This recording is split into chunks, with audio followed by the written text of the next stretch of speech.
Soyaddle on YouTube.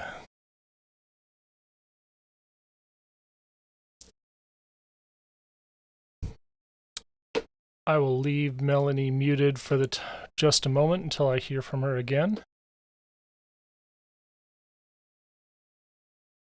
You're back. Okay, I'm going to bring you back on stream.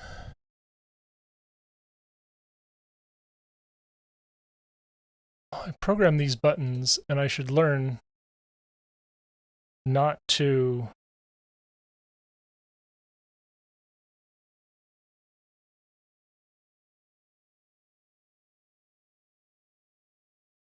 override my own buttons. Oh, and by the way, I noticed you had Starship in your intro. Are you interested in space stuff as well?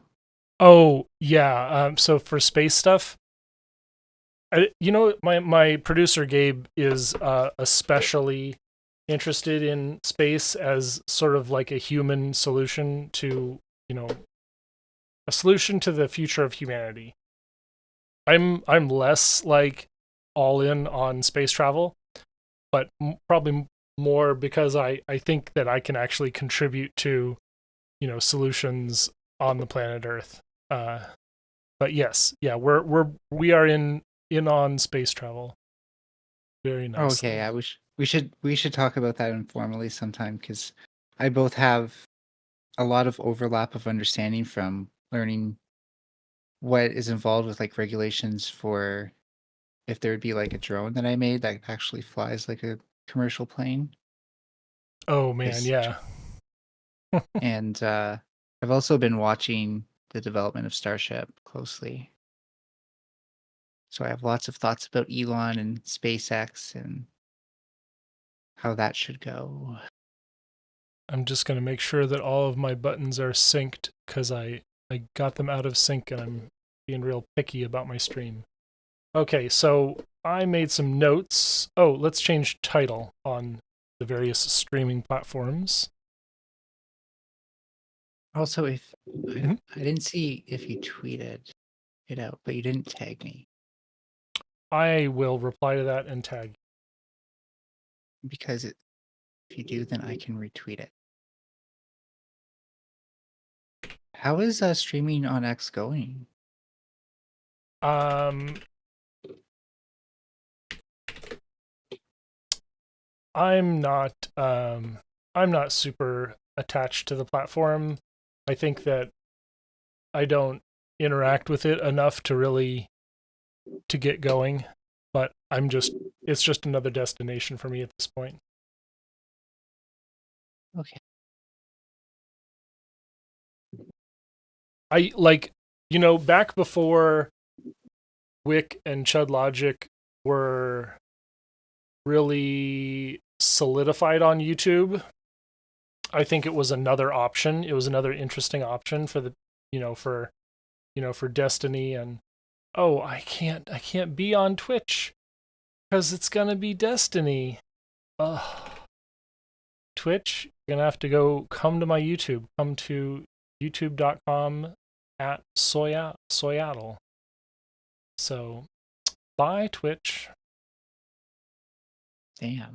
I guess we could meme a little bit. You want to meme a little bit before we get to Destiny? I'm not sure what we're memeing about. Yeah, me neither. There's nothing that really comes to mind. I was gonna have a relationship chat with Elderdrazi, maybe, but I don't know how much that is an interest to you if you wanted to talk about relationships or anything like that. Is that becoming a new subgenre? I think it's a really like commentary other than like drama. Um it's Oh, one of those sorry.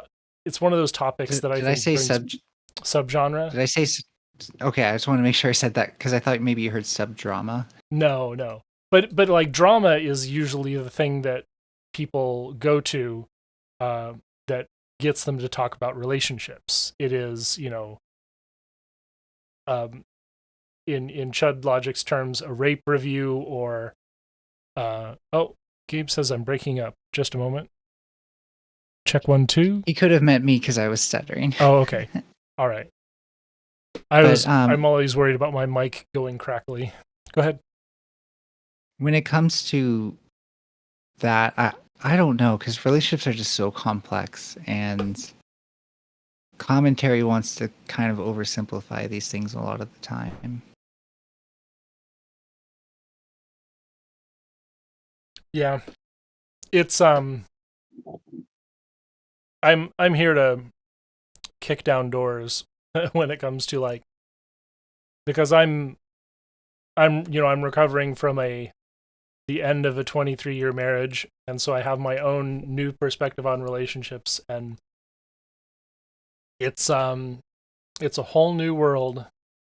I feel kind of flattered. Some people have said, "Oh, you found a girlfriend really quick." Well, yeah, I guess, but it's it is also a challenge to sort of like set boundaries for myself and all that. So I don't know if you have different ideas about where you are in life and what you're looking for in life, and the the the place that you see yourself in 5 years. Does that align with a potential partner, or does that mean that you shouldn't be involved? And I'm just sort of like, I need to set myself up in a position for success, because I'm going through a lot of shit.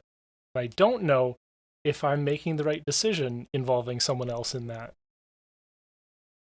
Yeah, that's basically where I am on that page. Feeling kind of exhausted with my current relationship, but there's also a lot of things that are unstable in my life, so Yeah. it's hard to tell which is which.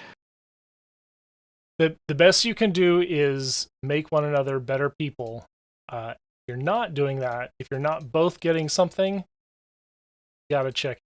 That's the only advice that I can give and receive. Well, I feel like that's generally true with like us interacting online in general, and how like toxic these spaces can become, and like how exclusionary they can become as well.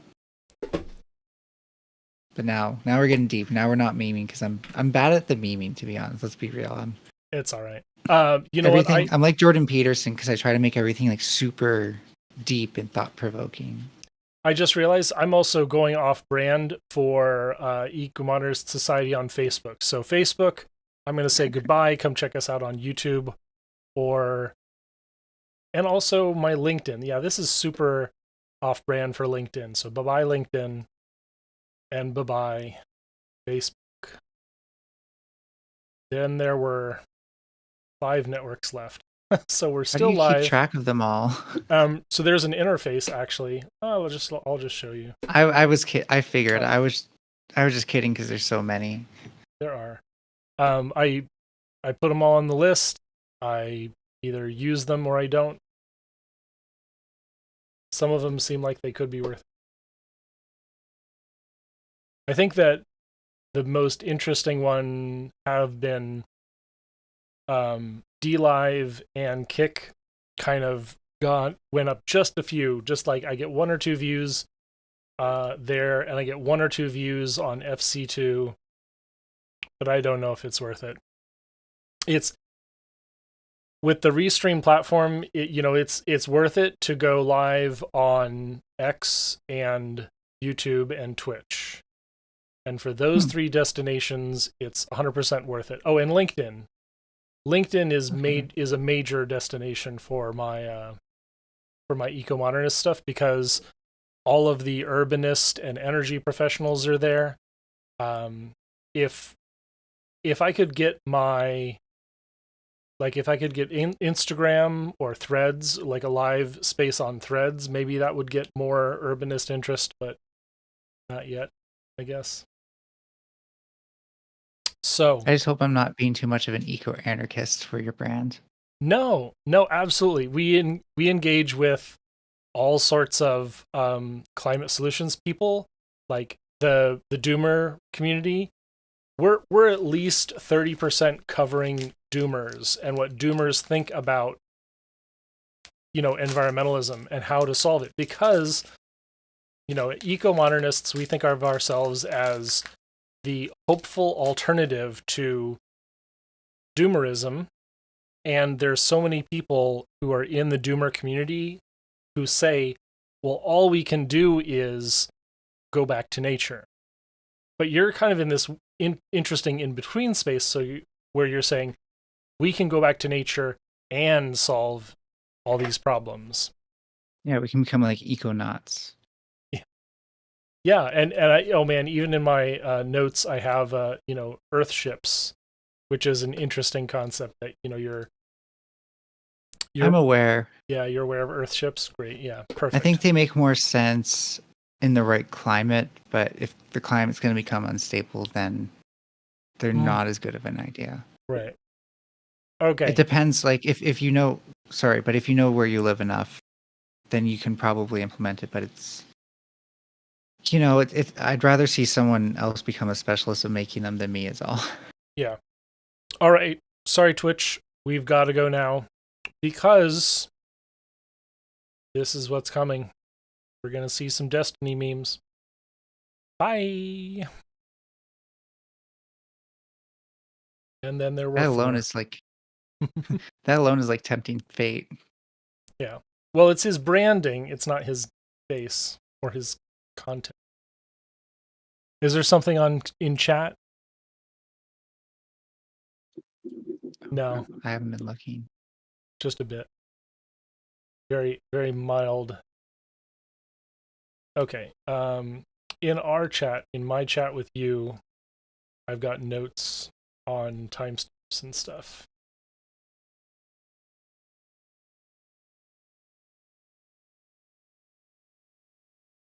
Do you want to go over any of the intro? Do you want to talk about any of the intro here? There wasn't anything that I was like, oh, I need to comment on this. What your timestamps were pretty much like sort of the same areas that I was having a lot of thoughts anyways. Let's see if these are right or if they trimmed it.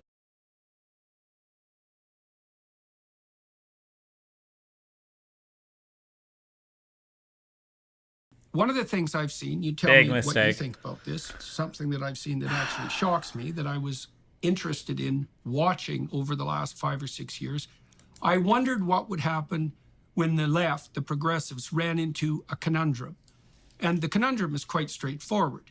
If you pursue carbon pricing and you make energy more expensive, then you hurt the poor. And I don't think you just hurt them. In fact, I know you just don't hurt them. I heard a man 2 days ago who's fed 350 million people in the course of his life, heading the UN's largest relief agency, make the claim quite straightforwardly that misappropriation on the part of interventionist governments increased the rate of absolute privation dramatically in the world over the last 4 or 5 years, and that has happened not least because of carbon pricing, not just carbon pricing, but wow. Okay, let's back up. Did you see what he just did there? Honestly, the privation, I did get lost at the privation thing because I got he was doing a setup, but then he lost me on where he was going with it. He was giving us an authority. He was saying, oh, here's this authority. The UN. Someone who said, oh, the resources have been misapplied. And so he's saying, oh yeah, this guy says, we just caused so much suffering because we're not achieving enough. And then he jumps to carbon pricing. Carbon pricing of all things, yeah. And see, it's where in the developing world do we actually have carbon pricing? None that I can think of, yeah. Yeah, where is privation in the world happening? So the absence of basic necessities. So he's saying Africa, South America, Southeast Asia. He's actually saying that these places are in desperate need of energy and we're just refusing to give it to them. Well, also, if anything, China is filling that gap if we don't So it's not like Yeah. it's just like a vacuum that if we don't do it, nobody else will. Yeah, I think that was like the first. I'm really gonna pause Andy on this because he is being fundamentally dishonest here. He is not. He is not. Okay, as much as I kind of go with some of his arguments, this one is a stinker. This is just blatant false. I got to write down the timestamp on this. This is gross. We are at 4. Also, it might be worth checking if that person really did say that specifically, because they probably didn't. Right. He's like the low effort James O'Keefe of the right, where he'll just say something someone said and then just go with it. Yeah, that was a JBP made a big mistake there, I think. The insistence that carbon per se is an externality that we should control. Now, Germany's paid a radical price for that, for example. So their power is now about 5 times as expensive as it could be. And they pollute. And some people have questioned, like, is this real? Is Germany's energy more expensive? And let's see. I was looking for a bunch of different ones, and there's more evidence that it was absolutely impacted by the war in Ukraine, and so that's definitely a thing. It's a harder argument to make that energy has gotten very, very expensive under the Energiewende, which is the German energy transition, energy transformation. Yeah, I didn't find one that was extremely compelling, other than just in general, Germany made a giant geopolitical mistake by depending on Russian gas.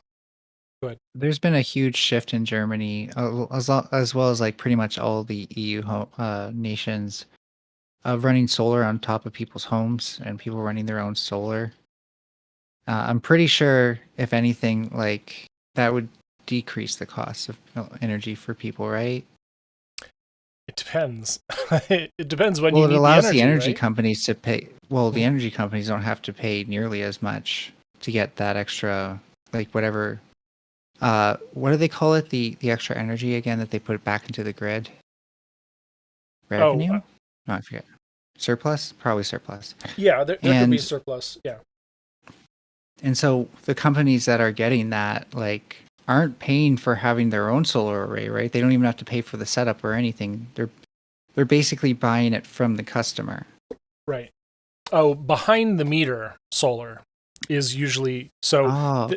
There's behind the meter consumption, and then there's behind the meter like provisioning, like consumers provisioning solar back to the grid. And there's a lot of people who will actually argue about, is electricity maps hiding this data?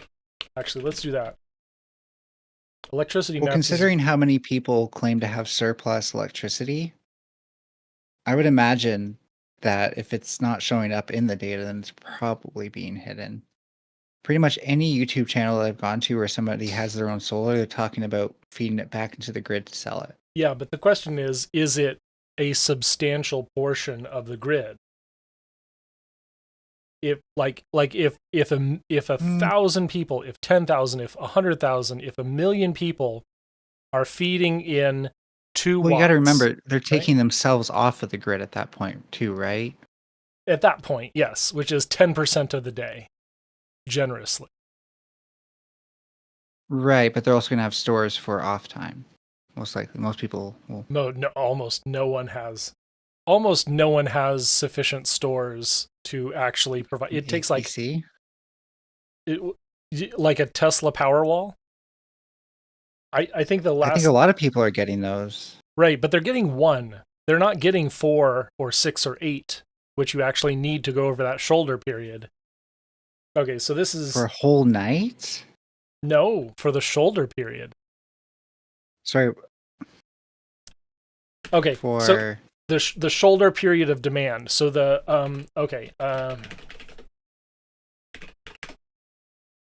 here we go.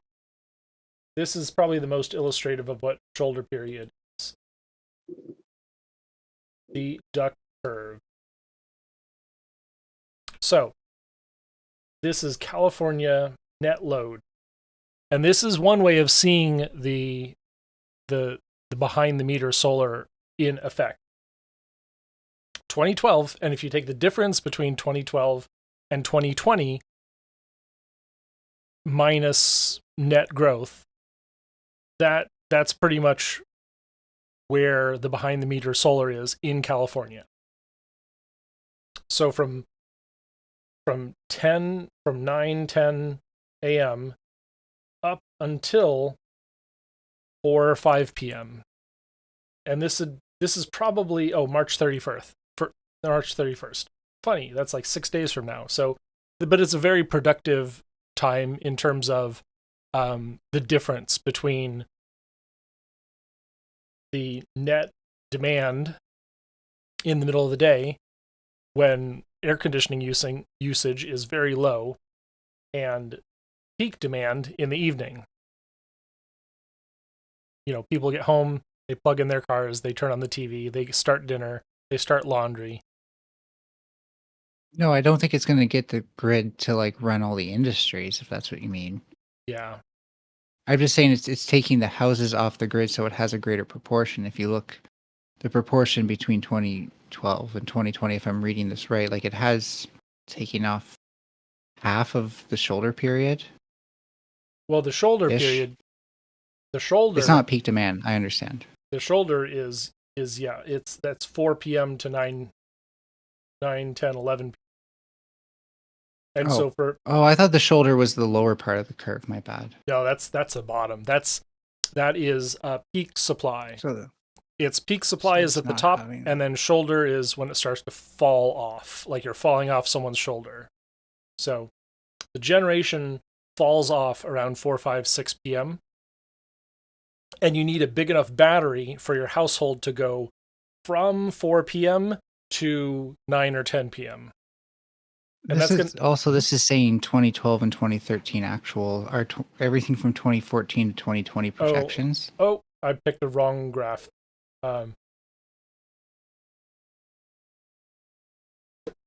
There's just so many of them. It was just as a representation. I was trying to understand how it inverted like that.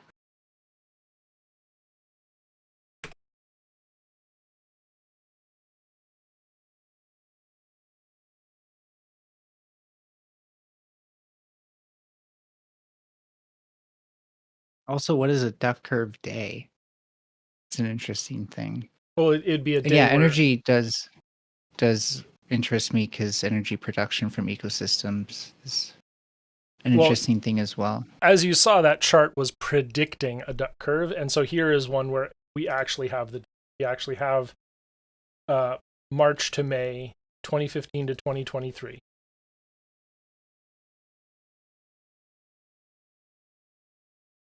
Lowest net load day each spring.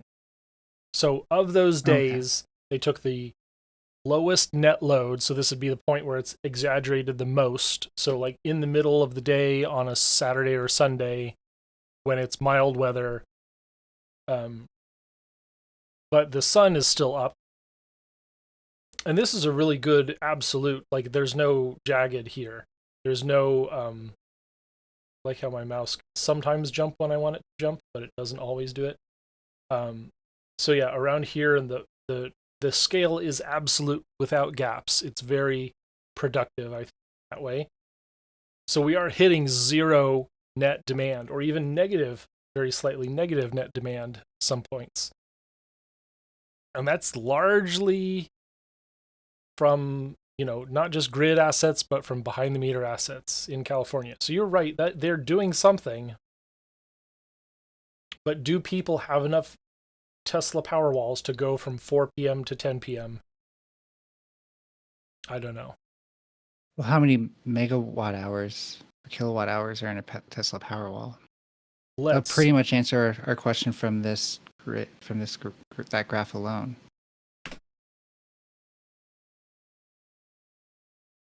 This is the AI answer. is the large language model answer is 13.5 kilowatt hours. So it would seem like no then, because it can only do that for about an hour. So you're right that it's not It going depends. And from the last time I investigated it, I thought it was like at least 4 was what you need. That makes sense. Oh, and this says, And all I'm saying, just to get back to this, is that there hopefully is a time where homes are net energy contributors, and it seems to me like even that chart alone points to the growing trend in Germany of people to have solar panels on their rooftop. Makes it at least likely that the cost of energy should be going down. you would hope so. I think it definitely hasn't made energy cheaper, and there's articles like this one from the European conservative, maybe biased source, where they're arguing that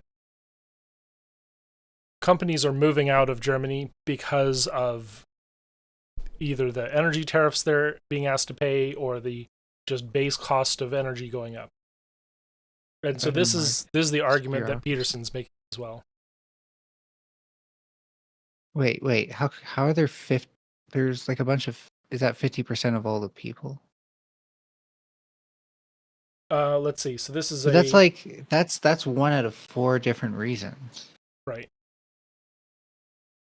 A study. So it's a study carried out by Deloitte. Also, why are they putting energy tariffs on solar? Okay, so when you pay for energy, it's a feed-in tariff. And so, sorry, I was saying tariff, I was referring to the feed-in tariff, which is the income that the generator gets from the ratepayer.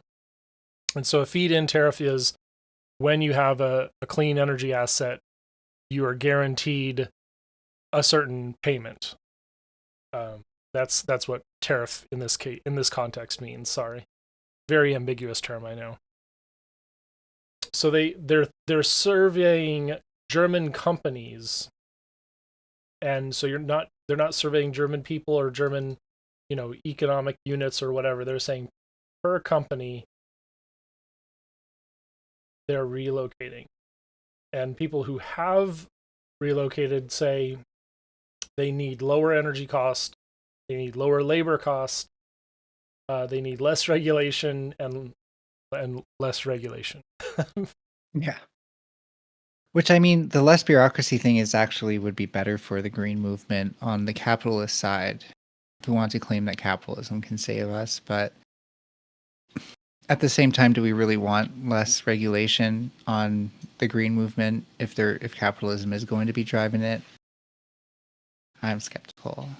Yeah. The pro-nuclear out there will say, oh yeah, we need to make sure that all those windmills don't cause cancer. No. that actually the sources of our energy is clean. That's the concern, right? That's the genuine concern, is that wherever you get them from, they have a clean source, and you have to recycle them when you're done with it, right? You have to greenfield everything, leave no trace, as we like to say. So unsure about what you said. Go ahead.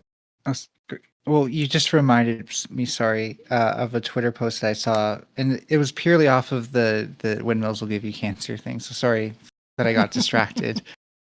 But I was on Twitter, and someone posted literally a picture of a dead hawk or something.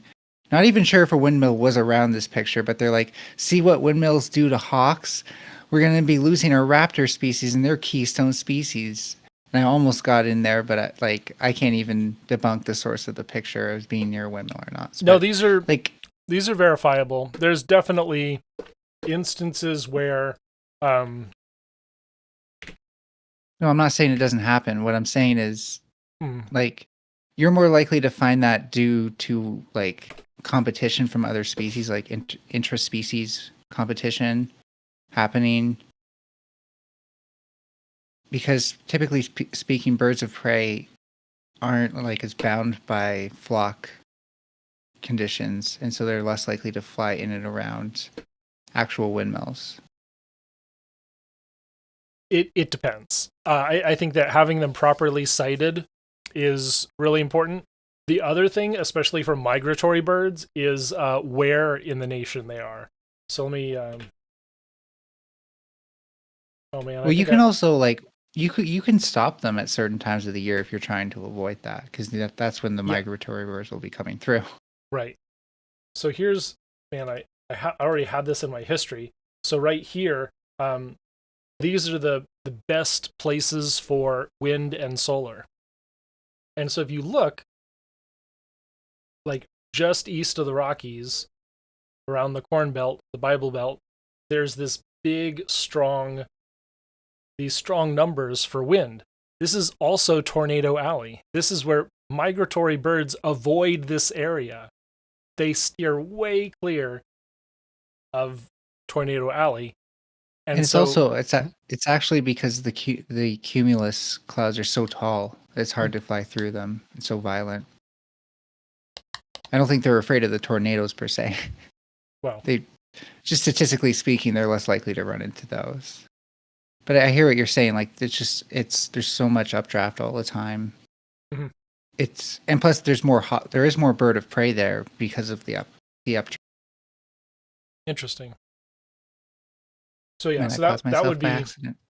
This would be the case for, you just have to put it in the right place and it'll work. Well, really, again, like most of the reasons, because a lot of the ecology stuff, and sorry for dragging this out, a lot of the ecology stuff does get into like, well, why do birds actually even fly near these things to begin with? They should be avoiding them from what we know about birds. And it's because like as a flock, some birds will try to fly away, but then they'll be pulled back in. And then if like the birds on the outside of the flock don't care about the birds that are on the inside of the flock, they can inadvertently push them into the rotation of the blade. I saw one thing. There it is. One of these things, technologies to avoid bird mortality. What if it was just painting them? The Research Institute just painted a single blade of 4 turbines black and left 4 unpainted. Bird strikes were reduced by 70%. Really smart, yeah. Right? I was almost thinking stripes that would be in the same spot as the other ones all the way around. Mm. But the one black blade would kind of stand out as like, you know, a wing or something more than the other ones. It's so interesting to try to imagine like how birds see these things, because of course they don't see them like we do. They're more likely to see like the movement and the contrast. Yeah. I think turbine shutdown, places with bats, we are going to have to do some turbine shutdowns because of the bat communities can be affected. And I've seen people, criticize wind because it creates big pressure differentials that actually cause, barotrauma in the bats. So there are a lot of concerns about stuff like that when it comes to. Wait, pressure differentials over what scale? Just local to the very, very acute local pressure differentials near the turbine blades. Huh. I wonder if we could make them more aerodynamic. Which I know sounds counterintuitive, but it would be essentially getting rid of the turbulent vortices. So that way there's more laminar flow and the pressure differential could no longer persist. Yeah. I do understand that you need a pressure differential, but some like I kind of imagine this happening like within the scale of meters from the blade more than. Yeah, it doesn't need to be turbulent or as turbulent. It generally is. So I guess that's that's one important criticism, is that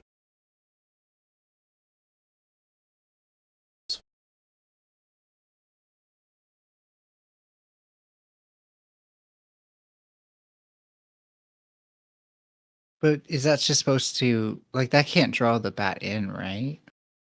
No, but I guess the argument is that even if the bat isn't directly struck, then this is like this is the hypothesis of what's causing the other deaths from encounters with wind turbines.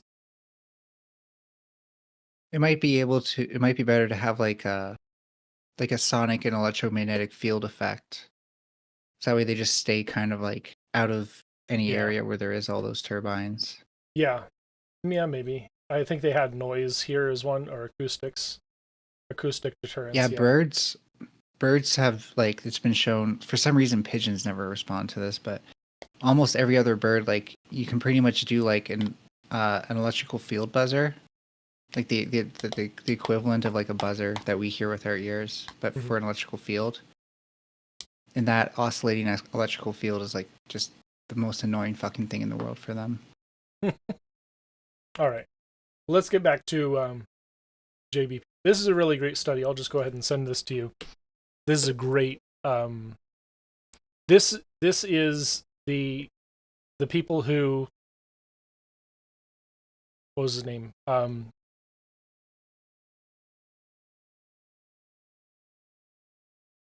Jacobson. Okay, cool. Thank you.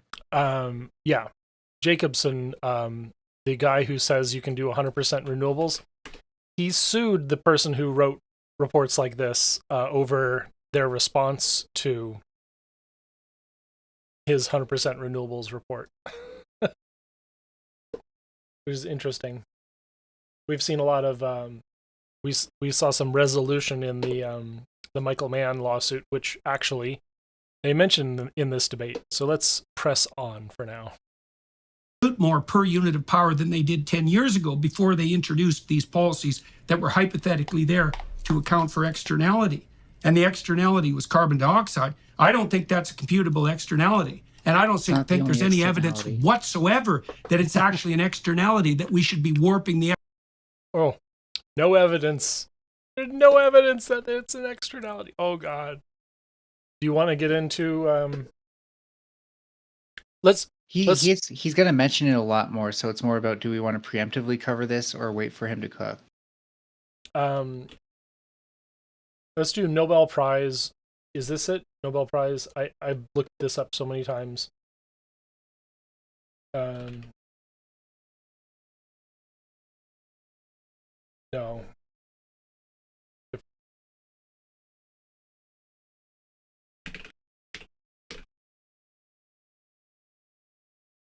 $2021. What Google thinks it is.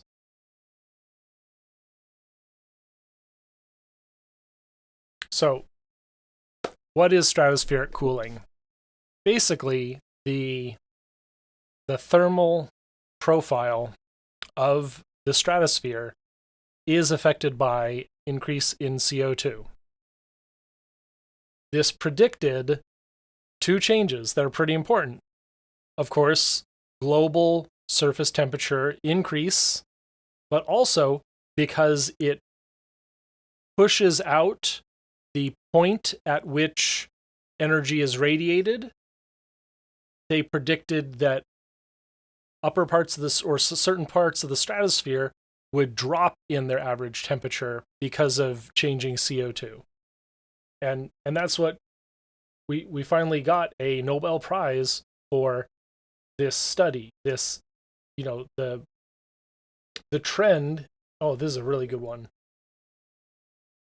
Temperatures declined in the higher levels of Earth's atmosphere while increasing in the layers of atmosphere closest to Earth's surface. And climate deniers used to say that this disproved global warming, when it actually proves that global warming is happening because of the stratospheric cooling was predicted by the change in CO2. So it's just amazing that we got to this point where we proved a portion of the prediction of climate change.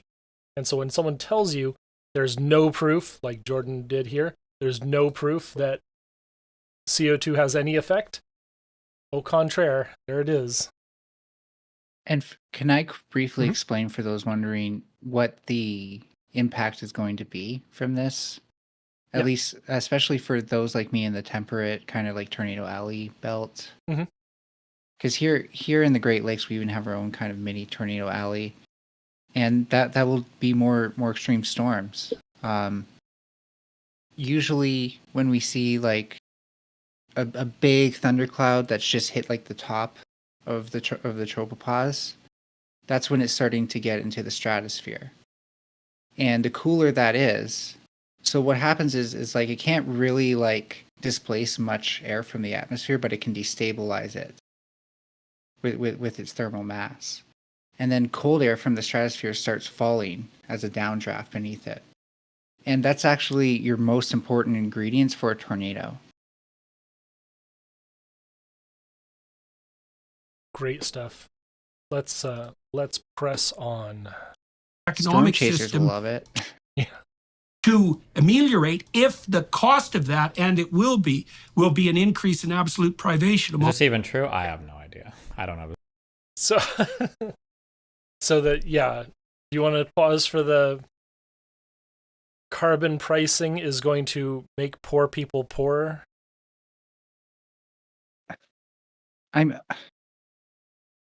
That framing is just the worst though, because like any other metric like carbon capture, like you could say like, well, no, carbon capture would actually give us more food that we can distribute to people. It give people more jobs and more industries to work in. Give like other like people's ways to convert their land or even like their backyards into passive income. I don't see like I feel like we do need them to cook a bit more on how this is true, but other than that, it's like there are plenty of ways to do carbon capture that becomes like not just like a boom to the economy, because we don't want it to be inflation, right? But what's the word I'm trying to think of? It enriches the economy. Mm-hmm.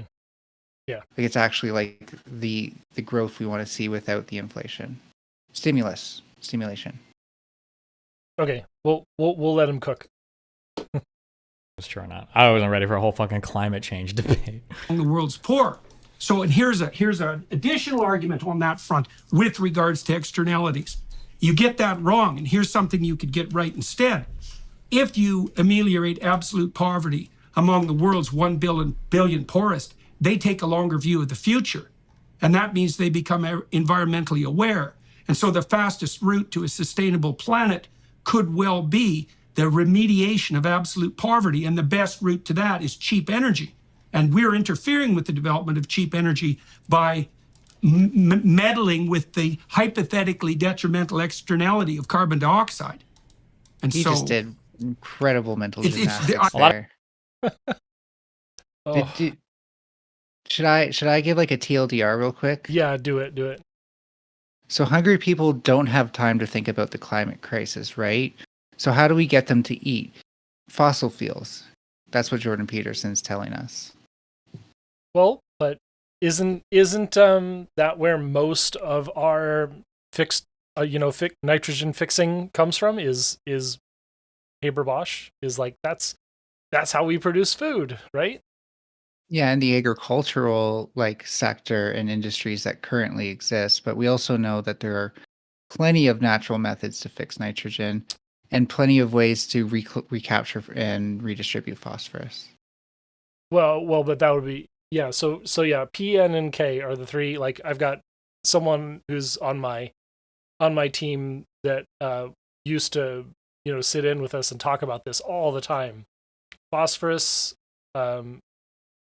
nitrogen, potassium and phosphorus basically act the same. So when I say anything that applies to P also applies to K. Okay, and those are finite resources, but we have a lot of mines, and we're able to dig off phosphorus basically. And in Florida has like this giant tailings pond that actually has a bit of some radioactive element concentrated, and so people freak out about like the potassium mine having radioactive slurry because it's very slightly elevated above background. They would have a lot of isotopes. Yeah. But yeah, like these are the sort of things that are everywhere, and the worst thing would be to lose a lot of our phosphorus to the ocean through something like erosion due to increased climate change and instability of the soil microbiome. So, like, Peterson's like, how do we get people to eat? Well, you keep the ecosystem services which make our current level of agriculture more stable, which means not letting the climate fall apart. What? I know. Yes. It's like, how could he be so backwards? Well, it's sort of the question is, which is the bigger sensitivity? Is it the background ecosystem services, or is it the application of fossil fuels that just sort of brute forces, yeah, we can grow this anywhere with nitrogen fertilizer? I think if we're talking about maintaining industries as a whole are incredibly sensitive to changes in climate and stuff like that.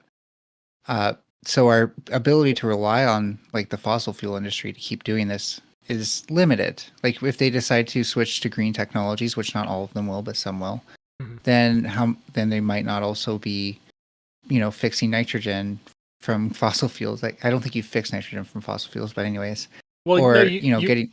You do, because it's what's called the Haber-Bosch process, and so it takes unfixed nitrogen and makes it into the reactive form by breaking down methane. Methane steam reforming is broken down into nitrogen. I forget what part of nitrogen. Oh, I thought they were also getting compounds from fossil fuels. No, that's exactly how it happens. Is you take natural gas and apply the Haber-Bosch process to it, right, and steam reform the methane, and that gives you nitrogen that can be used in fertilizer. Okay. That I thought they were dealing with ammonia. Oh no, sorry, that's where the ammonia comes from. And right. Ammonia is the carrier of the nitrogen, of course. Yeah, produces. Is the ammonia in the in the gas, or are you taking it from the atmosphere? You're taking the nitrogen and the hydrogen from the atmosphere. So you take nitrogen gas, N2 gas, which is unfixed, which is unreactive nitrogen. And let's see, is a good picture. I don't know if any of these pictures are good, but yeah, we'll just talk about it. You take water for the hydrogen and or fossil fuel for the hydrogen. But you also need the energy to crack the nitrogen. And so you then bond the nitrogen to hydrogen and get ammonia. Okay, I figured you need energy to do it. So you're not. I thought you said you wind up with methane again at the end. That's all. No, it consumes like a catalyst. It consumes methane. It consumes natural gas to produce this. That makes more sense for me then, because yeah, if the methane was somehow being a catalyst, then I was like, is it like cooling the reaction or something, like a pressurized gas? It's basically, it's not quite burnt. It's more efficient than burning it.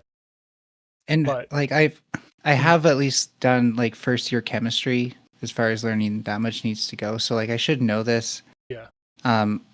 It's just easier when the professor's saying it to you and they draw the big thing on the table versus when you're supposed to recall it offhand. So yeah, I don't know the chemistry super well. Otherwise, I would have remembered ammonia.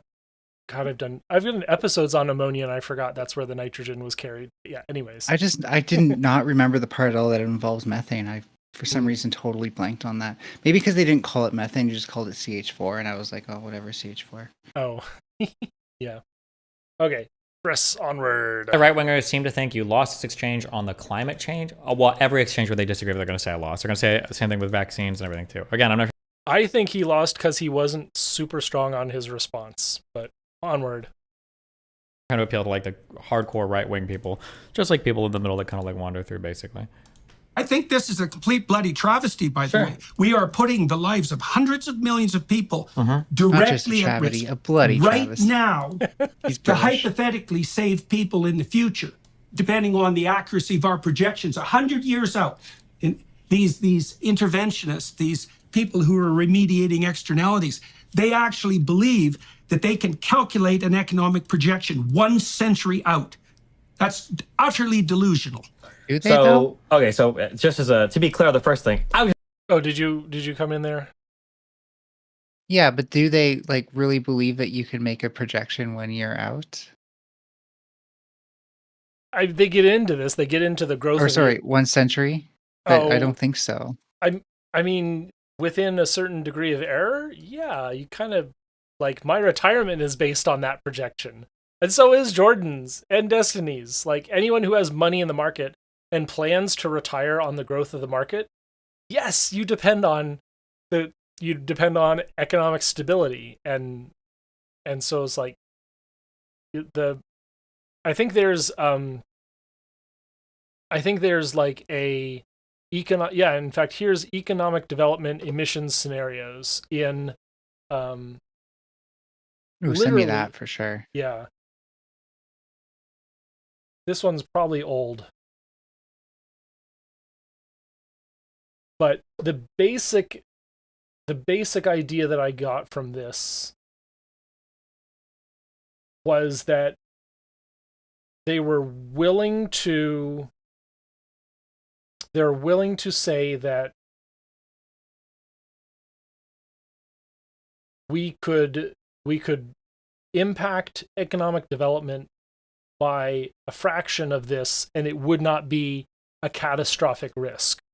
And that's the entire point of the IPCC is like, okay, well, we know that we're not going to like pull out all the stops to solve climate change.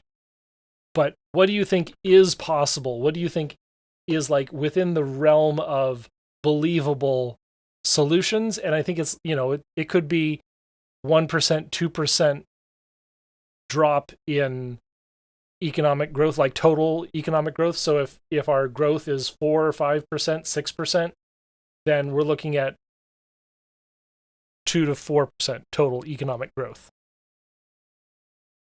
And I think the world still keeps spinning under slightly depressed economic growth. Oh, definitely. But it's the end of the world, and it's killing millions of people, according to Peterson. Just give me an example of how you can use like a government. If anything, I'm the sort of person who wants to destroy these industries, and he's not accurate at all in calling me out. Intervention to make a free market track something, which is what cap and trade or like carbon taxes would do. I wasn't necessarily speaking to the strength of that individual thing, but that's a good thing to focus on. Yeah, we can focus on that as well. Externality. We can focus on that as well. So the first thing, this is going to sound mean, but I'm very realistic. There needs to be a better argument than just it disproportionately impacts the poor. That's not always a classic leftist argument. Sure, it might be, but but it's the same argument you made to justify your swing to the left at the beginning of our discussion. Leftists are always saying, please give us a better argument. Yeah. Also, the more I listen to this in my headphones, the more I realize that, Destiny was saying that they were wearing lapel mics, but they also had booms. And it's like, he's a really good audio engineer, I think, because he primarily uses the lapels for their voices, but then fills the room. And so you can hear the room noise, like the ambience of the room in their speaking, but it's not overly distracting like you would get from if you just had untreated sound. So I think he has a really good audio engineer. Anyways, small observation there. Said that you were looking at economic inequalities that disproportionately affected the poor. So one thing that's very frustrating, I ask for looking at. I do debates where I ask for a piece of paper to write things down. This happened a lot with Finkelstein and Moyne. And I have so many points written down here that I want to respond to. I think later on in this debate, I tell him, like, let me finish, and he lets me. But I've written down so much that I wanted to respond to for what he just said. But then he like goes off on another tangent after I do a sentence, and I'm like, economic inequalities that disproportionately affected the poor. So I can't see why. How bewildered were you at this point? I'm actually not bewildered at all on any of these points because I know where they're all coming from. These are like really standard conservative talking points, but they typically tend to be non sequiturs that don't. They're non sequiturs that come from an emotional place. So, for instance, saying things like climate change impacts poor people more. That's not an argument against, or I'm sorry, climate change policies impact poor people. That's not an argument against climate change policies. That doesn't make any sense. right? Like, if we are to believe that climate change is going to destroy the planet, it doesn't matter that policies might impact poor people more, because the overall net benefit to hurting poor people versus destroying the planet is obviously self-evident. There's a greater benefit there, right? So the question becomes one of like factual disagreement. So a lot of the arguments are, they don't really stack. Sorry, say that again. God, I love utilitarians. I say sarcastically. Yeah. I guess it's fine to just hurt the poor people because climate change is worse. Yeah. That's one way of dealing with moral quandaries, I guess. Yeah, the calculus is, well, they're going to suffer the most, so they should pay for it to fix it, right? Very, very utilitarian. That's almost like consequentialist. I don't know. Yeah, it's just the distilled trolley problem. If you want to be, I guess the opposite of distilled is more like a cocktail. But... yeah, if you want us to pull the trolley lever, you better get up and do it yourself. Oh no, it's oh boy, onward. They just don't say anything meaningful. Like sin taxes negatively affect poor people. That's not an argument against sin taxes, though. But I think I'd even written down, I think, that point to respond to, but I don't know if I ever get to directly because he always, And I'm not trying to be mean about this either. I can't see why you could base your argument that it was more... His argument is that you're gambling with poor people's lives. Yeah, but that you understand that's the same argument on the other side as well, right? That if climate change is real, it's going to impact poor people more than wealthy people. How many people moving are going to be people in more impoverished areas that are near coastal areas, that are closer to the equator, like some of the more impoverished countries anyways? Like, these are going to be people that are going to be disproportionately impacted. It's going to be poorer people rather than wealthier people. Do I say this? Oh, I hope I say this. Okay. Moral. Thank you. It was morally appropriate for you to swing to the left from your previous position because you saw disproportionate effects on the poor, and I can't use that argument in the situation that I'm presenting it right now. Well, because it depends on if we think it's a condition that ought to be remedied or not. For instance, if I walk, around and I see homeless people and I'm like, man, this is really sad. We ought to spend more money on homeless people because it seems like they're disproportionately affected by their living conditions. And then somebody says, oh, well, do you think we should still lock up, rapists and murderers? Aren't they disproportionately poor? Oh, okay. Thank you. I do make well, yeah, we probably should. And I go, well, isn't that hypocritical? Well, no, I think that rapists and murderers should probably be in jail, but we can also help the homeless at the same time. I think that just helping the poor isn't an argument like a blank check to do every possible thing to satisfy poorer people. Right, it's going to depend on from issue to issue. Yeah, that's fine. So, like, for instance, I think... because the poor, everyone who's poor is not a victim. Some people who are poor are psychopathic perpetrators. Sure. And it's very useful. Is this where they get off on the rails? I'm tempted to skip ahead. It's been 7 minutes since my last marker. There's a couple fake outs, so... Okay, let's press on. To distinguish. But I'm going to be like zoning out and playing a game, so maybe I should put that on screen too. Them, but I'll fix my scene treatments and all that. I was making a much more specific argument. Jordan Peterson would be the kind of guy to say that stopping Shinra would hurt the poor people in Midgar. True! My argument was that the fastest way out of absolute privation for the world's... Destiny, how do you respond to Shapiro's talking point that why aren't real estate prices plummeting on the coasts? It depends on how much people have factored in rising. Aren't there places where the sea level has risen a bit where real estate costs are starting to reflect that? Hasn't that happened in some places? I don't check real estate prices much, so. Bottom billion people is through cheap energy. Yeah, I understand what you're saying there. So just working my way towards that. Yeah. I just want to say that just because something targets the poor is not necessarily an argument against it. Depends on how hard it targets them, and it depends on whether mass starvation is the outcome. The outcome is important. That I agree with. So for instance, like a sin tax. Taxes on mass starvation. So this, okay, God, this like assumes that capital is not going to strangle every last penny out of poor people that it can, right? Totally. And it also assumes that capitalism can't ever shoot itself in the foot with like agriculture and stuff like that. Yeah. Which if you look at, increased soil erosion rates, the effect of microbiomes in the soil, the effect of super high temperature extremes on soil microbiomes, like chances are we're going to have a hard enough time with producing foods because capitalism is exacerbating climate change. Yeah. We can only do better and reduce that risk. Okay, I want to say this one more time just to have a clippable moment. I'm not good at this, but I feel strong. I feel the intuition here. Okay, so Peterson is saying that if we sacrifice economic growth, it will kill millions of poor people, because millions of poor people are on the edge of poverty, and the slightest push is going to knock them into that pit of despair and death. And pretending that just the way the market works, demand versus supply, does not already prey upon that. You are forced to pay everything you can when you're poor just to survive. And to pretend that, a slight deviation in this calculation is only going to impact demand and not supply economics is crazy. It's bananas to think that capitalism isn't also suffering in that scenario. Because guess what? If you don't lower your prices, poor people are gonna die, and then you have no customers. Yeah, I Onward. don't think. Yeah, go ahead. I don't think Peterson would ever be good at planning economies. Communism will never work because I can't figure it out. Oh, okay, got it.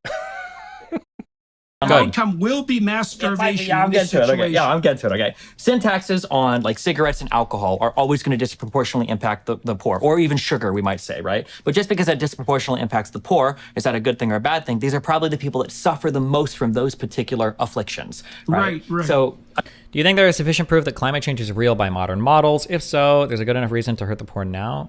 Yeah, but I mean, you obviously don't want to hurt the poor. You want to mitigate that as much as possible. But I'm pretty sure, I don't think climate change is debated much in terms of, is it a thing that's happening? Is it largely human driven? I think now the questions are more like, what is the impact it's going to have on the planet, and how can we adapt to that? And that is an immediate versus delayed issue too, right? Because the reason, I mean, obesity isn't immediate. No, I don't think alcoholism the reason for your video is top 5 view-wise of JP's videos on his channel. I don't think that's true at all. I don't think it's even close. He's got tons He's of going off the rails.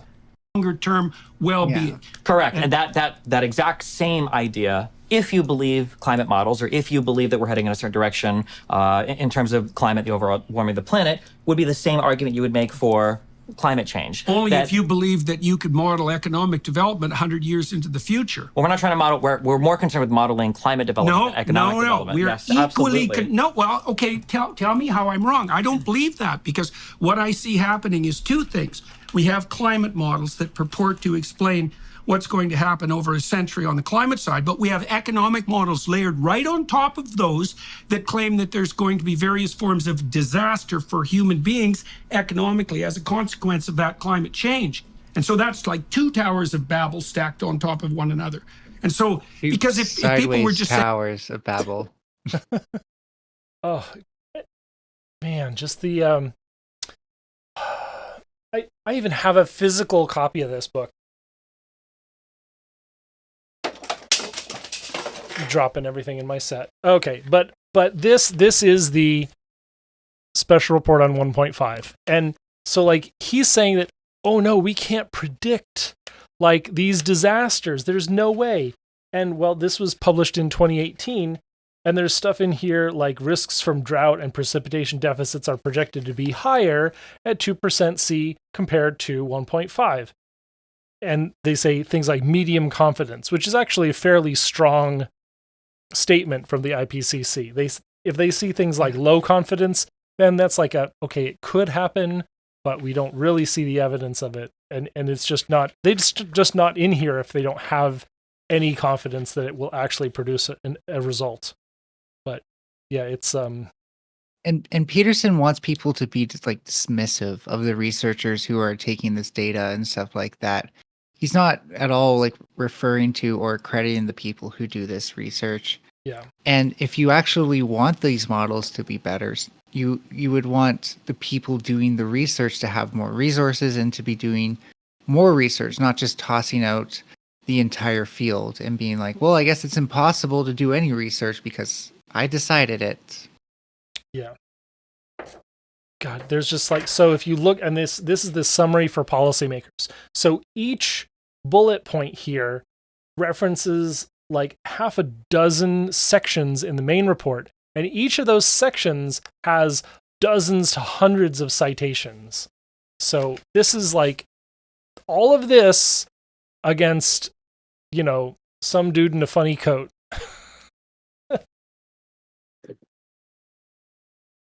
Oh, the climate's going to change. There'd be no moral impetus in that. It's the climate's going to change, and that's going to be disastrous for the biosphere and for humanity. But that's an economic argument as well as a climate-based argument. It's both, but the worst projections of what would happen if the climate took a disastrous turn are worse than the worst projections of what is our planet going to look like economically if we hardcore police. Right. You know, but fossil. why would you? Okay, but I don't understand the distinction. Say it again. Is this? Did we loop back at all? Or No, did they are looping. Oh my god! Really? Yeah. That I didn't even realize they did that the last time I watched this. Well, between the models. Well, the argument would be that whatever pain and suffering poor people might endure right now because of a move towards green energy, that pain and suffering is going to be short-term and far less than the long-term pain and suffering. Right, but that's dependent on the integrity of the economic models and the climate models as well, right? Right, exactly, but is in exactly the stacked manner that I described. And like, there's nobody in 1890 who could have predicted what was going to happen in 1990 economically. Not a bit, not a bit. And if we think we when can I first heard this, I thought he said that there's nobody in 1980 who can predict what was going to happen in 1990. And I was like, I can't think of anybody who doesn't have at least that much ability to think ahead and just take what's existing now and have it exist then. Over 100 years, like, he's not wrong. There's a lot that can change, but actually... He's wrong for a very important, and let me back up just a tiny bit. Right, but that's dependent on the integrity of the economic models and the climate models. So this as well, is a real loop. Exactly, but is in exactly the stacked manner that I described. And like, there's nobody in 1890 who could have predicted what was going to happen in 1990 economically. 1890 versus 1990. How many like technological singularities did we go through? We actually went through Haber-Bosch and radio and computerization. The LCD screen. Yeah. Oh yeah, enormous LEDs and LCDs. Enormous improvements in efficiency. That's another good like technological singularity. Like, how many technological singularities happened in that 100-year period? And then how many do we expect to happen in the next 100 years? Like, we're going to see what? AI, we're going to see maybe fusion. Yeah, fusion is not a technological singularity, unfortunately. Oh. Yeah. Also may or may not happen in the next 100 years. Right. But fusion for terrestrial applications is not revolutionary. It is revolutionary for the longevity of mankind in outer space, because then we will have the technology that will get us to another planetary system. Without fusion, it's going to be extremely difficult. We could do it with fission. We could load up a shitload of uranium and probably have thousands of years of energy in a couple tons of uranium with breeder reactors. But it's better to collect your fuel along the way from the solar wind and just fuse it. Like, fuse the free-floating hydrogen. Yeah. And yeah. The sun's already the perfect reactor. Right. I do wonder, do you think we're going to have quantum computing within the next 100 years? Yeah. Yeah, we probably will. We already have, so there's this theoretical number of qubits that different people have built, and they're getting sort of, criticized for not having reproducible results. But we are going to have quantum computing at some scale whether it's dozens, like we're right now, I think we're under a dozen qubits, I think. Or maybe we will get to hundreds or thousands or tens of thousands of qubits. And so, yeah, some computation will be enormously better. And we're going to have, large language models and amazing things like this, information-wise. So informatics are absolutely going through a couple different singularities. I don't think we'll see general AI. We might. That's a big singularity. You mean true AI? Yeah, true general artificial general intelligence. And that might be a big singularity. Or we might What about keep it under wraps. I don't know. But what about the human electronic singularity, where we actually just plug into our computers through our spinal cord? We're already kind of predicting increased efficiency in terms of human computer interface efficiency.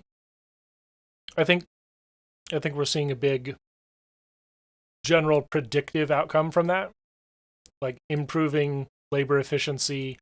And it's probably going to be linear or roughly linear to historic improvements in labor efficiency, because that's the way the market works. Is we need more profit. Well, where can we get profit? Oh, we'll invest in more labor efficiency, more technological projects to make our people integrate with computers faster.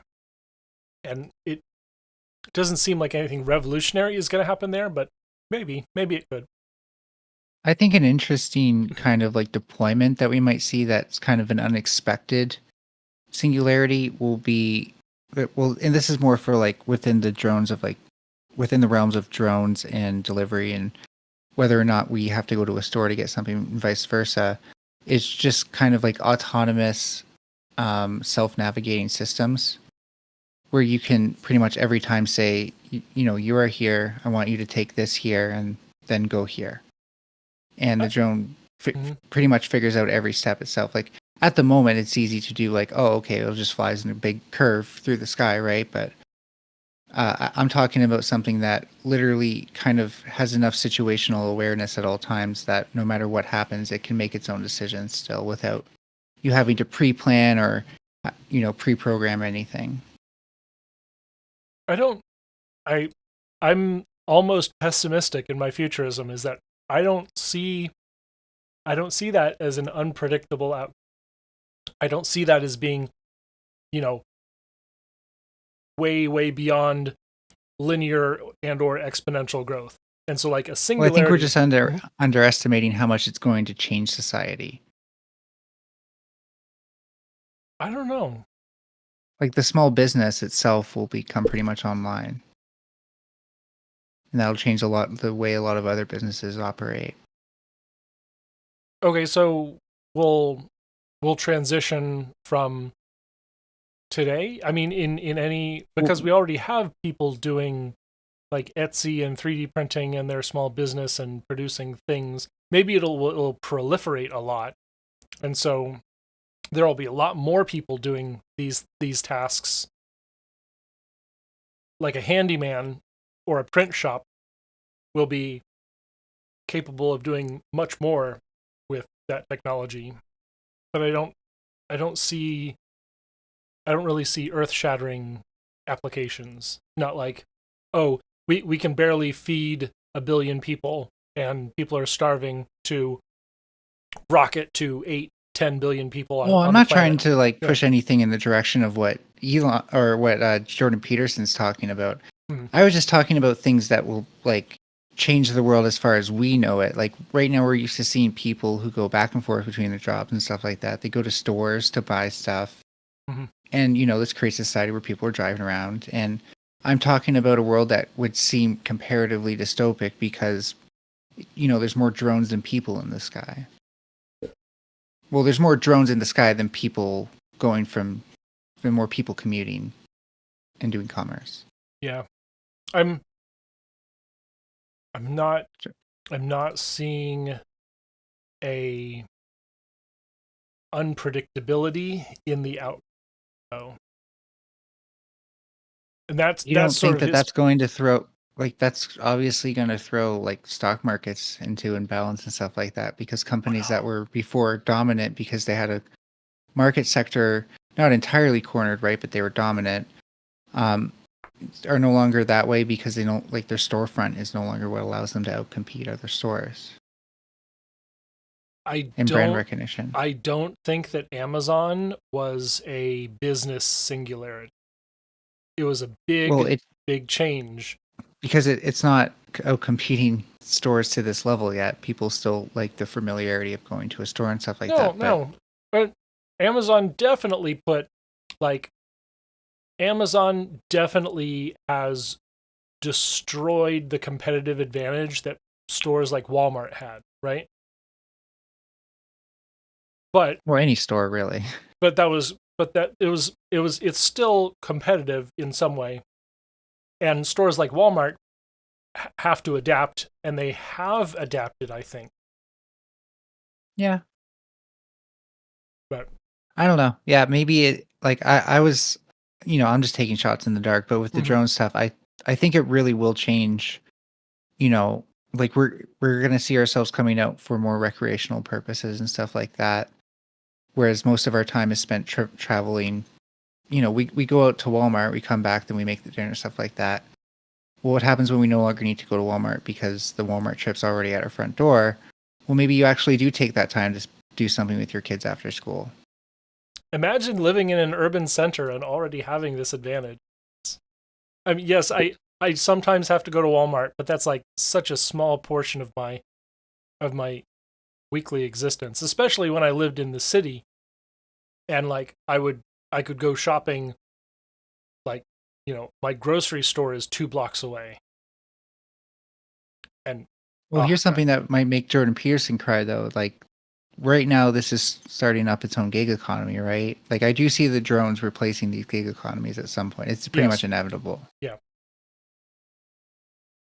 Humans just like to make things more technological.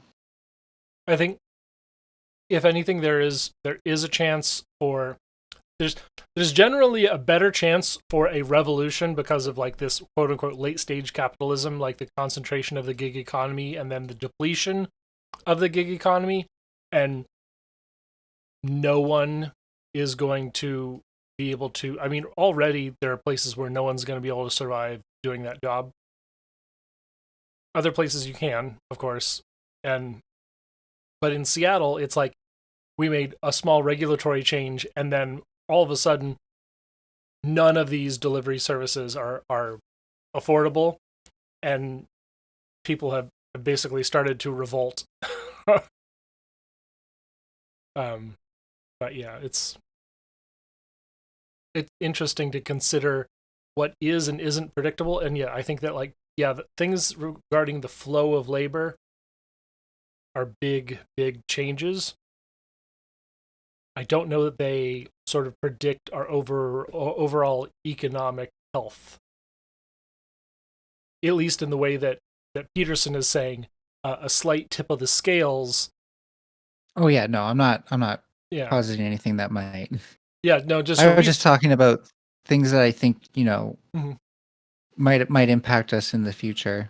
But to refocus us, Peterson is saying the economy is so fragile that if we veer off course right now, we will kill millions of people because they're not going to die because of these singularities anyways, or the only chance we have to survive is despite the singularity. I don't know. And even if that were true, wouldn't that be a sign that capitalism isn't robust? Maybe. That's gonna. Okay, let's move before we get pulled way off course. Not a bit. And if we think we can predict like 50 years out. What do you mean by obesity is an immediate problem, alcohol isn't? That doesn't seem right if that's what you're saying. Wait, what? Pain and suffering is going to be short-term and very poor. Between the models. Well, the argument would be that whatever pain and suffering poor people might endure right now because of a move towards green energy, that pain and suffering is going to be short-term and far less than the long-term pain and suffering. Right, but that that's comes along dependent with on Before the that's climate-based. what did I use for the argument. obesity? That climate change. And so that's like two towers of Babel stacked on top of Oh, one now another. destiny is And so, is because looping. if people were just saying, oh, the climate's going to change, there'd be no moral impetus in that. It's the climate's going to change and that's going to be disastrous for the biosphere and for humanity. But that's an economic argument as well as a climate-based argument. It's both, but the worst projections of what would happen I don't if even the know where that climate came took a from. I have no disastrous idea. turn are worse than the worst projections of what is our planet going to look like economically if we hardcore police Right. you know, But fossil why fuels. would you? Okay, but So I don't the argument- understand the distinction Well, the between the models. Well, the argument would be that whatever pain and suffering poor people might endure right now because of a move towards green energy, that pain and suffering is going to be short-term and far less than the long-term pain and suffering. Right, but that that's comes along dependent with, on the integrity of the economic models and and the climate models as well, right? Right, exactly, Of course, but is in exactly the stacked manner that I described. And like, there's nobody in 1890 who could have predicted what was going to happen in 1990 economically. Not a bit, not a bit. I think we're back. And if we think we can predict like 50 years out now with the current rate of technology and calculate the potential impact of climate change on economic flourishing for humans. It came up when you were discussing immediate versus delayed problems. Okay, I don't know what the context was. I'm not sure. Obesity and alcoholism aren't really immediate problems. If you're obese for a day or two, the obesity and alcoholism are usually problems because they, over long periods of time, destroy your body, right? They don't destroy it in one day. But I don't know what the context. I see obesity at 37.27. Oh. 37.27. Jesus Christ. Don't take We're at us back. 39.41. Or even sugar, we might say, right? But just because that disproportionately... another thing, Depends on how hard it targets them, and it depends on whether mass starvation is the outcome. the outcome Okay. is important. That I agree with. So for instance, like a syntax. The mass Do we want to skip ahead to the next timestamp, or do you want to suffer through it? I He ju- really want to hear where this climate models things goes, because Okay. he then brings it down to 50 years. And the thing is like, if we're going down to 50 years, we are so much more in the realms of like talking like reasonable expectation for businesses, because we can do risk analysis for businesses of like, hey, if you get flooded, what's going to happen? Hey, if you know, there's a forest fire that happens or in Yeah. the forest where you get wood from, what's going to happen? Yeah. Right? Like it's and then when you pair that with any model that says that these things are going to increase, there may be a question of how bad it will be, but the question of if it will be bad is no longer there. Like, we don't need models to tell us that something bad is coming. Okay. And like him needing some sort of precise result is just so ridiculous. Right. Onward. on like outcome will be mass starvation. Yeah, I'm in this getting to it. Okay. Yeah, situation. I'm getting to it. Okay. Syntaxes on like cigarettes and alcohol are always going to disproportionately impact the poor, or even sugar, we might say, right? But just because that disproportionately impacts the poor, is that a good thing or a bad thing? These are probably the people that suffer the most from those particular afflictions. Right. So, and that is an tax that immediate targets- versus delayed It is. issue too, right? Because the reason. Is it immediate? I mean, obesity is an immediate. no, I don't think I mean the alcoholism reason for the tax is to stop people from pursuing a certain form. If I'm saying obesity is immediate, I'm probably saying that like if you make sugar cost more, that's an immediate problem negatively in terms of like you're paying more money for a particular thing, but in the long term it's better they're because you're not referring obese, so to there's a bunch of delayed other savings and health gratification. shit. That'd be my guess. And Destiny was saying that Not a obesity isn't really like isn't always about like immediate gratification. Yeah. bit, not a bit. And if we think we can predict like 50 years out now. You said isn't? Holy shit. Okay, sorry. Hold on. Let's. Okay, that. this is bad. It targets I'm them, and it skipping. depends on, on like- outcome will be mass starvation. Or is that a good thing or a bad thing? These are probably the people that suffer the most from those particular afflictions. Right. Right. So, And that is an tax that immediate targets- versus delayed It is. issue too, right? Because the reason. Is it immediate? I mean, obesity is an immediate. I don't think I mean, alcoholism the reason is. for the tax is to stop people. I don't know what I'm thinking. If you haven't listened to me enough to know what I'm thinking, then kill yourself. I don't know what I'm thinking. I'm getting interrupted every two fucking sentences, and I can't finish a fucking sentence. I could have been thinking it's not an immediate thing. I don't know. I don't even know if I said is or isn't there. I can't even hear myself speak because he's speaking over me. But I mean, obesity is the immediate target. versus delayed It is. issue too, right? I'm skipping. Increases to which the climate is going to transform, and that happens even more rapidly on the economic side. Potentially, And so, but right now, I think this is a disagreement on the fact of the matter, though, not the philosophy of what we're talking about in terms of controlling externalities. If we think, I'm curious, let's say that we think we can accurately predict the 'cause this climate gets into and the planet economic economies. impact, and we think that the climate impact would be far worse if we don't account for that. both in terms of human I conditions don't believe any of those presumptions. I Sure, think but they're then both if you faulty. don't, but I mean, like, obviously, if I agreed with that factual analysis, I would probably agree with you on the prescription here too, right? If Well, I thought I that like don't- none of the climate models were accurate or couldn't accurately predict anything, They're then I'd not also say why sufficiently make well. They're not sufficiently accurate. That's the first thing. And I don't like that he's not engaging with my point here. I feel like we get sidetracked a lot sometimes. Like, I'm trying to draw a distinction here Where's between Jordan the applied Peterson theory versus, deciding or not even the applied theory. I'm sufficient trying to draw a accuracy distinction from? between. So where is Jordan Peterson deciding accuracy? I don't know. He's being very like Chicken Little here, whereas like any economic cost is going to be disastrous, and that's the only thing I can assume as his argument, because it, like, you know, the whole issue with poor people starving is, you know, they're barely surviving, but they're only barely surviving because of the demands put on them by the market. And so if prices go up just a little bit, they're going to suffer. But no, maybe it'll be a lateral policy shift as a result of costs going up, or less profit or anything. It's not really substantiated. They're starving because they can't eat the fossil fuels we're trying to feed them. Yeah. Like, no company is going to let their customers wither and die because the profits have to go down. Profits will go down because that's how the market works, is they find the profit maximizing price. And if you're starving and you can't afford the previous price, well, the market will lower the price because they know you're going to starve. And I get the feeling that even like if you showed Peterson in full detail how climate change will lead to food insecurity, and it's undeniable at that point, he would definitely just move the goalpost and come up with like a new reason. He can't listen to it. Because for him, like, he's a pundit. He's working in reverse order. We can, so I guarantee, because he's talked to Robert Bryce at least twice on his podcast. And Robert Bryce is a pretty famous nuclear advocate, conservative commentator, filmmaker from Texas. And so he has like this dialogue, but then Peterson has taken the Robert Bryce dialogue and copy pasted it and layered on top of it. And it doesn't resemble reality anymore. So it's kind of frustrating.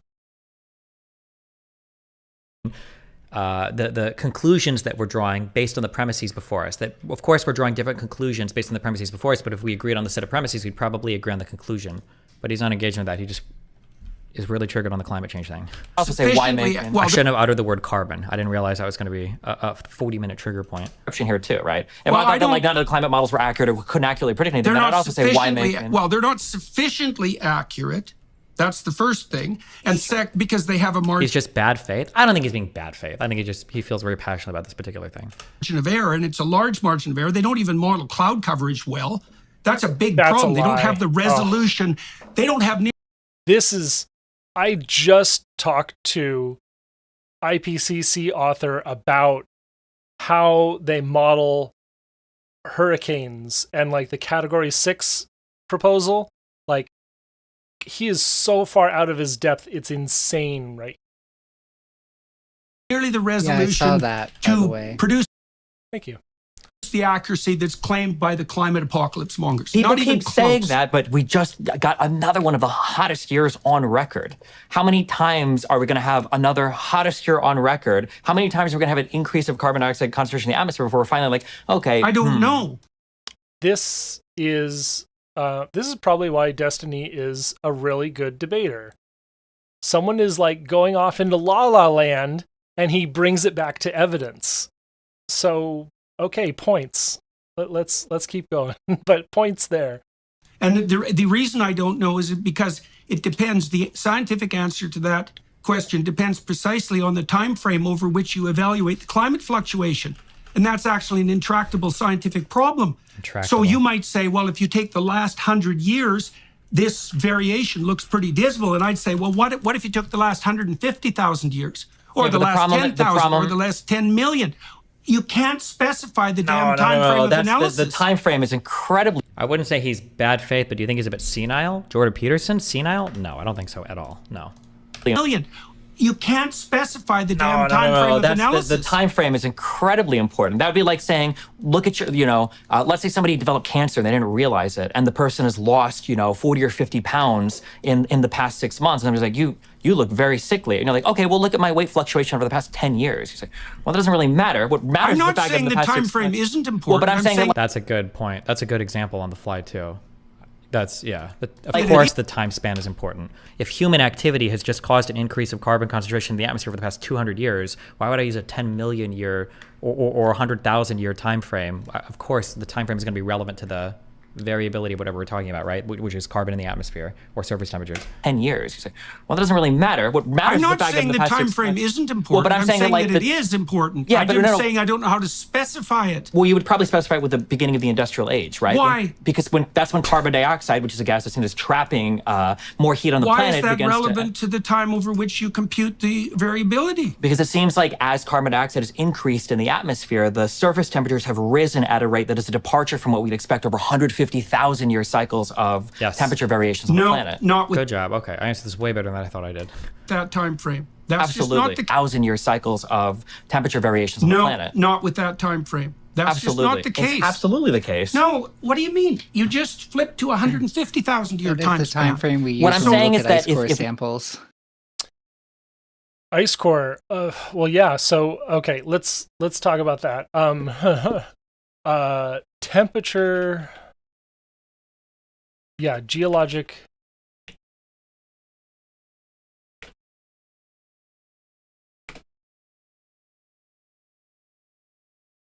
There's like, there are some charts of this. God.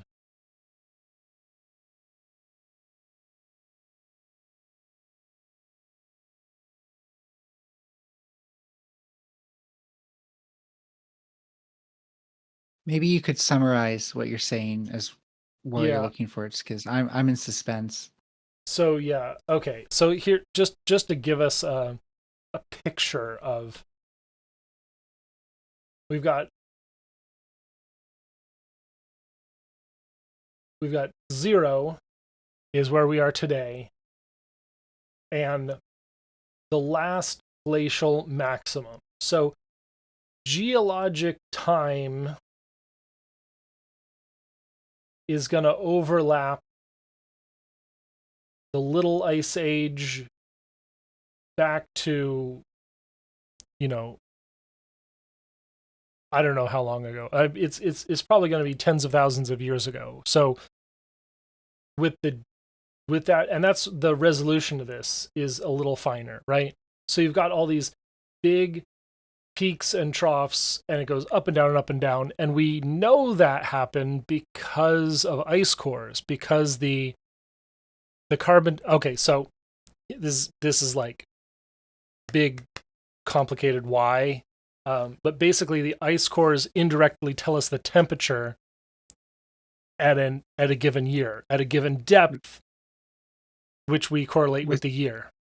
Yeah, with the amount of gases they store specifically, because water at different temperature stores different amounts of gases. Yes. Yeah, roughly different, let's say different gases for now, before I get lost in that tangent. So like less than 1 million years, probably ice cores. Further than 1 million years, probably sedimentary samples and guesses at the composition of the atmosphere based on sedimentary samples. So that's sort of the difference. And then we go look at the strata in the rock in front of us and say, oh, well, I know because of the composition of what I observe at this level of strata that the Earth was so much hotter back then, back in the... There are also just extinction events, which track really well with our understanding of this timeline as well, that it's everything kind of like cross-references each other. Yeah. So like, you can observe in the past and even see in the future, like range of projections since 1970. It's big. it's really big, and a lot of that depends on our adaptations and our changes in the economy and our changes in, in how we use energy. And yes, we have made bad mistakes in predicting economies. Like back when we thought we were going to have 15 billion people on Earth because the baby boom had just hit. And we thought there was going to be a baby boom echo as big as the baby boom generation. Right? That's how we were predicting the growth of the West Coast. And that's one reason that's one reason we don't have 10 nuclear plants in Washington right now, is because the population didn't explode like we thought it was. We thought we were literally going to have 1 billion Americans at one point, but no. I personally was gunning for nuclear powered automobiles. I'm sad we didn't get those. Yeah. The world of tomorrow. All right.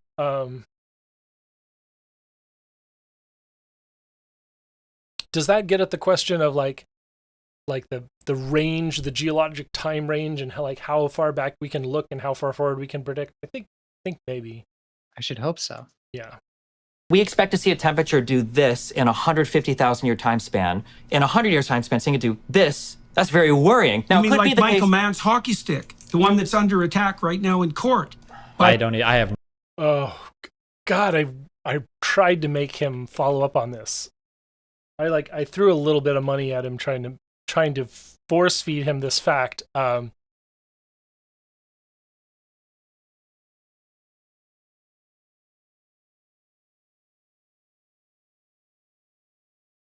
So Peterson has this question of the Michael Mann's hockey stick exactly backwards. It was Michael Mann who sued someone who's saying that his research was totally embarrassing or whatever. He basically, without assertion, has been defaming him, and without actually addressing the evidence, he has been defamed regarding, the climate science, the actual research that he did. He had some nobody on talk radio hammering up and down how awful Michael Mann was. And so that's what the lawsuit is. And Michael Mann won. So I don't know if we'll hear it, but Big L Jordan Peterson. And it's hard to win defamation suits. Yeah. I just want to say, by the way, I appreciate and respect the grind of putting money into things to hoping to get better content. Hope your audience appreciates it and likes and subscribes. Oh yeah. I think everyone watching is on X right now. Also, they're all probably gross Elon Musk fans. Ugh. Ugh. Oh, by the way, I am on X too. X.com/M9Scarlet. That's the letter M, the number 9, and Scarlet with 2 T's. There we go. It's funny that oh yeah, it is because we're reacting to Destiny, so I can't do it on Twitch. So yeah, X, of course. X is my biggest channel, right? Because I basically got nothing else. But yeah, come follow me on YouTube and on Twitch. That's where I usually make content. Thank you to the 21 of you watching on X.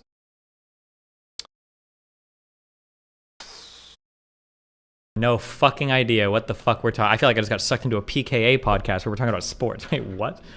Let's look up strange attractors. Canonical map for dynamical systems which are chaotic and unpredictable. Just look up strange Worrying. attractors. Now, Like That's Michael no Mann's big hockey deal. stick, the one that's under attack right now. Why don't you in look up court Lupinoff's by a major stability while you're at statistician who it? claimed that he falsified his data? I mean, that Spike?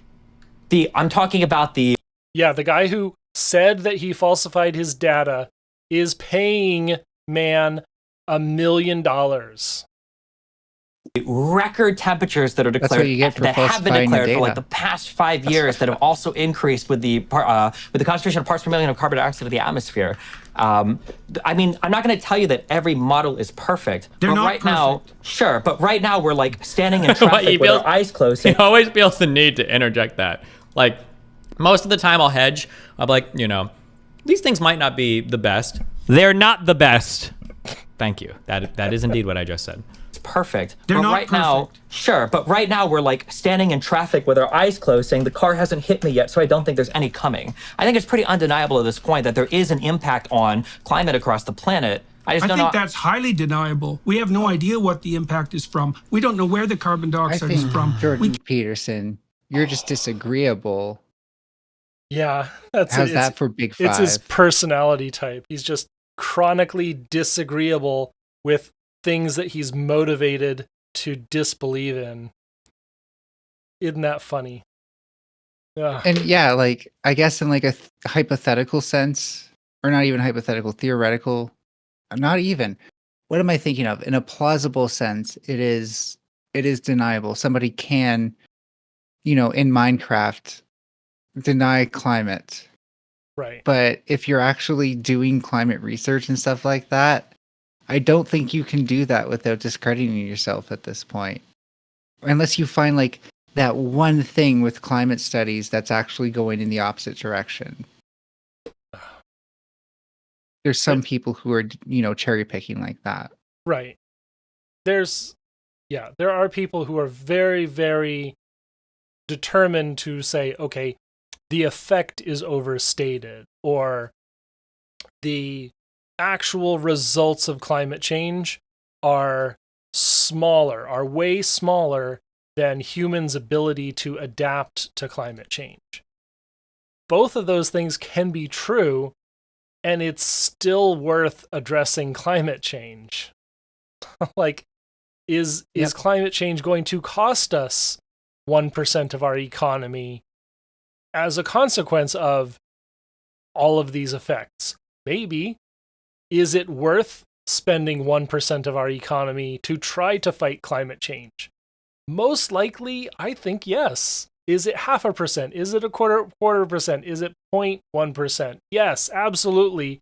0.1% of our economy to fight climate change? 100%. No, I don't know anyone who would say we can't sacrifice the wafer thin, a tiny sliver of economic potential to fight climate change, because the cost, the risk projection is just so enormous.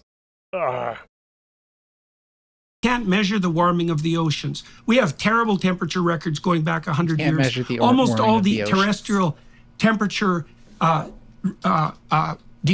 we could measure the exact amount of surface ice of the Arctic Ocean in the ocean continuously since 1979 when we launched that damn satellite. So like literally we have so much better resolution than Peterson thinks we have because of technology. Oh, it's even more precise than that. We can measure millimeter level height anomalies at the surface of a temperature that's a result from warm water pooling underneath. So even when we can compare that with sea surface temperature and just decide if like, oh, there's actually some warm water underneath. This is how we quantified the Kelvin cycle with satellite. But it's not a perfect model.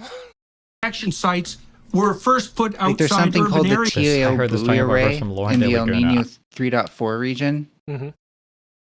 And it's just a series of arrays with temperature sensors at certain depths down them. Like, why can't we just keep doing that?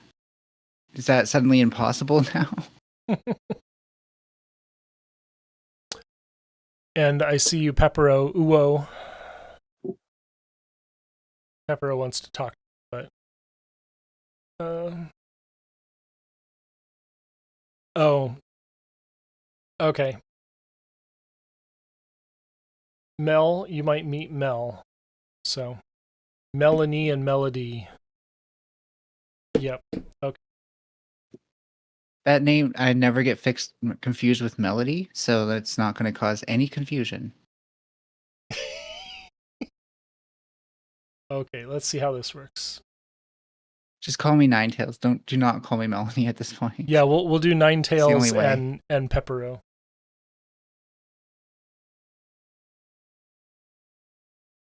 You get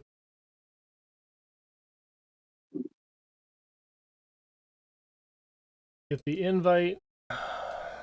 Is she here already? Oh, she is here.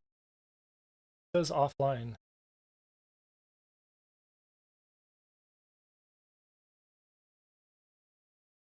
Now you've put a lot of pressure on them by saying they can in fact come on. There we go. Hello. Are you falling asleep? No. Okay, good. Just checking. So if you watch the stream, this is the Jordan Peterson versus Destiny, and No, I'm on my computer. so louder.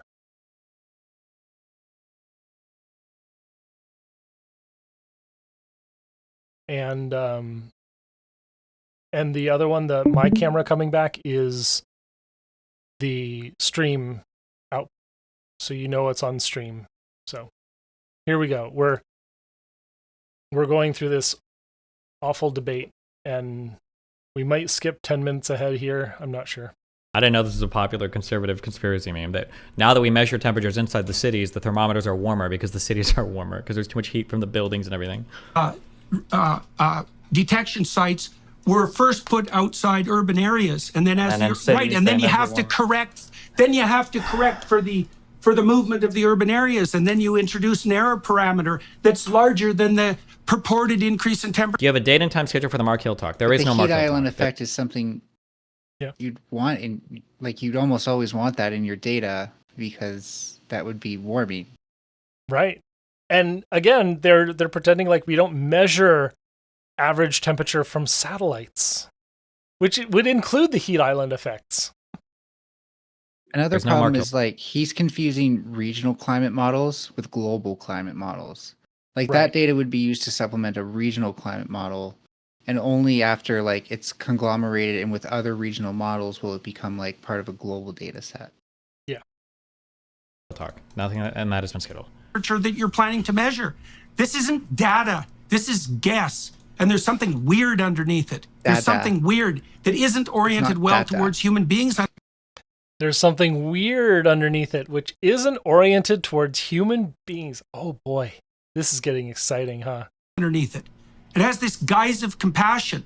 Oh, we're going to save the poor in the future. It's like that's what the bloody communists said. There it is. There it is. It's like SFO told me to read Mencius Moldbug, and within like 4 paragraphs I got the leftism is all communism argument. Like right there in the subtext. It's everywhere. It's a conspiracy. It's the big lie. It's the big conspiracy. You can't fight it just a little bit. You have to fight it all out because it's going to destroy us. Oh, he's so... I know how to make Peterson probe vaccine, though. Just tell him there's a vaccine against communism. Ugh. And they killed a lot of Don't people tell him doing it's for COVID. Just say it's for communism. And we're walking down that same road now with this insistence that, you know, we're so compassionate that we care about the poor 100 years from now. And if we have to wipe out several 100 million of them now, well, that's a small price to pay. There is no for the theory future of utopia. communism that's like, I guess we need to wipe out the poor then. Peppero, if you don't feel like talking, you can type in chat. We'll address it there. Okay. Sort of thing before. And the alternative to that is for... Man's hockey stick lawsuit was settled February 2024. He was awarded $1 million. Big LJBP. I don't know anything There's my dono. Come on. He didn't follow up about this data lawsuit or anything. I have no idea. Thanks utopia. For the $5. We've heard that sort of thing before. And the alternative to that is to stop having global level elites plot out a utopian future or even an anti-dystopian future. And that's exactly what's happening now with organizations like the WEF. And if this wasn't in the World Economic Forum, it's simultaneously capitalist and communist. I didn't even know. I didn't realize the WEF was like a force for communism when literal communists tell me that it is like corrupting and encircling, you know, people in Africa and destroying their productivity. Yeah. It's funny. I see the WEF. It's a horseshoe attack, right? Where it's like the both sides kind of like hate it. When in reality, like I think it's just like my problem with it is that it's very neoliberal. It kind of prescribes a lot of neoliberal policies and stuff, and I don't like neoliberalism. I know it's very You're just conspiratorial. you're the other side of this coin, right? I know I should be horseshoeing it and being like, oh, it's sabotaging everything everywhere and hates communism or something. I don't know. I've never seen anything from the World Economic Forum. I'm sure it has a history, but that like right now just holds a candle to Peterson's anti-communism. Immediately impacting the poor in a devastating manner. I wouldn't care about it that much, but it is. You know, I watched over the course of the last 5 years the estimates of the number of people who were in serious danger of food privation rise from about 100 million to about 350 million. That's a major price to pay for a little bit of what would you say for progress on the climate front that's so narrow it can't even be measured. And again, how do these two connect? We have to go back through his podcast, I guess, to figure it out, because he never connects the dots on this one. I think the increase in hungry people on the planet is because of climate policies. Why not? Because I don't think that countries in Africa are being pushed away from fossil fuels. I think most developing Of course nations they are. They can't even get loans from the World Bank. Do we fact check this? I wish I would have now. So who can't get loans from the World Bank again? I don't know. Hungary? I don't know.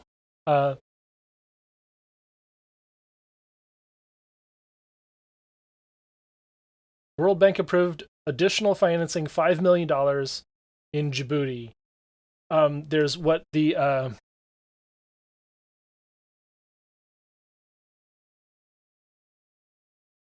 Great Renaissance Dam.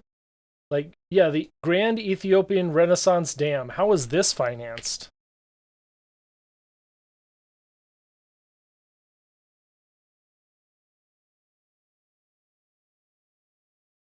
A 5 gigawatt dam, literally damming the Nile in Ethiopia. The financing for this is like where did that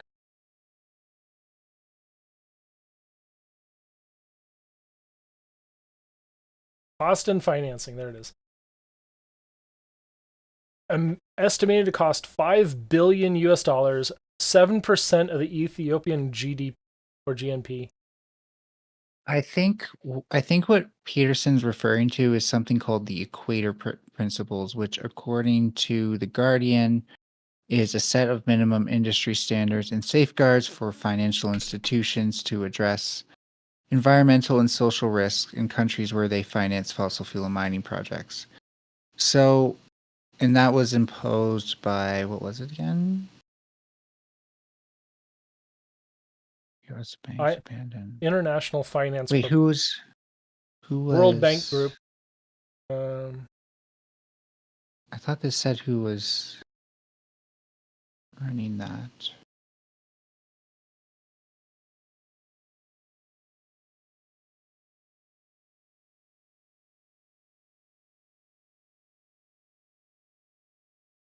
Why doesn't this article tell me when they started it? Around for more than 2 decades.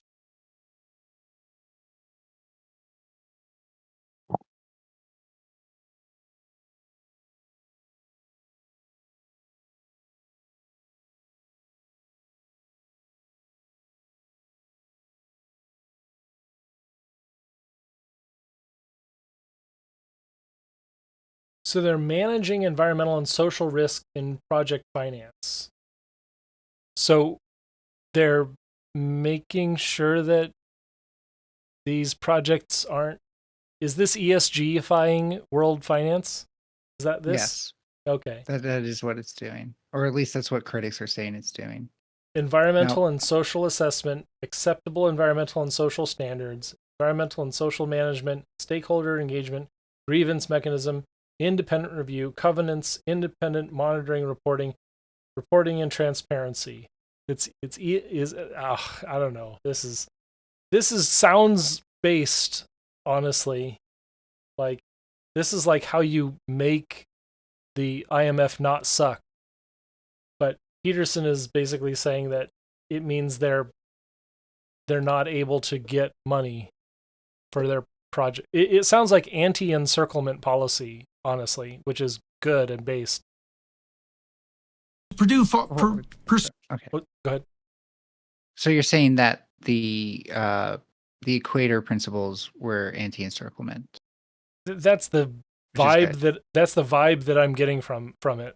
Like, just reading like, oh, we're going to make sure that stakeholders are engaged and their social, the social concerns are heard, is like, wouldn't that be a good thing if it like actually addressed, okay, we're not going to bleed this area of the globe dry by creating a financial burden in order to help them develop. We're going to give them like the tools to develop in a way that's permanently sustainable, not like, France recolonizing their colonies with debt. Yeah, and a lot of people think of like the climate crisis and how it exacerbates as being like, oh, well, will the oil companies stay or will they go, kind of thing, / will they adapt? And I think another huge question is the banks. Which is probably why Peterson just heard that like 4 different banking companies left and then was like, oh, this must be a bad thing because banks are the underpin or the pillars of my society. So whatever they're doing, I got to be against. Yeah. If the banks are out, well, that means that the socialists are winning.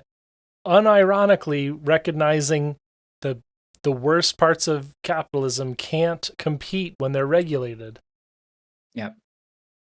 To fossil fuel development. And there's plenty of African leaders who are screeching at the top of their lungs about that because the elites in the West have decided that, well, it was okay for us to use fossil fuel so that we wouldn't have to starve to death and our children had some opportunities.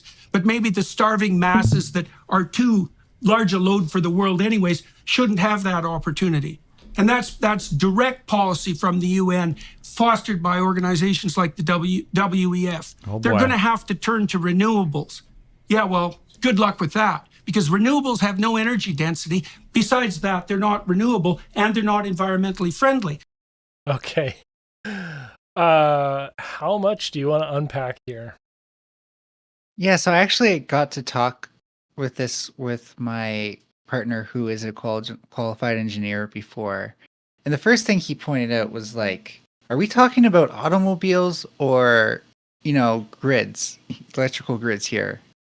Because it sounds like he's talking about like planes, trains, and automobiles. That's where energy density really like comes into play for energy storage. Now he might mean, how many, kilowatt hours do you get from a 1 meter squared solar panel, of course, which is the power you're getting from it. But nonetheless, it's such like an evolving field, and even like me and my partner kind of disagreed on like, yeah, well, are we going to be able to store a lot of our power? And we disagreed earlier, like, is that going to like mean that they're net positive in the grid or net negative? It can only get better, right? So I don't see what his problem is. We're already at like a pretty comfortable position actually when it comes to using solar to store energy, or using lithium ion or fuel cells to store energy. So does he expect it's going to get worse? So this is like Robert Bryce talking point, basically. And honestly, I'm surprised that he hasn't interviewed Michael Schellenberger on the Peterson podcast, because basically this is his, like, Schellenberger's entire narrative now is that renewables are awful in every way and you should never even try to touch them. They're a total scam would be what he's saying. So this report is the European United Nations Economic Commission for Europe. So it's a but this was asked for by the European Union. So the EU asked the UN to produce this report so they could decide if they would call nuclear and methane sustainable. And unfortunately, methane made it in there, but fortunately, nuclear made it in there. But there's just so much stuff in here. I think that there's like land use points. I do want to point out that methane is sustainable as a biogas alternative because it won't require us to frack and we'll always be capturing what we end up putting back out there. Right. So I think maybe it's fair if they kept methane in there, just that way biogas development and implementation won't be stopped. Yeah, unfortunately, I think it's not quite. Can't find it now. This table. Life and cycle. like another question is like for me, like I've kind of been secretly working on something called a microbial fuel cell. Not going to get into, I can't get into any more details, but let's just say it is looking at like a high potential for energy density, but only energy flux, right? Like, so I'm digesting things and stuff like that, and then electrons are produced within the cell, particularly in one part of the cell, and then I put that into a conductor and I get power in the most simplest sense. But there's no real part where I say like, oh, the energy density of this bread is this much or something like that.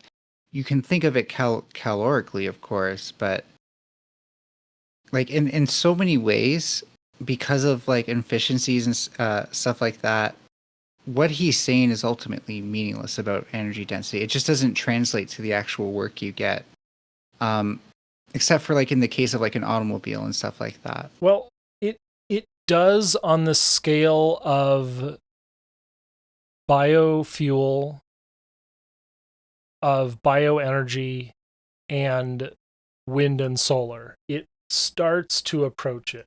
And here we go. Environmental impact assessment. I'm looking. It's in one of the charts here, but basically, the land demand from wind, well, not wind as much, but solar and bioenergy is very, very large. Some of the scenarios in that printed report I've got, the special report on 1.5, is so enormous that basically in order to supply the amount of biofuel that the IPCC recommended in one of the high overshoot scenarios, we need to take all of upstate Ontario and turn it into producing biofuels. Now that's not to say that we would distribute it across the entire globe and it would seem like less, but that's an enormous amount of land to solely dedicate to fuel development or even solar. Like people will say, oh yeah, solar, if we just covered a small part of the Sahara Desert in solar panels, it would power the world for a year. But no, it has to be there when you need it. So you're talking about. But can we be clear? Like the definition for energy density that you're using, which is how much land will it take to have enough to run our current stuff, isn't the definition he's going to apply to fossil fuels, right? He wants you to think about the energy density as the internal energy of that fossil fuel and the work that it can do upon combustion. And that's why it's easy for him to kind of do this false equivalency with things like solar and stuff like that, where people then think about like, oh, well, my one solar panel isn't as powerful as a combustion engine, so therefore I can't, it's inferior. Well, it's just to put it simply. It does matter because in terms of the land footprint of things like that, like the only way we scale up, I'm sorry to say, but your deep green model is only scalable if we all live in single family housing from solar, of course. So the only way that's why that I'm not trying to scale it up. yeah, okay. Yeah, it's you got to scale down the consumption in order to meet in the middle, right? Anyways, but yeah, so the things that he's arguing against is from the Robert Bryce playbook, which is to say that, oh, this energy is so, or somehow the Michael Schellenberg, even though I don't think he's talked to him directly, that playbook where he's basically saying we're wasting so much of wild spaces because we're spending all of it on renewables. But I don't know that he has the background to actually put forward that argument. He's just sort of screaming it because he's heard it said before. Okay, and there is even an argument to that says, well, okay, let's say you're right, and let's say he's right, and it is the same space as Northern Ontario. Well, we don't have to do that in Northern Ontario, right? We can do that in the plains or somewhere where there would be such a much less economic impact and distributed that it's really not that big of a deal. Now, I agree, though, we have to protect habitats, so I'd probably be inclined to believe that, but then at the same time, like, I know firsthand that the ability for solar panels and energy storage is just going to get really good in the next 10 to 20 years, especially because we're getting better with making biotechnologies and stuff like that work on chip surfaces, and that will increase the efficiency of things. Like, instead of us just have, like, up until now, like, taking a chlorophyll complex, putting it in a solution, and having it in a clear bag in the sunlight hasn't been efficient for obvious reasons, right? The prospect of the chip is that we will actually be able to do that. It'll be as if, like, you have little chlorophyll complexes on an image sensor. Okay, we've got to address this, I guess. So this is the historic view of solar cell efficiency. So, we start down here in 1975 when, the very, very best was like 22%. And most of them were, between 8 and or 12 and 16. Like some of these different techniques. And they've genuinely improved a whole lot. And there's like new emerging interesting technologies. This perovskite silicon tandem up here, just like jumping way up in efficiency really quick, is interesting. But it's because of things like the Quasar-Shockley limit, where there is a ceiling to efficiency, and we're starting to get close to that ceiling. Like you're not able to get much more efficient than whatever 40% for a thermal plant. So nuclear, in terms of converting nuclear energy into steam into electrical, has topped out, right? Like you're not going to get more efficient than like a 2 gigawatt reactor anywhere in terms of fuel to electricity conversion.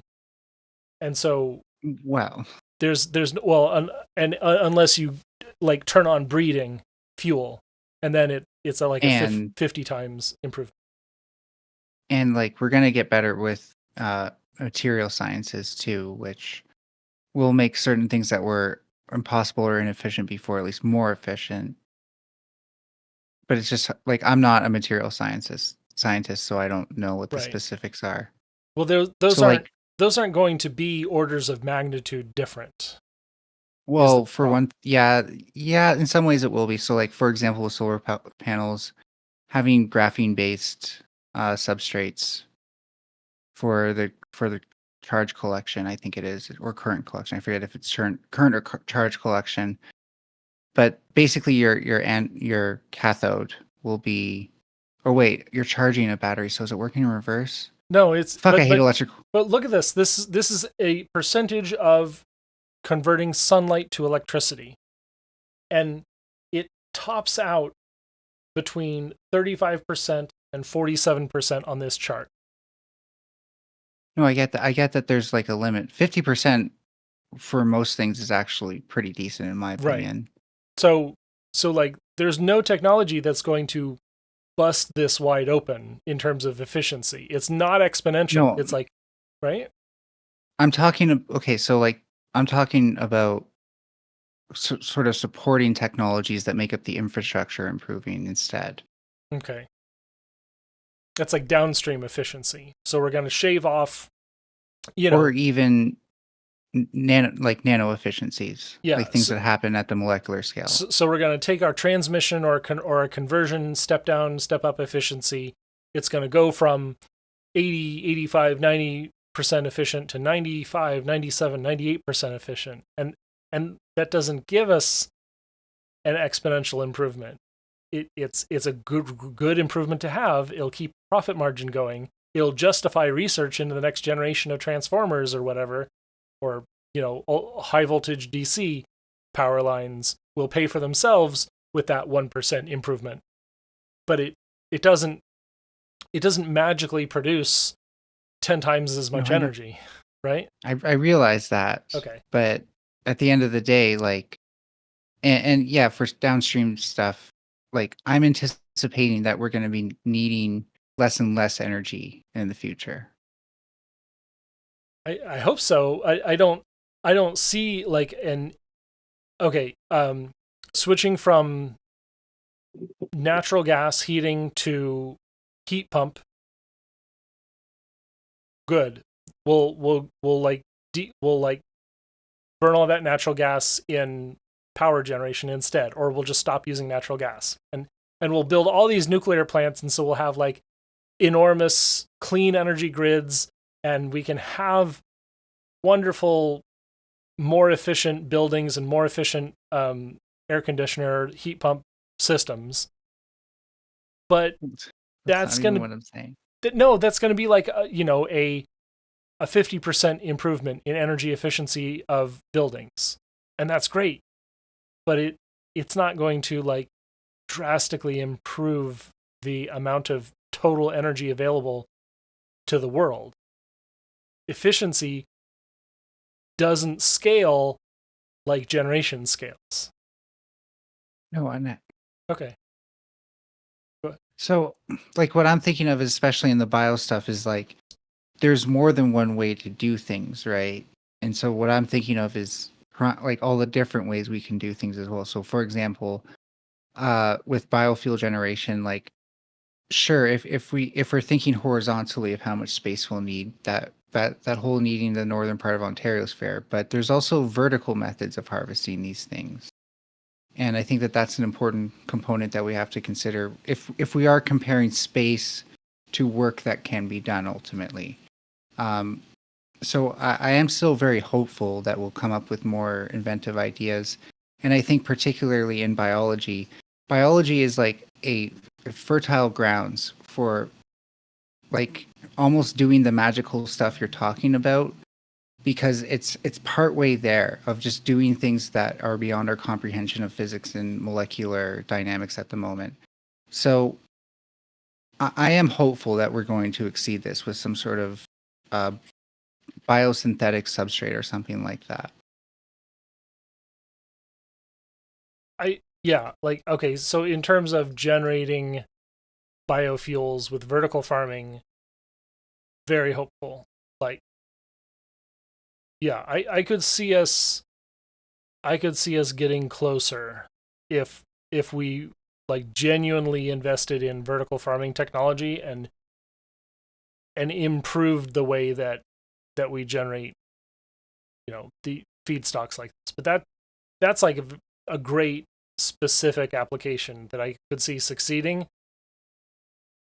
However, you could certainly do it more than one way. You could make synthetic fuels with nuclear, and I wouldn't say that these are competing, but these are hopefully complementary technologies that we could see like enormous amounts of biofuel generation along with syn fuel generation, along with just better emissions free, more efficient fuel systems like ammonia or methanol that are that can burn cleaner than methane and oil. Well, yeah, ammonia is a bit of a tough one because if that, like, that's one of those things that once it spills, it is Yeah. a huge issue. It Same with acutely methanol. toxic. So Yeah. Well, methanol it's is cytotoxic. yeah, it's not as nice. It's not as clean to the body. It is toxic, and it's not. And like you can absorb it through your skin.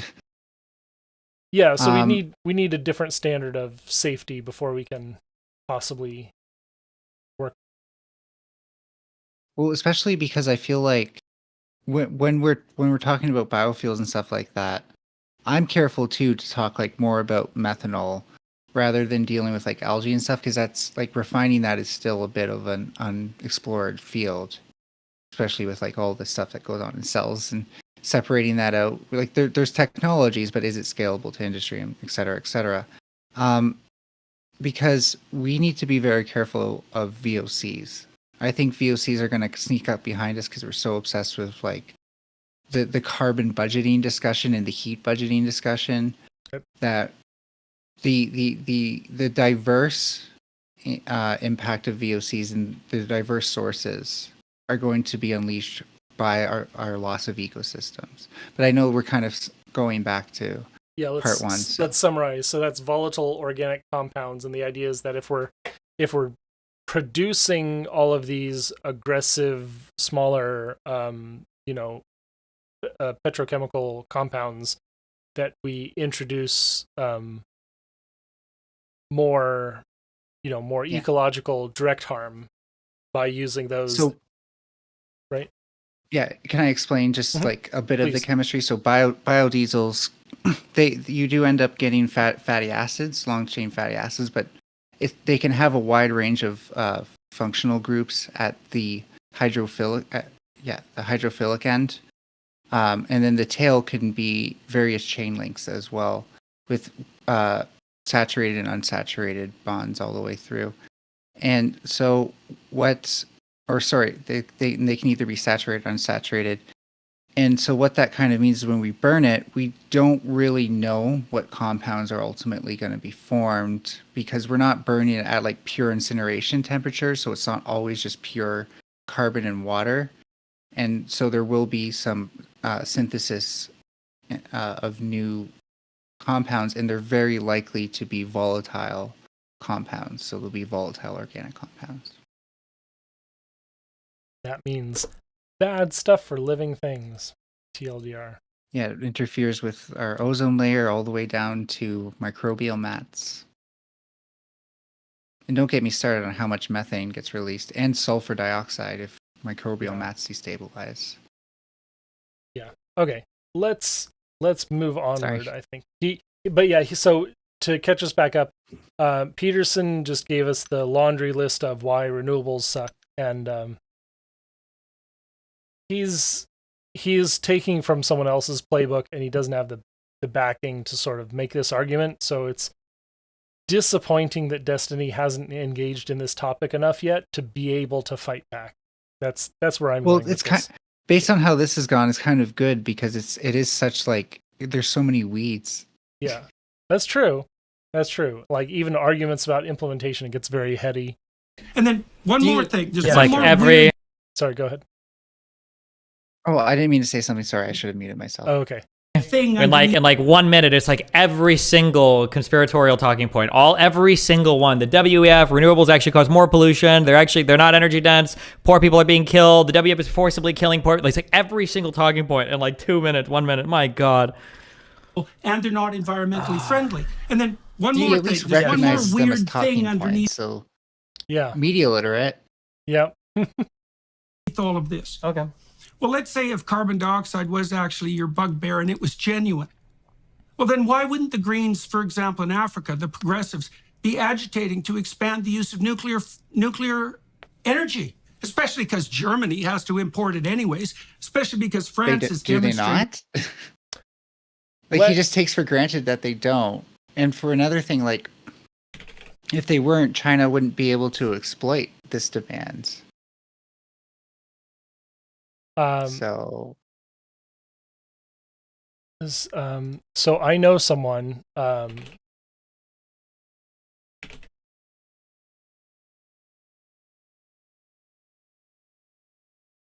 there's this organization called Africa for Nuclear,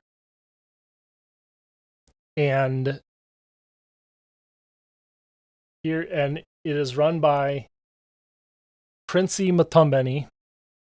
I've actually interviewed her. That's how I know how to pronounce her name.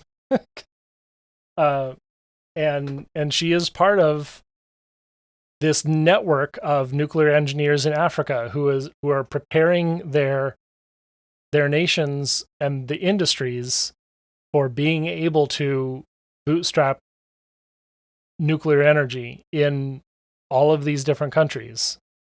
And so, yeah, it is a part of the IAEA charter now that they are promoting development of local capabilities so that countries like South Africa, like all the different sub-Saharan Africa and African countries can produce nuclear energy, like the Emirates, like Iran, like Saudi Arabia will very shortly, like Egypt is very shortly. And so it is without their infrastructure needing to be like atomic bomb infrastructure underlying it. Right. And that's the important thing is like, yeah, go ahead. It's so rich that like Peterson, instead of like seeking any of these people out, because that would probably mean that he has to break outside of his white supremacist echo chamber, feels like he gets to talk for what's going on in Africa, for the not just like any single person's thought process, but just assume that like none of these people are smart enough to want to do green energy. Or maybe he's making the inverse argument, like they're not westernized, so they're all like, right, they're too primitive to have the same issues as us or something. But he's clearly not like trying to make some argument here that like they see past our shit or something like that. Everything for him it has to center around these populist right-wing arguments where it's, well, people are just going to assume by default that Africa's behind us. So I can just make assumptions that rely on Africa being behind us. Yeah. Let me see if I can find you. Oh, there we go. I just remembered you asked me to tag you on Twitter. Oh, yeah. I was able to post the stream to questionable results because all my results are questionable on Twitter. But I think it got me one follower. Shout out to Keldoge. Oh yeah, Keldoge is awesome. Just to supplement my white supremacist echo chamber argument, Daily Wire just lost their token black women. So, just saying.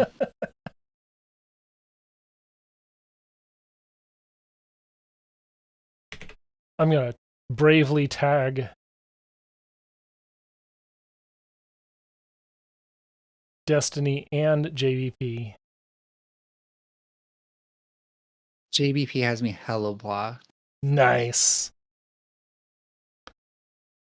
He did the who do you think you are to be able to do these things? And I was like, buddy, I'm somebody who like would actually dedicate my life to fighting these things and probably will once I get my shit together.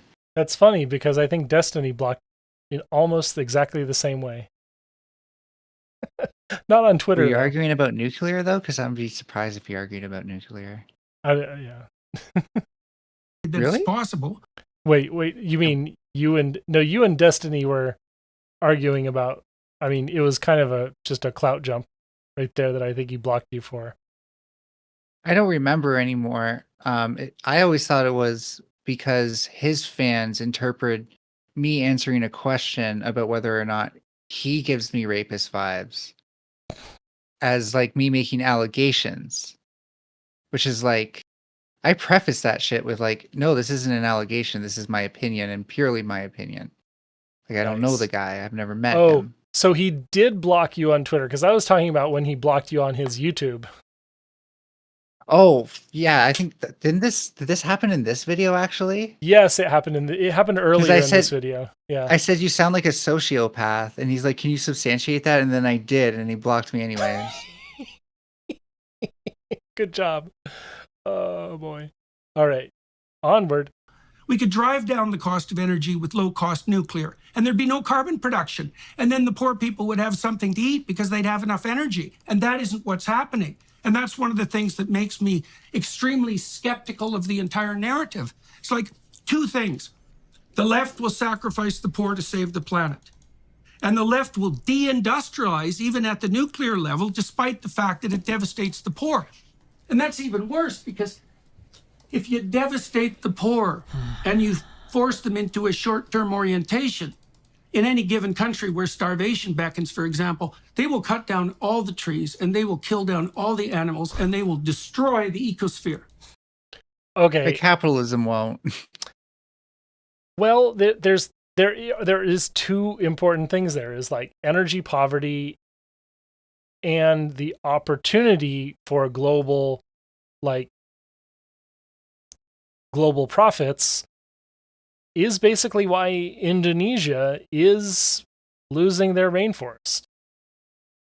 They've got, And the current yeah. Oh, sorry, go ahead. Oh yeah, no, it's like, yeah, it's literally like they don't have another way of making oodles of money as a labor force, and so they are producing and harvesting palms and cutting down the rainforest to do it. And the current projections are that, like, in something like 80 years from now, oh wait, no, so 60 years from now, biodiversity across the world in almost most places will have about that of a parking lot. Oof. So like this, mostly generalists, mostly just passing through from other ecosystems to see what's left, and then they move on. At best, we may have like a lot of invasive species technically filling that void. Someone offered a question earlier about invasive species, but I unfortunately I ignored it because we were having other pressing conversations. But yeah, invasive species and future habitat loss is like those are two big factors cutting into why we need to preserve the land area. And from my perspective, power density is one way of preserving more land area. Let me rewind just a tad so that we can get back to these two crazy points. One of them being, if you don't have enough energy wealth, your population is going to destroy its environment in order to survive. And the other one I forget just right now. Nuclear level, despite the fact that it devastates the poor. And that's even worse, because you have to go back a bit further. If you devastate the poor and you force them into a short-term orientation, in any given country where starvation beckons, for example, they will cut down all the trees and they will kill down all the animals and they will destroy the trees. What the hell is he talking about? Like, if we can no longer like do horticulture, and we have to get rid of forests to it's that of the availability of cooking fuel, for example, if you do not have anything else, you will burn wood or dung for cooking fuel, and simply replacing that with a simple fossil fuel would be incredibly beneficial. But I guess his sort of talking point would be, oh, that's not allowed, and so we have to force. And this is such a Schellenberger Bryce talking point, and he's just stuck. Actually, I think you're right. I need to go back further. Sphere. Nuclear. Talking point. Every single one. The WEF, renewables actually cause more pollution. They're not energy dense. Poor people are being killed. The WEF is forcibly killing poor people. It's like every single talking point. And like, food with a magnifying glass, solar cooking. It's got to be pretty damn high. Well, okay. Time efficiency or materials efficiency or fuel efficiency? Like, yes, well, let's say we're sacrificing material efficiency. We're making a giant magnifying glass. Okay. So we can cook a reasonable sized meal. But imagine we're up in like the 95th percentile, just like the reflectivity of the glass, which is ideally minimal. I mean, you're saying like the percentage of energy from the sun that's converted into useful power heat is not, don't care. Literally, it could be 1% efficient. It could be 99% efficient. If it cooks the hot dog in 5 minutes instead of 2 minutes, it doesn't matter because the fossil fuel will cook the hot dog in 2 minutes. Right. So those are. Do people? But okay, isn't it relative though? Like, do we really like if we've grown up knowing the hot dog for cooking for 5 minutes, do we really need the hot dog to cook in 2 minutes? Ask someone who is on a subsistence diet. I don't know. It probably depends. And if they have the sunlight and they had like the technology to do solar cooking on reflected metals, they probably will.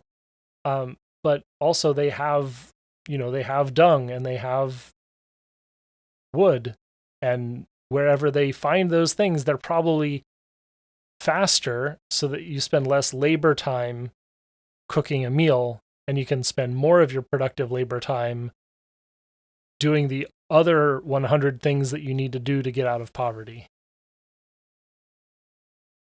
Okay. Like, am I arguing against you or Peterson right now? Are you doing devil's advocate? No, this is like what I see as the reason that people use fossil fuels. Actually, so you might be arguing slightly against me, because there's a book called The Moral Case for Fossil Fuels by Alex. Is that Alex? Well, Epstein? I'm not arguing against you because of that, because I've never read it. But okay, but this is the narrative that Peterson is sourcing his arguments from, because this is the genealogy of the narrative. It comes from Alex Epstein, Moral Case for Fossil Fuels. It flows through people like Robert Bryce and Michael Schellenberger and others. And so, typically speaking, we make a much greater impact on like species diversity around us from our food needs than like tree needs. That's more from like logging for the purposes of building that we do that. So if we're talking about species diversity, then we can actually talk about that as a buffer and how robust it is to us hunting it. And there's a lot quicker overturn in population than with trees. I don't think wood, like he's talking about deep forests. Sorry, 1 second. He's talking about deep forests, which are usually like the last part of a forest to get harvested. They tend to have bigger trees, but they're harder to access. Usually the bordering forest is what's harvested first, especially by smaller populations that are reacting to poverty conditions, not large capitalistic industries that are trying to max out how much wood they get out. So I don't know how much smaller populations that are working off of need really can impact deep forests, especially not in the way that like capitalism can export that and make global demand for it. I think he is kind of I think he is more or less addressing both like immediate need, the edges of the forest that you're talking about, as well as the capitalist. Like these are the industries in places like Indonesia. These are the jobs available. Is you work on the palm plantation, you clear land for the palm plantation, you clear land in South America for the beef ranch.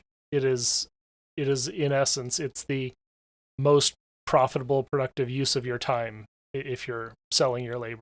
So it is. Well, if he's going that far, like that's only true in a post-colonial society that has been forcibly globalized away from like what its native population was doing. Whatever the sure, the native population may not have had like the perfect food security at the time, but they were at least able to source manageable levels of food from the area around them, because generally speaking, that is how you survive to the next year, and how the next year gives you enough food. You can't overmine. You can't over scavenge. You can't overhunt. Yeah. I guess not literally. You can in theory, but in practice, it doesn't work out that well. So you learn. Yeah. This is the this is almost the systemic and degrowth versus green growth versus whatever else argument is that. I am more on the side of degrowth, right? Like I Right. do want to see these global trade industries shut down. Not that I don't want, nations to have other options to avoid poverty, but that like why can't the solution be to just stop using markets altogether and go back to supplying yourself your own goods? That's a high. That is a that is a high standard to demand of Well, the developing world. Right. I can't imagine like there's obviously some portion of the population, but I can't imagine much support for like, okay, we're in a point now where we're going to need to do something to reclaim food security. Do we find food security from within our own borders and territories, or do we export that to another nation that will ultimately use that to dominate us? In other words, do we need the trade from the palm plantation to buy ammonia fertilizer from another country to produce food on the smaller plots of land because we've sacrificed, all the rest of our land for... Not true. So just because right now there's not a lot of like agricultural tech that increases nitrogen fixation, really it's going to come down to how do we inoculate soils. First of all, how do we make soils fertile for the inoculum, but then how do we inoculate soils with certain bacteria? I'm almost guaranteeing you, by the way, we're going to find because there's already kind of forms of this with Shigella and Pseudomonas. We're going to find bacterial combinations that on their own fix more nitrogen than what we see at the roots of soybeans. And we're going to be able to genetically enhance that. Right. And that's all they're going to need to get at that point to actually create these fields. Yeah.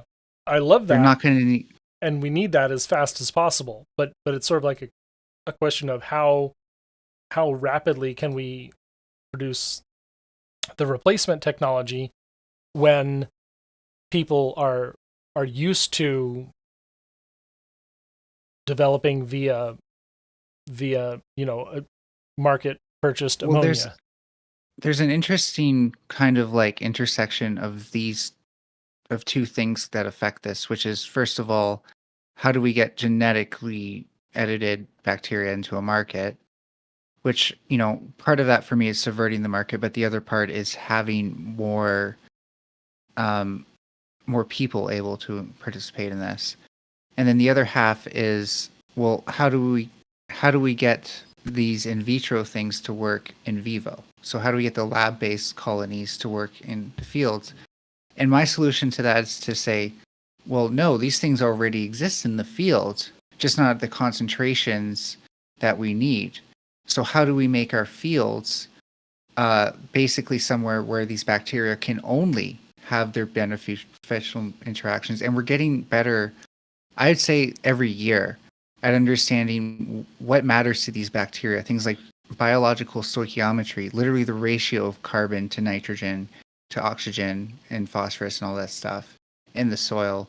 These, like, what we can do is we can look at bog systems where there is a lot of this already happening and say, okay, what's the stoichiometry here? And then apply it to these other places, because it turns out that a lot of terrestrial crops have a wide range of stoichiometries they can grow. There's a few exceptions where they're very sensitive, but we don't always need the most sensitive crops all the time, except for, there's exceptions, but usually those lands are already adapted to that very sensitive crop. When it comes to general crops and stuff like that, though, the nutrition value will vary like 10% of the actual change that and the difference between like its ambient soil and this new kind of like bioproductive soil that actually helps it grow. So I'm very much certain that in the future, like, getting these things to happen isn't just going to be a matter of like genetic engineering and then doing all our same agricultural tech. It's going to be about culturing these things in a way we've never done before, using the field as kind of like a petri dish.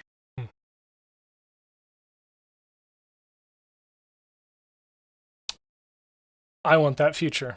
That's where I'm at right now with that. And also, sorry, I just remembered, you can recapture phosphorus with fungus. Right. You can recapture it from streams and like riverbed sediments and stuff like that. Yeah. Then just redeposit that along your fields to get your phosphorus back as well from erosion. I think that, yeah, I think mostly, ideally, we could see the end of the fossil fuel engine for feeding the world. But it's where people exist today, and undoing the harm that caused that is a lot of work. So yeah, we have to do the work. Take the dark green pill. Yeah, we have to do the work, and Alex Epstein and all of the intellectual downstream of him are making the argument that theirs is the only solution that saves people and lifts them out of poverty. So yeah, if the dark green pill is going to produce a alternative to that engine, amazing. So just to summarize. Thank you. And let's go on with more JBP. 2 minutes, 1 minute. My yeah, God. I'm so sorry for rambling. And they're not environmentally friendly. And then one more thing. There's one more weird thing underneath all of this. Okay. Well, let's say if carbon dioxide was actually your bugbear and it was genuine. Well, then why wouldn't the Greens, for example, in Africa, the progressives, be agitating to expand the use of nuclear energy? Especially because Germany has to import it anyways, especially because France has demonstrated that it's possible. We could drive down the cost of energy with low-cost nuclear. And Joe Biden is helping us expand the use of nuclear energy. Thank you, Joe Biden. Let's go, Brandon. There'd be no carbon production. And then the poor people would have something to eat because they'd have enough energy. And that isn't what's happening. And that's one of the things that makes me extremely skeptical of the entire narrative. It's like two things. The left will sacrifice the poor to save the planet. And the left will deindustrialize even at the nuclear level, despite the fact that it devastates the poor. And that's even worse, because if you devastate the poor and you force them into a short-term orientation. Okay, now I remember the second thing I wanted to hit. It was deindustrialization. And that goes along with Germany. And his talking point about Germany is that Germany chose to shut down nuclear for political reasons, as a political favor to their base. My hypothesis regarding that is that this is a 30-plus year project related to the reunification of Germany, the fall of the Soviet Union, and the Chernobyl scare that basically all wound up together, that made Germany and Austria in particular terrified of nuclear energy. And so it's almost a conspiracy theory of my own that this was all. Is it working? What? That they're deindustrial? No, that they were scared away from nuclear energy because of the fall of the Soviet. I just mean, like, is not using nuclear energy working for them right now? It means that they're continuing to use coal. So it depends on what the objective is. If the objective was getting rid of nuclear, then Energiewende was successful. If the objective was cleaning up their energy system, it was an utter, abysmal failure. Do we really need conspiracy theories when there's plenty of literature on how coal and gas lobbies already do this? Which is the bigger conspiracy theory? That, and which one do you like the best? Either, or perhaps both, either Russia subverted the political system in Europe to prevent developing their own native natural gas resources and made them scared of nuclear and got them addicted to Russian gas so that they would have this financial pipeline into Russia. Or, and perhaps or, did the United States further or foment fear of Soviet technology and Soviet industrial misadventure and basically paint everything that the Soviet Union did with such a harsh criticism that Europe is entirely scared off nuclear energy. Yeah, so I would say neither of those are feasible to me because it is like I don't know how much impact they actually had to do that as foreign nations. Yeah. Well, But I know that like domestically speaking, this influence does typically come from lobbying groups. Right.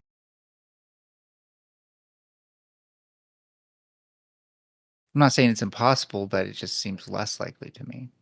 Either of those Right. two things. So Russia funneled money. So Russia covert funding of U.S. anti-fossil fuel groups, and the same thing happened. I'll go and look for an article about this, but you can find like there is also That's them funding American. right. And what I'm about to say is there's also here it is, Guardian. So would Russia be profiting from natural gas sales then? Yes. Because okay, that's what you lost me on. I thought they weren't using Russian natural gas or Well, they were until the Ukraine war, right? Like Germany was using Russian gas until the Ukraine war. They're like literal politicians, German politicians on the board of Gazprom. Huge scandal. So yeah, like there's actually evidence for this conspiracy theory of mine that Russia completely swung people away from either developing energy in their own state. Maybe I don't see direct evidence that they swung people away from German nuclear, but it definitely helped them that Germany was willing to shut down nuclear because they continued to develop their dependence on Russian gas. We need to bear in mind that if if Germany felt like they were under the influence of Russians, that would probably make them opposed to it, though. So it would have to be very covert. And I feel like Germany's, like, I would say the same thing about America, so maybe I'm wrong, but Germany's just not the sort of place that would be easy to do that sort of thing. It is pretty, like it's not part of, is it a part of the I-5? You mean the G6? New Zealand, Australia. No, it's not. Oh. And so, like, as an intelligence community, it's pretty cut off. And I think it'd probably be harder to crack than something that has its tendrils all across the world, like the U.S. I don't know. It's like, I'm not good with geopolitics, so like I can't say for certain. I just, if there's no, like, to assume that there's no lobbying going on in the equation is, to me, like a recipe for disaster, because there probably almost certainly is, like, domestically as well. Okay, so and there is evidence for there's very old evidence for fossil fuel groups opposing nuclear. But usually what that was among a set of competitors, the fossil fuel groups who were not diversified into nuclear at the time would be the ones pushing that. Like, I think a big case was in Australia, where there were lots of fossil fuel groups opposed to nuclear in Australia because none of them were diversifying in that direction. In America, it was less so much because everyone, literally every merchant generator, every fossil fuel company was either in nuclear or had a plan to get into it. The only hard evidence I have there is the Arco Gas Company. Their oil baron funded the foundation of Friends of the Earth. And Rockefeller funded the research of a scientist that made us all fear radiation. So those are perhaps two fossil fuel lobby efforts. The Currys? We fear the radiation because well, in part because of the bomb, but also because we learned about radiation poisoning. No, because we think it's going to mutate future generations of humans. Yeah, that was a miscommunication of science. Like what happened is like media outlets picked up the cell dividing thing, right? And there was also like hysteria about stuff that was being talked about. Like there were mutants born in Japan after the atomic bomb, of course, but it wasn't.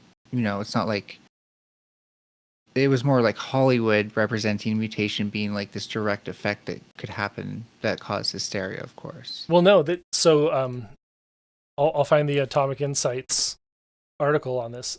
This is Hermann Joseph Muller got a Nobel Prize for the effects of radiation on the human genome, and this is how we get the linear no threshold response to radiation in humans. And it does, like, at the low end, the justification for it being linear all the way to zero is to say that, well, if it has no observable direct effect at some point, he's basically hypothesizing that there is still a knock-on population effect. And so this is, and he's a geneticist as well. So here's the Atomic Insights. I'll send this to you as well. This is the case. And if you see Nuclear Now, the new film, shoot, who was that? But no, there was also like just general hysteria in the media about cancer. And yes. It was like people thought like growing a tumor was literally growing like a second body part because they didn't understand the difference in cell types as a population, right? So there was just like a lot of scientific illiteracy that also contributed to this that maybe this will address, but I always understood it as being more of like a media phenomenon. Oh no, this is definitely like enshrined. The linear no threshold hypothesis is enshrined in traditional medical best practices. Right, but this doesn't debunk other concerning theories like bioaccumulation.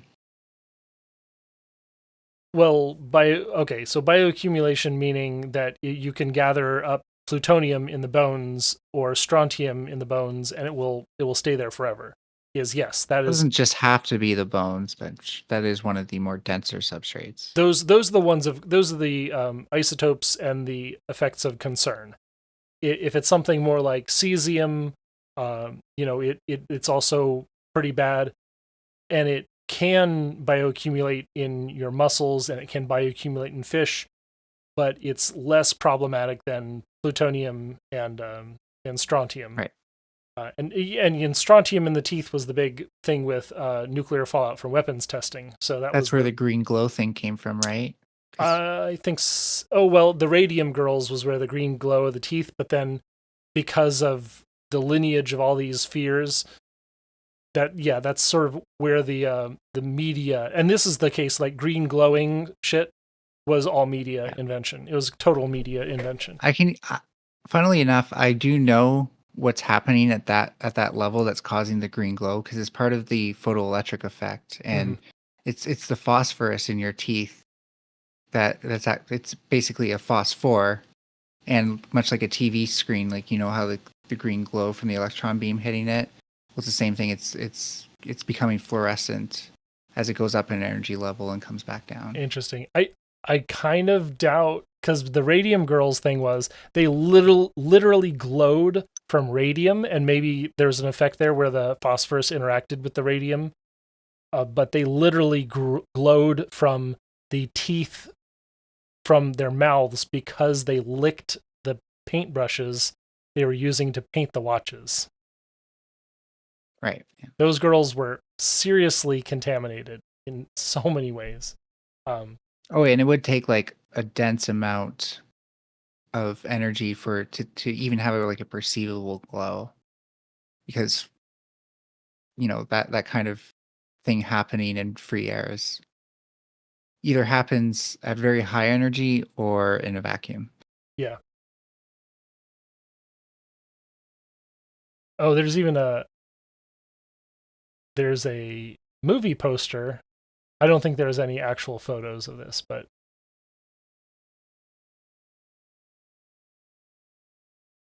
maybe. I don't know. I'll have to look.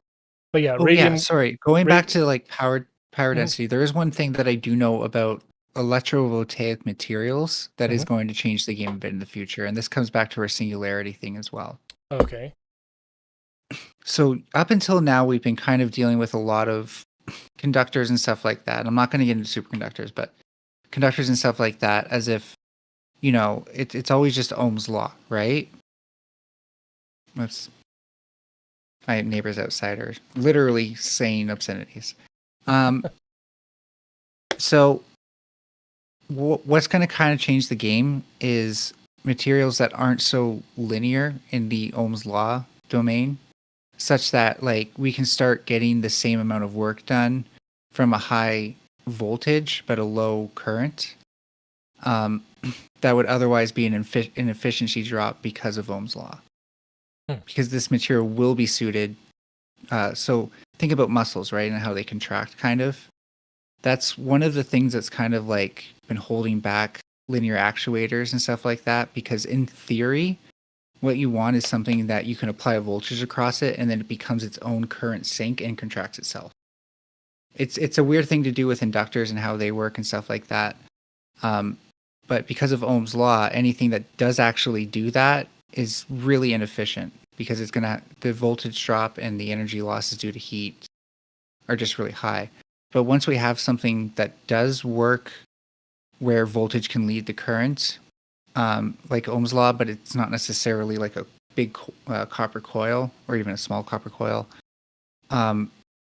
the ability for us to use this in new technologies will just explode.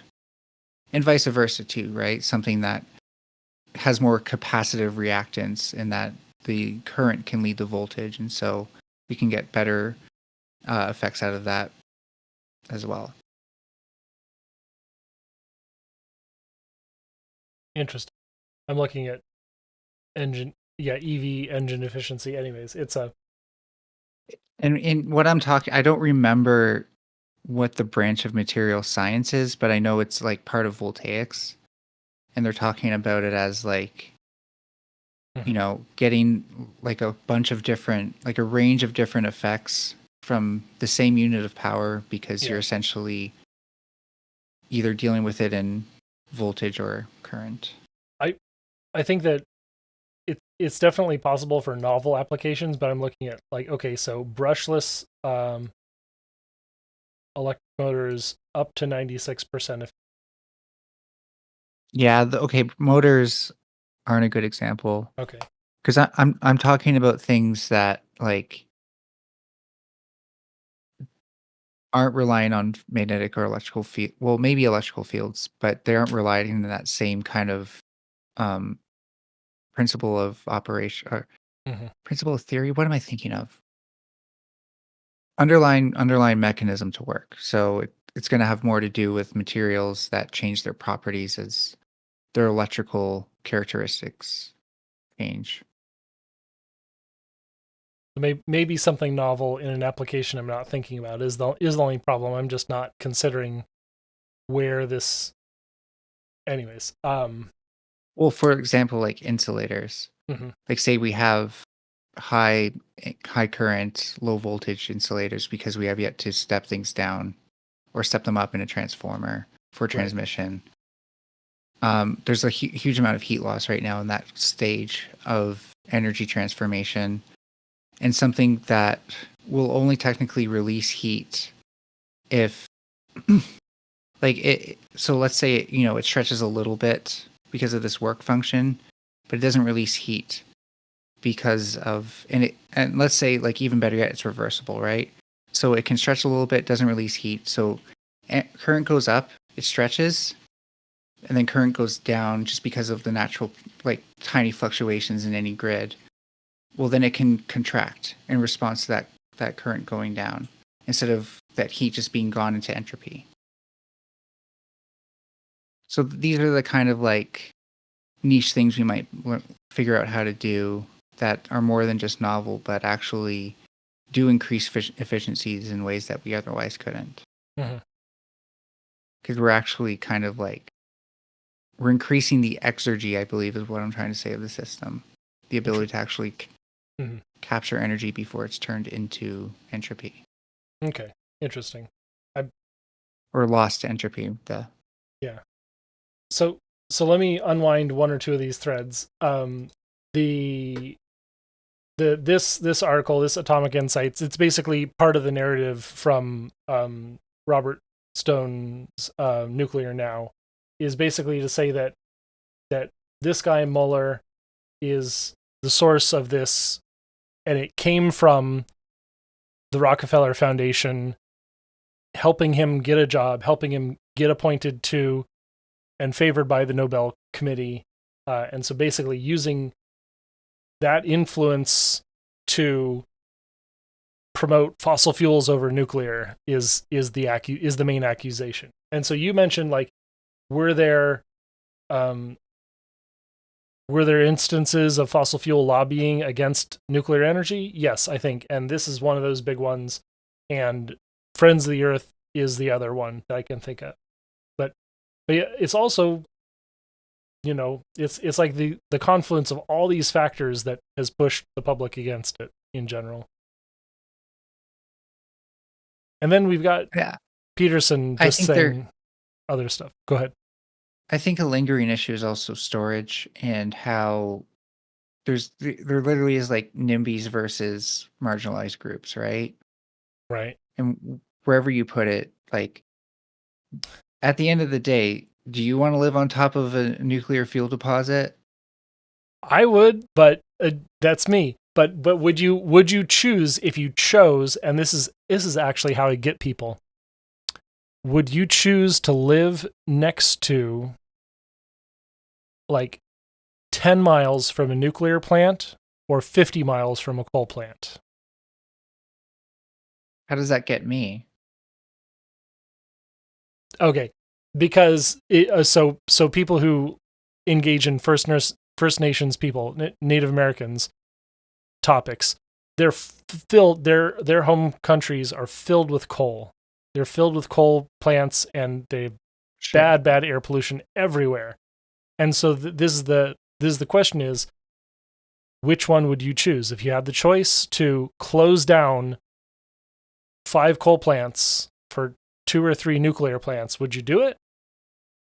If I felt like I was dealing with a lot of anxiety, like, I don't know, like, I personally feel like, and I know for you, like, you're imagining that I'm imagining Chernobyl, but I'm not. I'm imagining just something where there is some other sort of societal collapse and they can no longer manage the plant, and that's what I'm gambling on.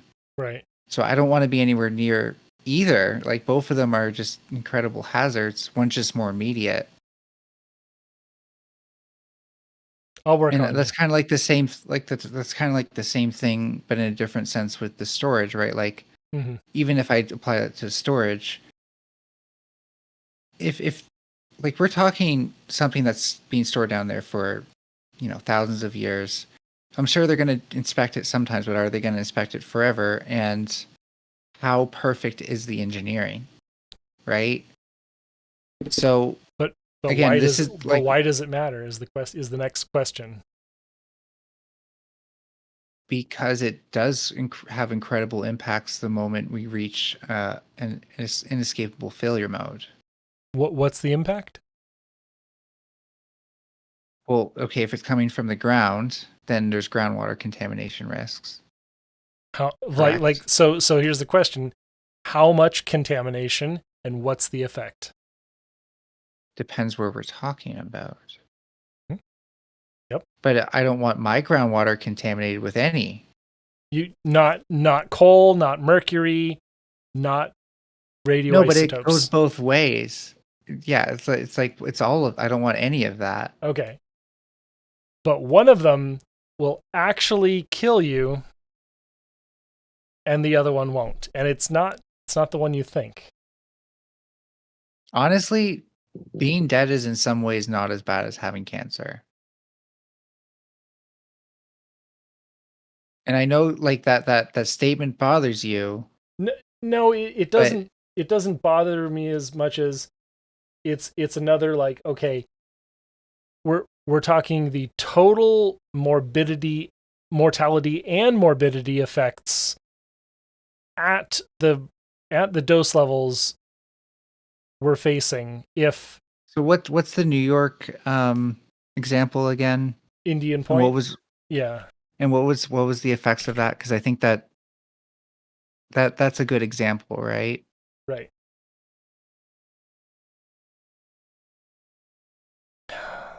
Okay, let's just talk about Indian Point.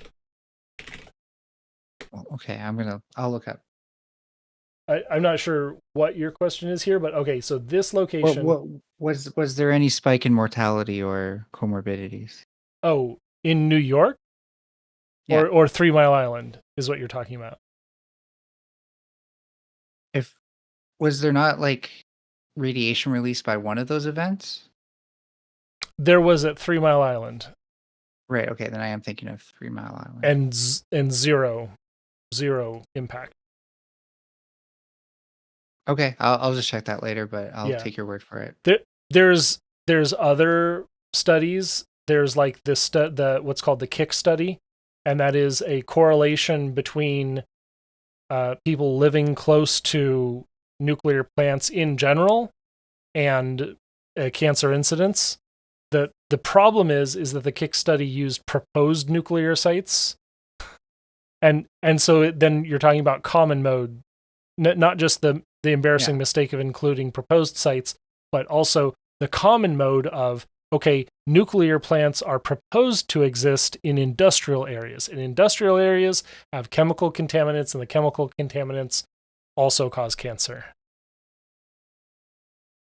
And this is sort of like, these are the other, like, by the way, you're not just measuring one thing when you say, how close to a nuclear plant do you live? So, all right. We can. My question for you would be like, if you could live on land with nuclear waste buried 500 feet up to a kilometer, I don't know what the actual distance is, underneath it, versus just living over land that doesn't. And like imagining that like this, your family's going to be living here for hundreds of years, you would feel equally secure on both. And I just find that ridiculous. I absolutely would feel equally secure. So the waste isolation pilot project is at 2,275 feet. What is that? That is what capacity are they at with actually storing that at the moment? In the 16 square miles they have available at WIP, you could store. Oh, no, I meant like in North America, how much of our nuclear waste are we storing?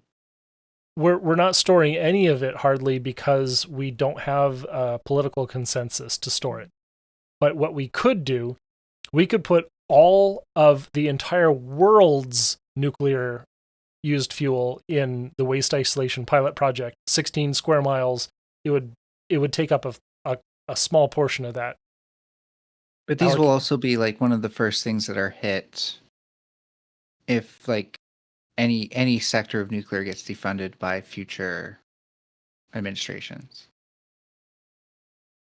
I mean, this would probably be okay, so WIP is ahead of schedule and under budget despite having a radiological accident because they fucked up one of the storage barriers. I heard about not that. Barriers. But they packed it in kitty litter that was not it was not inorganic, it was organic kitty litter. And so it swelled and cracked the cask, and then they had to let the WIP do what it does, which is self-seal off a section. So yeah. That was basically the funding whatever. Funding for nuclear non-proliferation is probably one of the more important activities that's funded by nuclear energy. And so if nuclear energy goes away, we're going to have to find funding for funding non-proliferation. And we're probably still going to fund, watching over our waste. What we're going to lose is generating clean energy. Yes, that the first thing we lose is the ability to generate clean energy, because probably making a new fuel source, making new fuels, making new nuclear fuel is going to be pretty easy to give up on. So no more centrifuges. And then it just slowly goes away. If I was to guess. That's the problem. I keep clicking to mute myself when I cough, by the way. This normally is an issue for me, but it's lagging for some reason. Oh, well, sorry. The whole thing with Russia is because Russia was the only source of high assay we are finishing this discussion for once and for all. I have a few more questions. Okay, let's go. With the mining part. Mm-hmm. Yep. The thing you showed me that doesn't involve open pit mining, right. I'll grant you that. It does involve hydrofluidics or hydraulics. And so my question is, how are we preventing that uranium from getting into the water table? We're talking about this in the picture you sent me on Twitter. Yeah, in situ leaching. Yeah.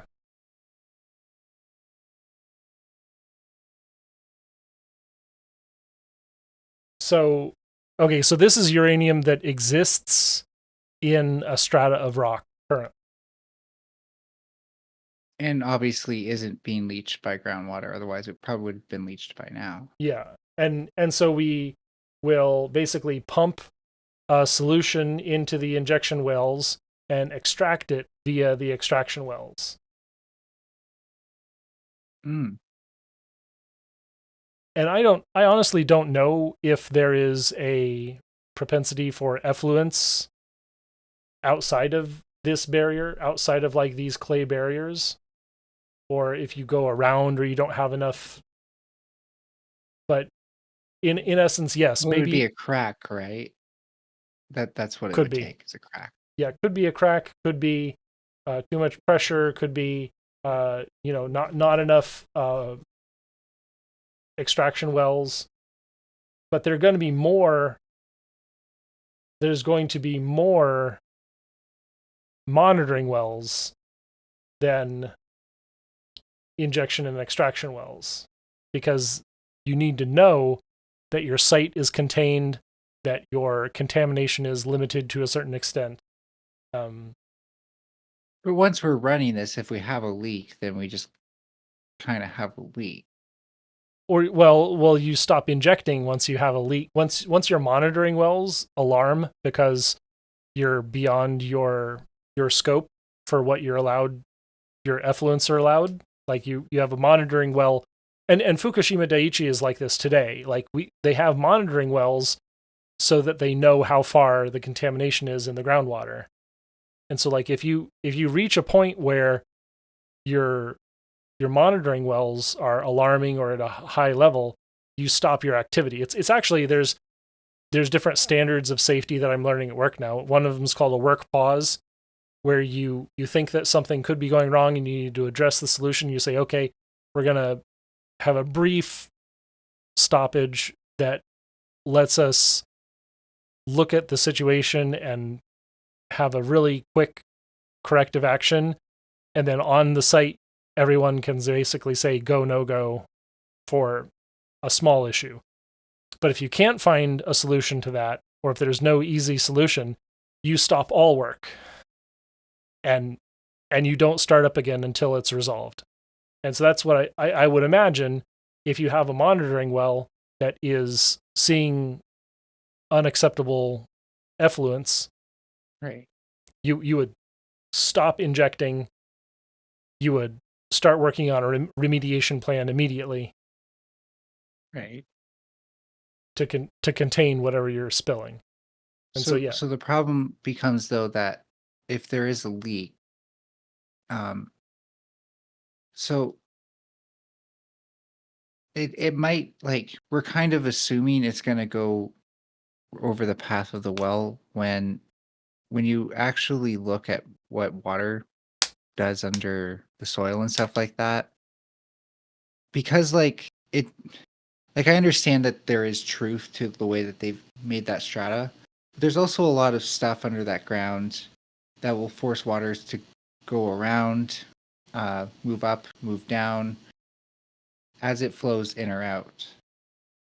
Right. Now, so my problem is, like, if there does end up being a leak one way or another, that's not that means you've lost containment, right? So Okay. you can't, like, when you're saying we do remediation, like, that's an ideal, but at that point we're already at less than ideal condition. Right. Which is why you stop work, and until you can remediate, you don't continue. So well, if you have, assuming you can, okay, or, yeah, if you have properly, if you're properly monitoring the site, you absolutely will detect a small leak before it becomes a large leak. And that is possible because radiation is the easiest contaminant to detect. It's not something that you will have to sample and send to a lab and wait a week for a result, or wait a day or an hour for a result.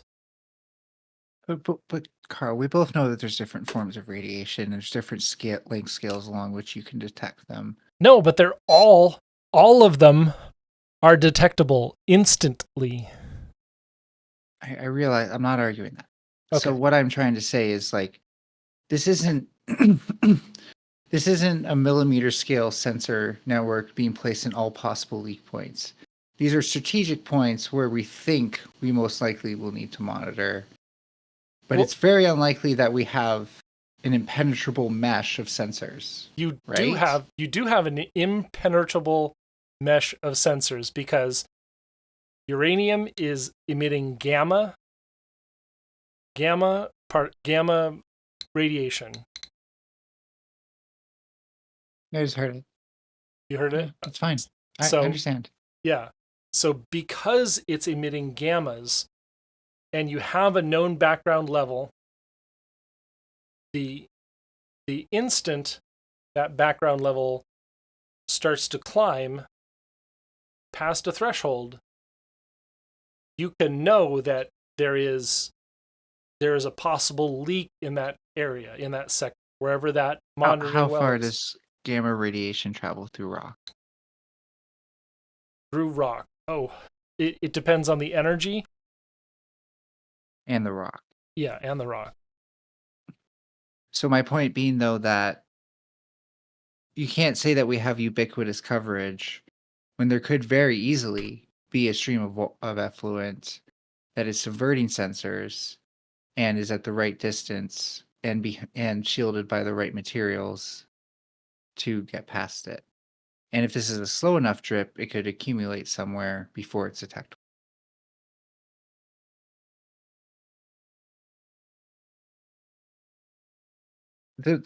My problem is like, when it comes to a lot of solutions like these, it is really not a it's not doesn't age well to assume these things are bulletproof. Right. And the difference that, okay, and so it is a few feet through concrete. And the question is we're talking about a big well that we need feet, like, let's say 5-foot scale sensing on. Mm-hmm. Or you have pilot wells that are cycling water all up and down, and you could get a whole sector. Those could leak. Yeah, but then those can leak. No, it's fine, because those are meant to bring up those are meant to bring up groundwater.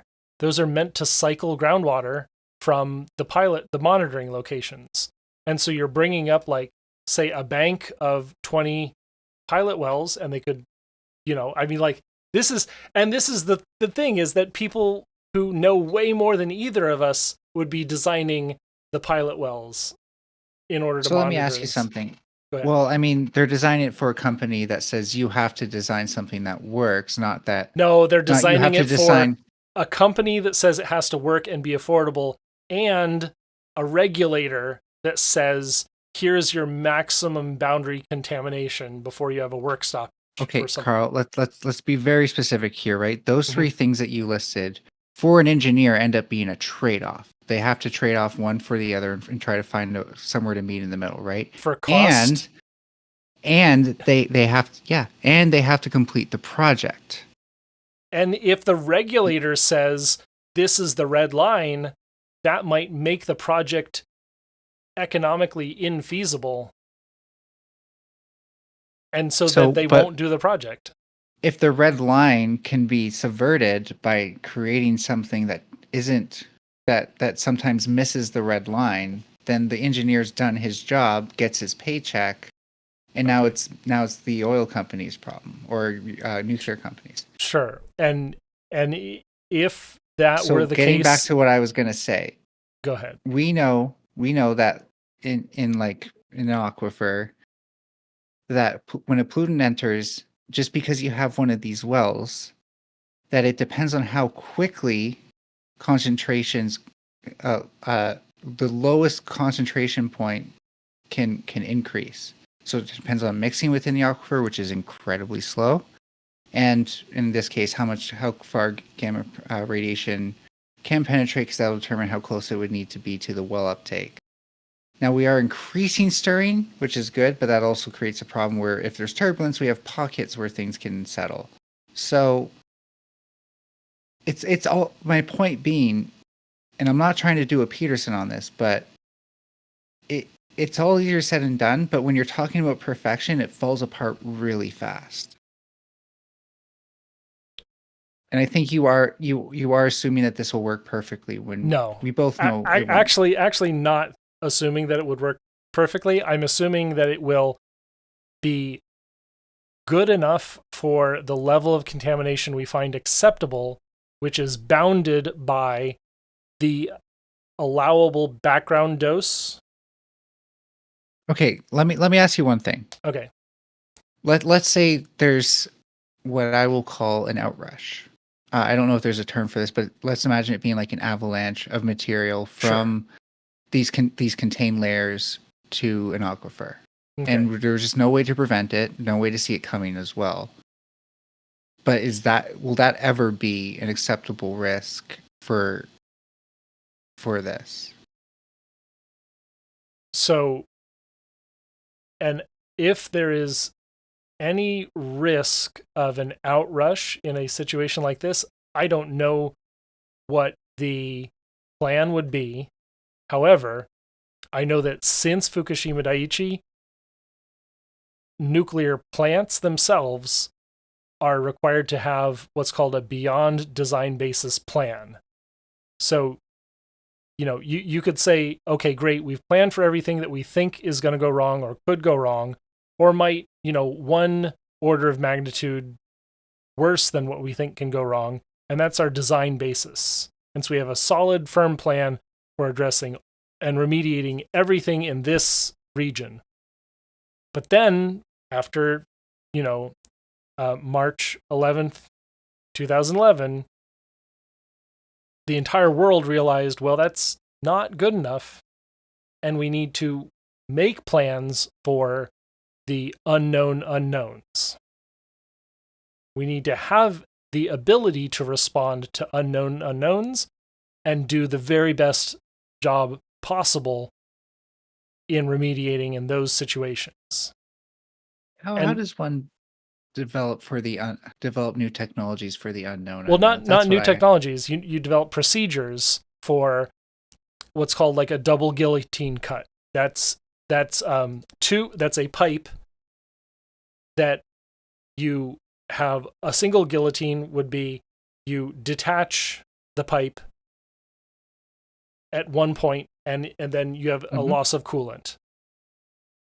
Everyone can do that pretty much. But a double guillotine cut means you have one pipe that is like cut all the way through in two different independent points. And this is probably one of the hardest things that I've heard, a nuclear safety person tell me, that they had to have a remediation for something like this. And they have to remotely detect that it happened.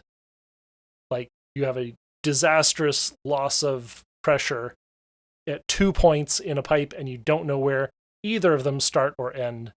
And so, yeah, you have to develop a potential procedure for addressing extremely catastrophic events like that. I know far more about that because of the people I've spoken with at NAYGN than I do about like how they're going to prevent a small amount of effluence in every scenario of an outrush at a in situ mine. I don't know all these things. I can only guess that they have a plan, or they have a potential plan to, okay, stop injecting, set all the pumps in reverse, try to extract as fast as possible, take all the monitoring. Here's another problem, right? Like, operationally speaking, that works on paper. But so we're talking about two things here, like the pumps are doing whatever. We haven't asked what happens if the pumps are the reason for the leak. What if the pumps are the things that fail and cause the leak, right? That's because in that case, that's something you can test for. You can test for that. Like that these pumps are going to be reliable in all those situations and not...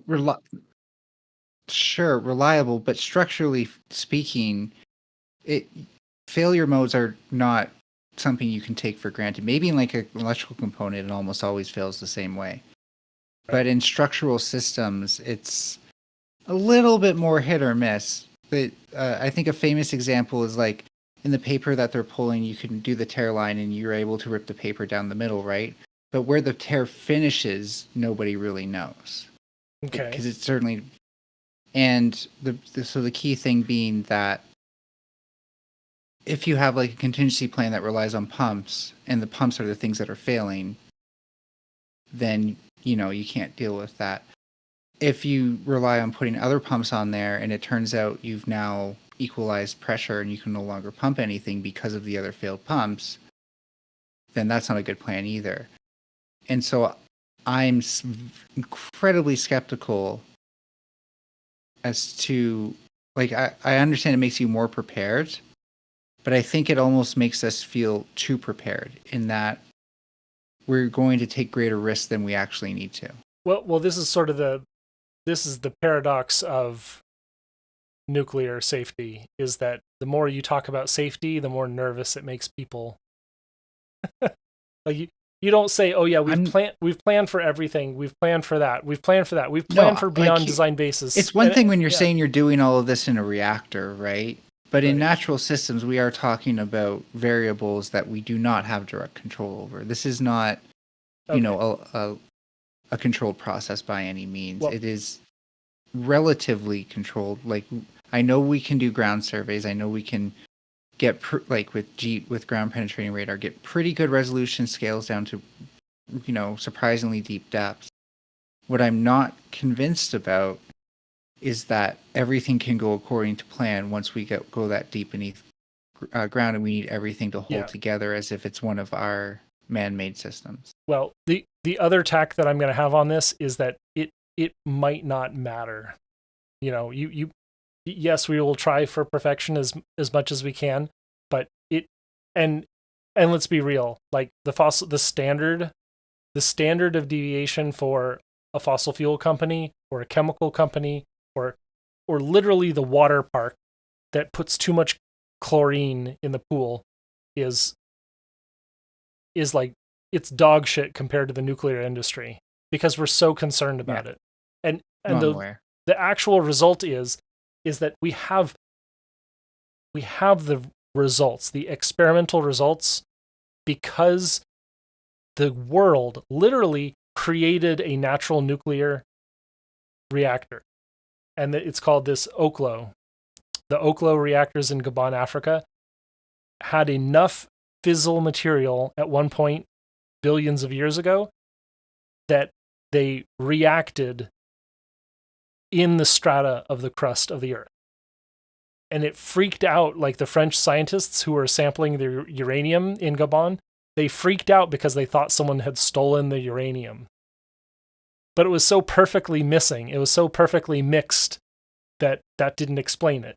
But they were literally missing uranium from the crust of the Earth in this one place. And so that's how they discovered that, yes, indeed, there was a natural nuclear reaction because of the amount of water that mixed in to a very, very high concentration of uranium ore billions of years ago, when there was enough uranium to create a criticality in the crust.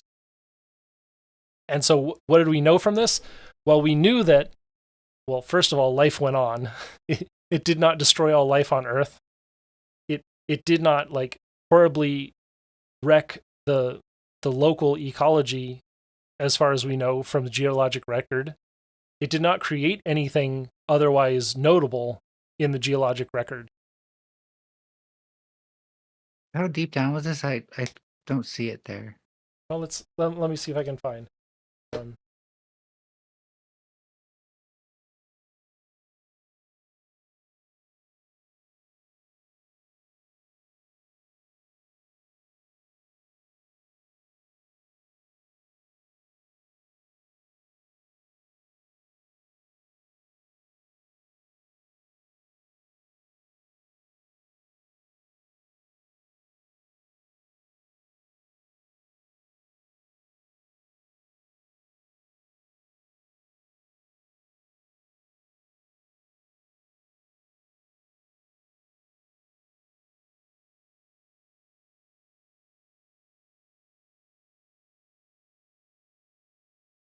Here's reactors 7 through 9 being 200 meters deeper than 1 through 6.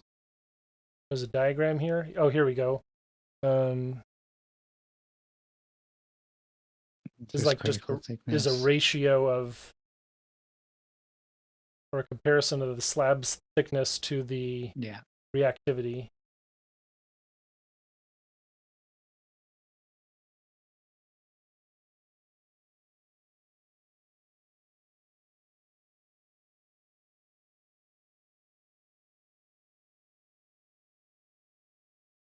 Well, obviously, I was trying to think, like, did this occur in the realm that we'll be extracting uranium in?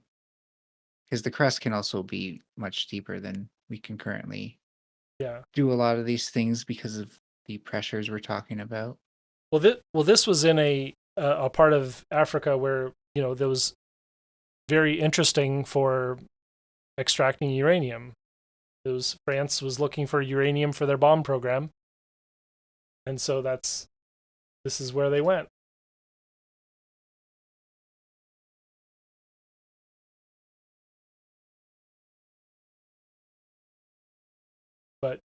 But so this is just a small part of the argument, is that yes, even if things blow up, and this is sort of my specialty, is talking about, yes, well, what if things blew up?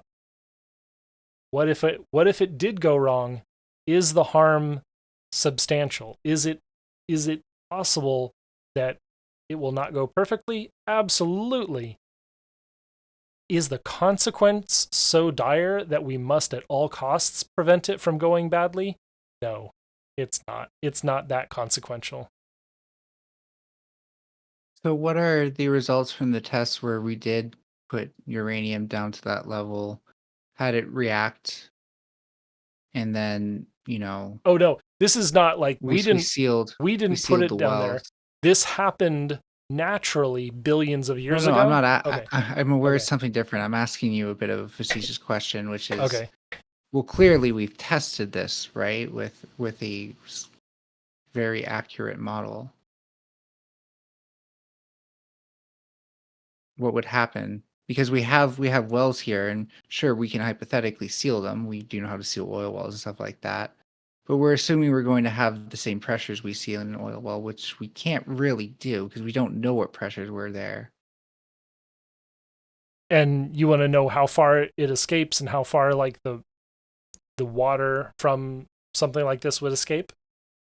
Like, what's the functional question? Wouldn't there also be a possibility that reacting could force out more nuclear material outside of the boundary we want to keep it in? You mean in this case, in the Oklo case? Yeah. Because Like if this that were to happen at the bottom, well, this is at no the bottom longer of one of these walls. this is no longer possible. I know. It's Yeah. thermodynamics. Well, no, right? it's not just that. It's that there's hundreds of times less density of uranium today than there was then. Yes, thermodynamics. Well, no, because of half-life. Which is thermodynamics, is it not? No, well, no, that's heat. That's like heat dissipating, and half-life is literally atoms losing parts of themselves randomly over time. Is it not the second law of thermodynamics?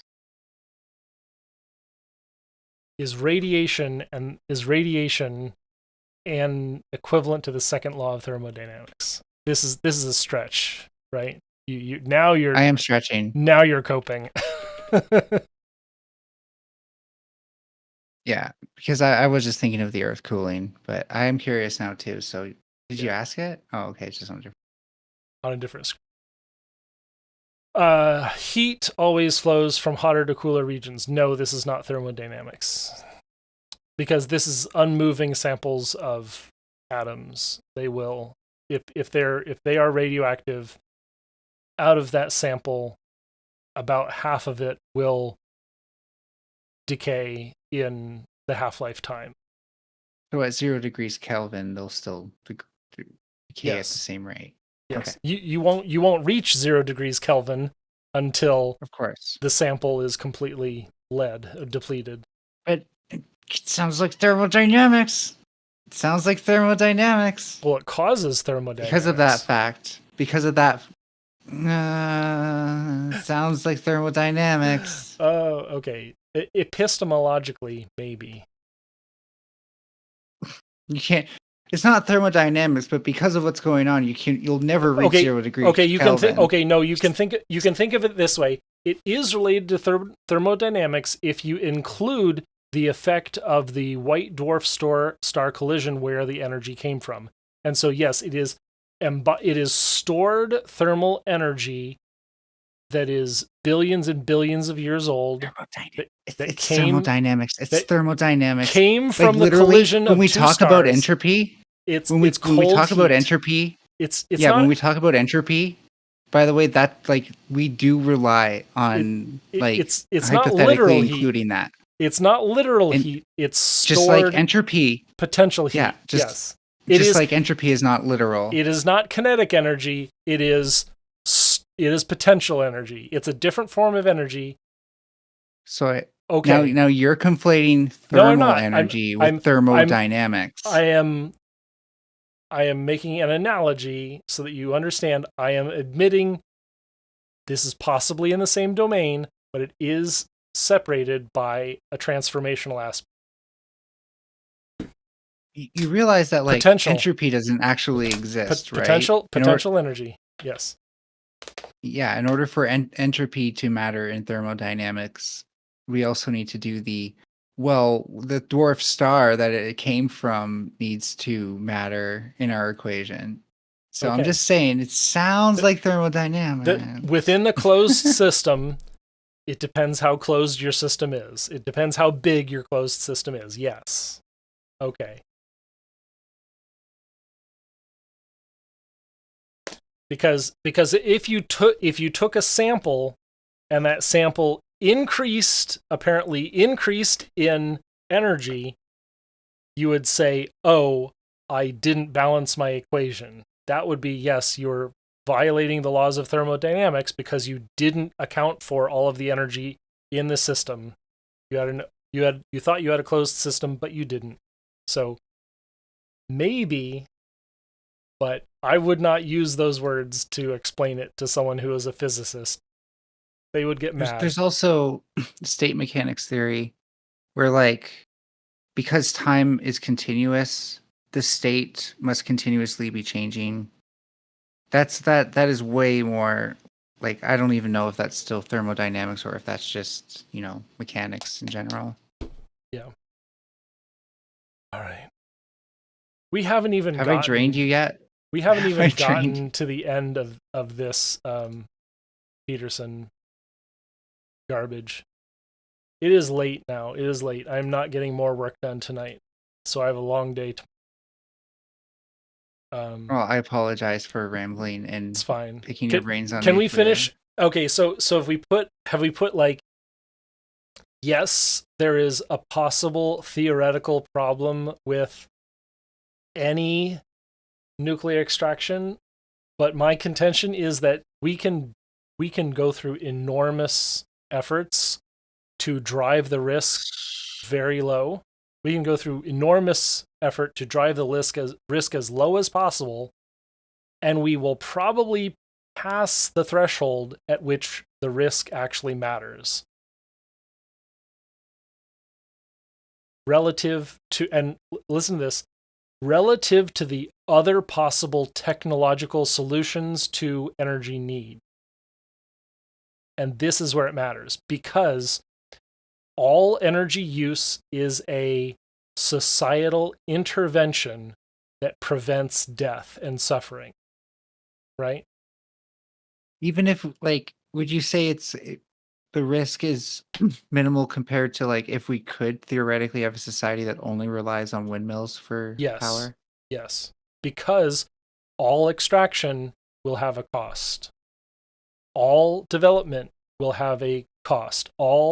Every windmill will have. Well, the windmill doesn't rely as much on extraction. In fact, we could probably, if it were feasible to have, again, just hypothetically, a society that's all windmills, probably use recycled materials. Maybe. And that could have a cost, but how much recycling? Where does it come from? Is it like this is like this becomes very theoretical and unknown and almost unknowable to say, well, if we built windmills out of 100% recyclable parts, then the energy returned on investment goes down, right? Because fiberglass is relatively energy efficient to produce. So if it's not fiberglass blades, then what is it? Very, very thin steel turbine blades? Like, what is it made of? Yeah. And so your efficiency goes way down, and then you're eking out. Well, no. Very little return on energy investment, or are you assuming that our efficiency goes down because of weight? Because of the cost to produce the materials, because you need an enormous amount of thermal energy to produce the steel, and that energy comes from somewhere.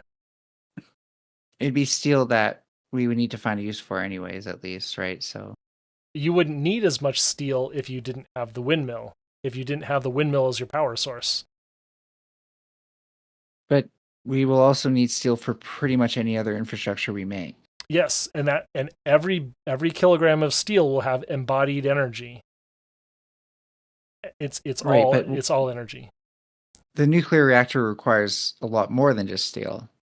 It requires most of the material requirements, and the UNECE. I actually have a tweet that does this. I hope I have it bookmarked. It's mostly concrete, right? No, it's mostly uranium. Is most of the biggest contributor to embodied energy in a nuclear plant. Is so my point being the fuel. that with the windmills, we don't need to do any mining. We can make it happen just with what's already above the ground. But you need. Okay, I know you don't like that. If you want to say that, okay, we're recycling 100% of it, I take it back to energy. Every bit of materials recycled has energy cost. So even if you say, oh, it's all recycled, every application of that same material that's being recycled has an incurred additional energy cost. So does building a nuclear plant. In fact, the amount of time it takes is a massive energy investment. This is where you're jumping and coping, because not that much. I had you narrowed down. I had you narrowed down to a point, and you escaped. Sure. Okay. I'll keep it on wind for half a second, but you eventually got to address this elephant in the room. Yes, I can, but there's no like I don't need to no jump. free lunch. I just thought I'd take it there. There's no free No, lunch yeah. when I'm it comes not. I'm not to- asking there to be a free lunch. You're the Okay. one who expects there to be a free lunch. Oh no, I'm saying it is not a free lunch, but I'm saying nuclear. You just rather extract uranium instead of recycle I metal. would, because per kilogram of fuel with today's technology, uranium produces 1,000,000 times more energy than any fossil fuel. Okay.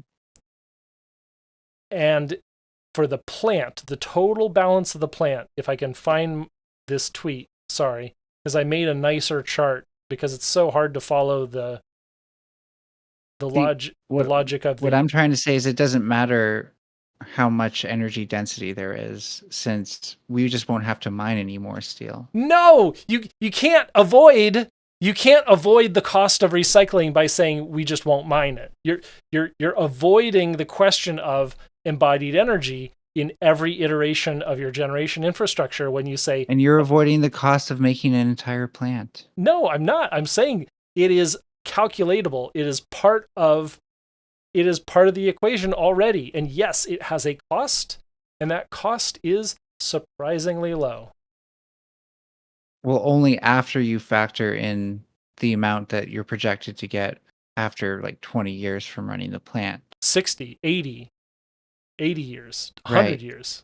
Yes. So the problem being, do not sacrifice. It's a massive investment to begin with that does Good. not give immediate returns, right?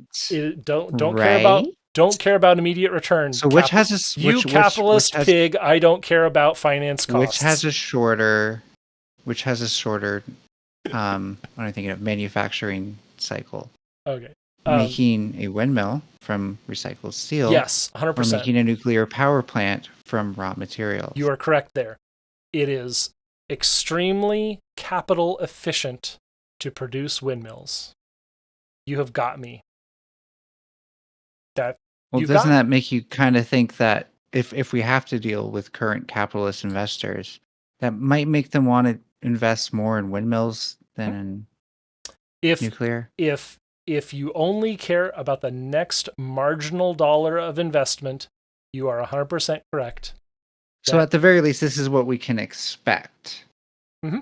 This is what the market is giving us, is renewable energy looks extremely attractive for new investment dollars. Well, again, why does all this investment in recycled steel have to be a bad thing if we're willing to weather the cost? Oh, wait. Which side of the economic apple do you really want to take a bite out of?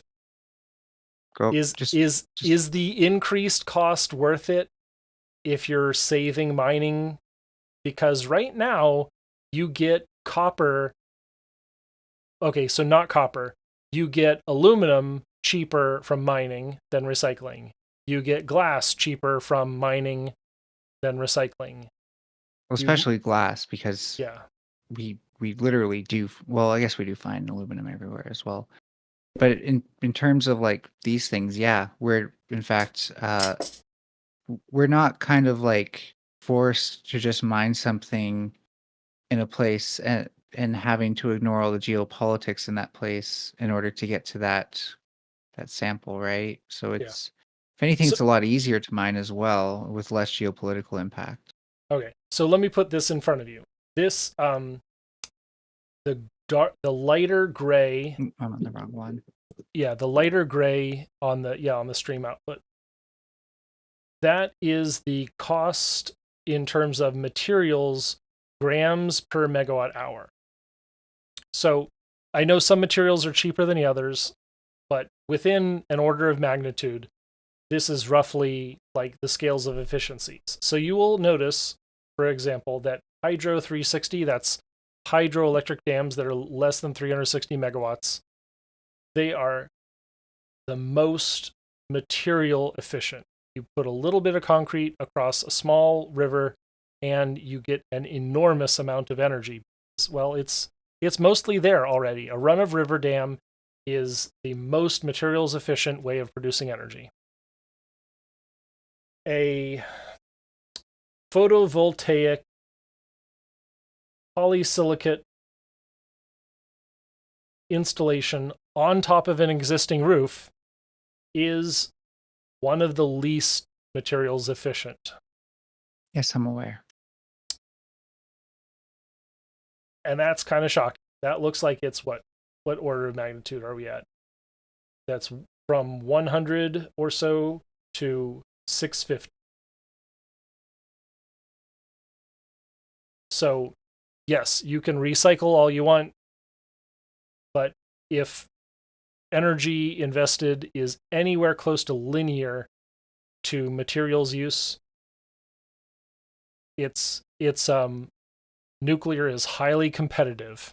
And I won't say that it's a bad thing, because look at the dark black.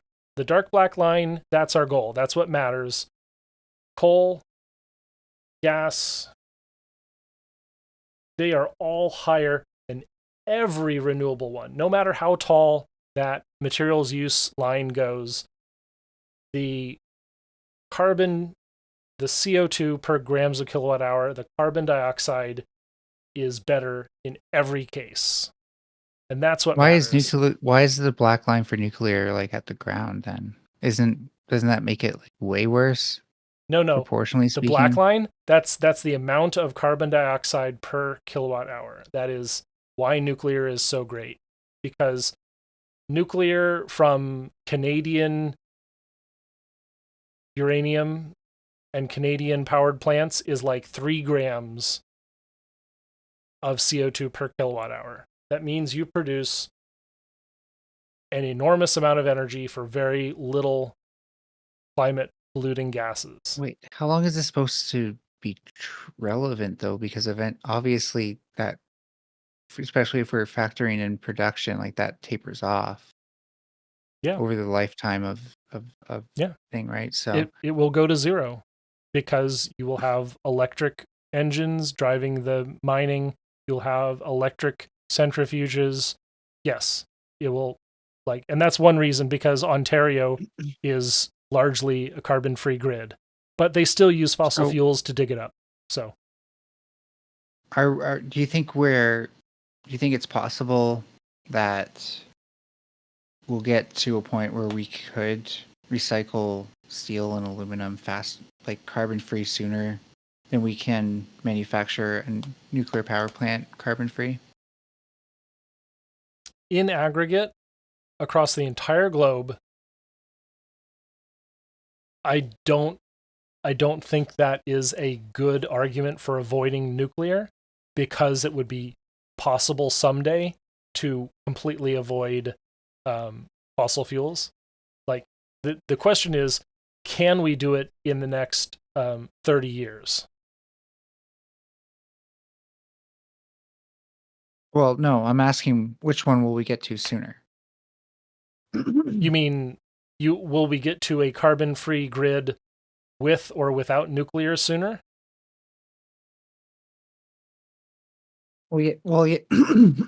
Sorry, 1 second. And let me come back to this, because I am never saying 100% nuclear all the time. I am saying 25% nuclear is pretty much my target. Like if I'm asking you, like, if I'm a business and I want to be carbon neutral, so I want a fleet. I want to have a fleet that's carbon neutral to then act as a backbone to my either windmill or nuclear business, right?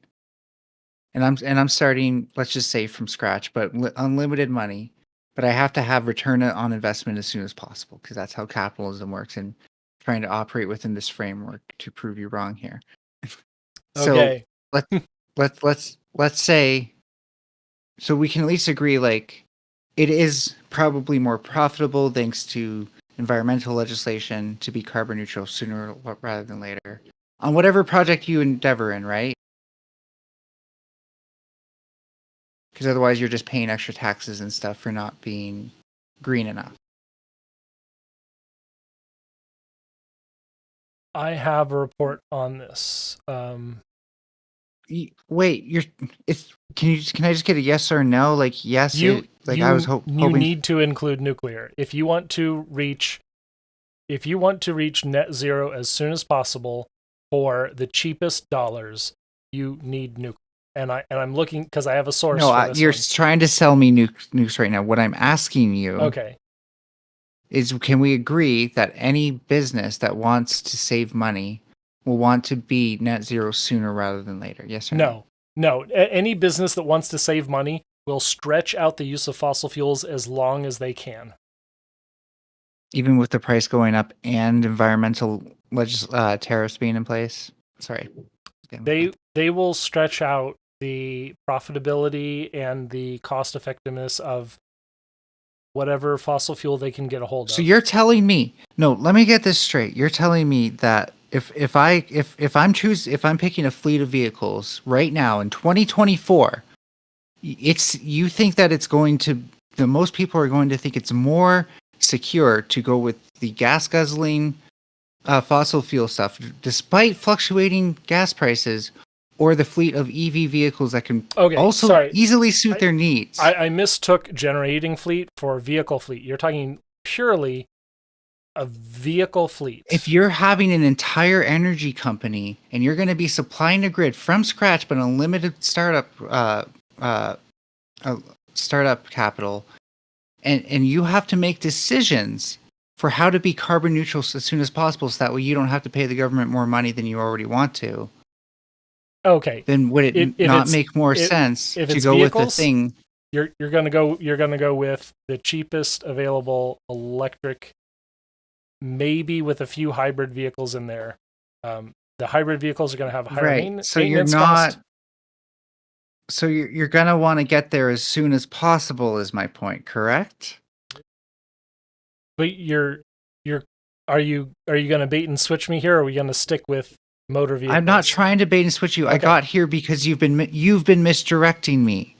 My whole point being that if wind is actually more accessible to get carbon neutral in 2025 rather than 2030, because you're just recycling metal rather than building an entire fucking plant, then why wouldn't they invest in wind and recycle technologies rather than a 15, 20, 30-year startup project that takes 80 years to give return on investment?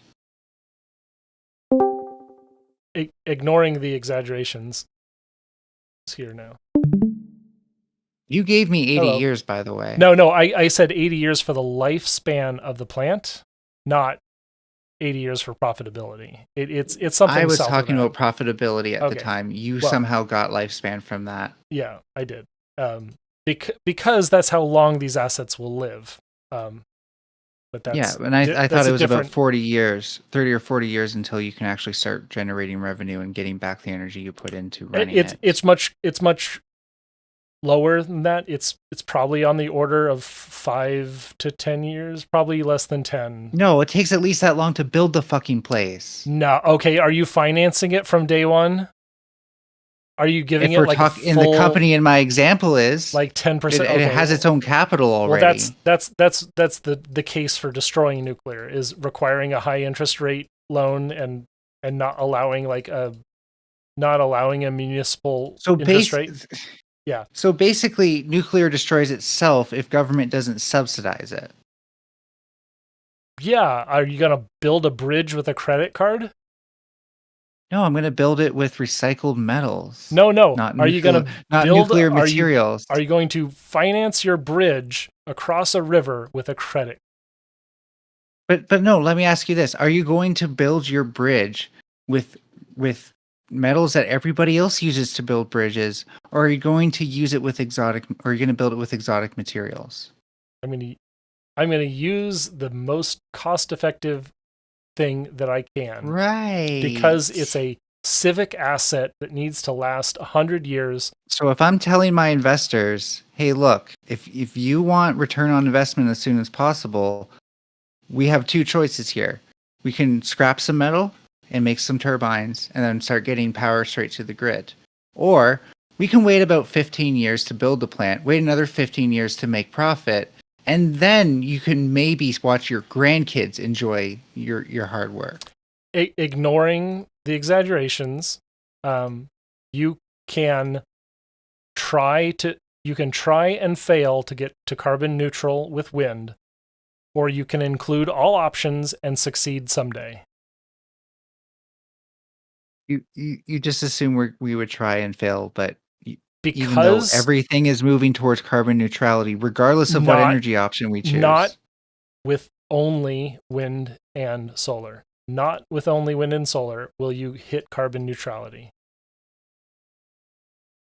I'm not saying only with that. Obviously, the entire industry needs to change as well. But I'm, again, assuming that's going to happen as we identify the ways that, our waste disposal practices, for example, aren't carbon neutral. And thus we put more energy into efficiently scrapping things. Like, we're going to have to do this anyways, right? So, right. And the question is, so which is more efficient in a world where we're trying to be carbon neutral? Is it more efficient? Let me finish. Okay. All right. Let me finish, please. All right. The one that extracts stuff out of the ground, upends ecosystems, puts more energy into the air than and stuff than there already was, or the thing that literally utilizes the stuff that's already there and has minimal building costs. Because I'm pretty sure the one with minimal building costs will always be more likely to be carbon neutral in the near future. Not like you're talking about using concrete. No, like you can't escape that. You're conflating two things now. You're conflating carbon neutrality progress with carbon neutrality success, and I'm showing. I could show you how you will hit a wall with every intermittent energy source. There's no grid scale storage solution, and there's no path for. There's no grid scale storage solution. There is nothing at scale that will meet our needs over the course of a year. Because that's what matters. Because you need to go from the brightest... Yeah, there's something called hydro pumping stations and reservoirs. And they're very efficient, actually. And where do they exist? And anywhere with topography that you can make a reservoir and a pumping station. In Switzerland. And here in Canada and in the U.S. In Washington State, in a few places. A few very privileged places that have very low carbon impact energy at the present. For 8 to 10 billion people on Earth. You don't need to have low carbon to build these things. No. Like this is the places that already. No, these are the places that already it's called have a water tower. No, we already have. Okay. You're going to construct a water tower to pump energy storage. Yeah, you pump water up, and then you generate power from it running back down. And the tower is there for free. The steel is there for free. Did I say that? Okay. Well, I'm challenging it. You say that it's there. It's easy in all these places where the topography exists. And I said, okay. No, but there are plenty of places where that's already naturally done for us. But not everywhere. It's not as rare as you think. It's not as common as you think. It doesn't provide energy for 8 billion people. So you're telling me that like the Appalachians wouldn't have enough topography, the Rockies up and down the entire West Coast wouldn't have enough topography. There are a few places. Okay, for example, and I'll show you how much I know about this. So you realize there's a place called, and let me finish now. There's a place called Gordon Butte in Montana. That was probably about a gigawatt. I forget how many gigawatt hours.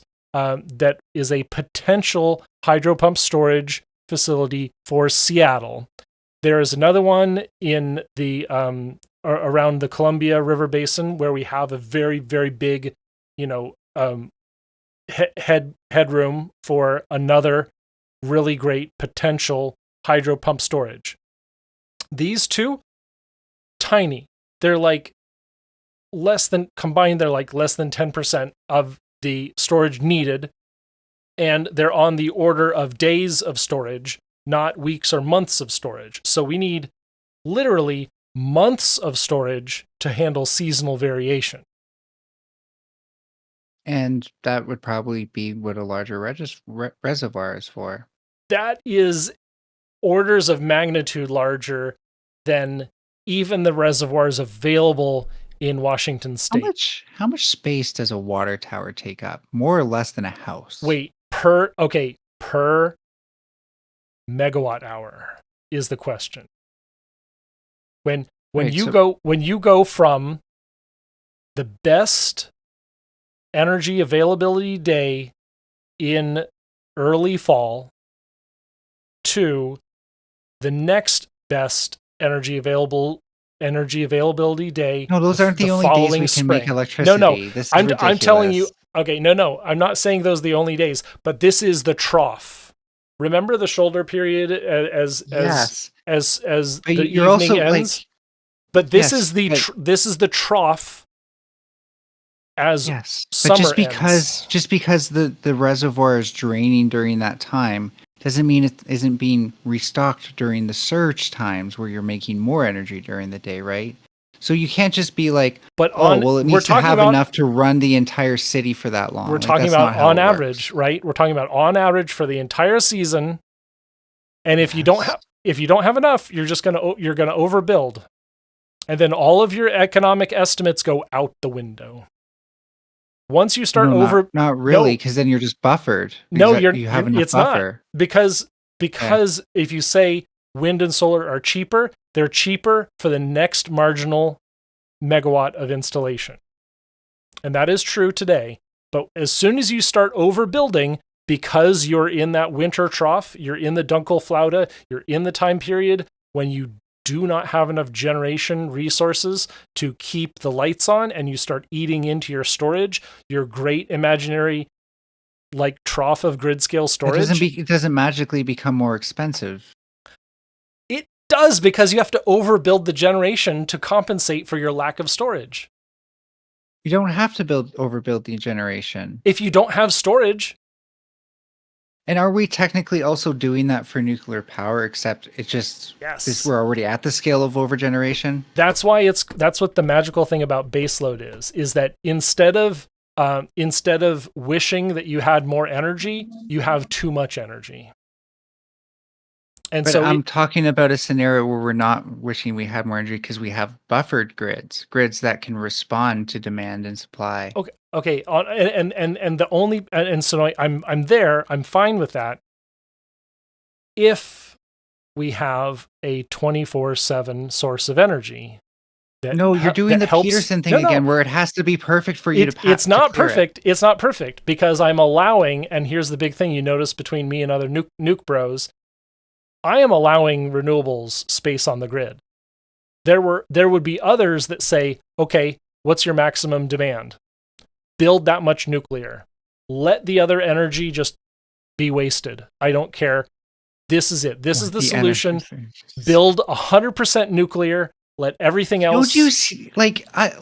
I'm kind of getting sick of your narrative though, where you're like, "Oh, build nuclear. All the other energy is just wasted." Like, come on, no, dude. I'm actually mocking. Being such a pundit. I'm mocking that position. I'm saying that I think there is a solution that allows for storage and renewables and nuclear.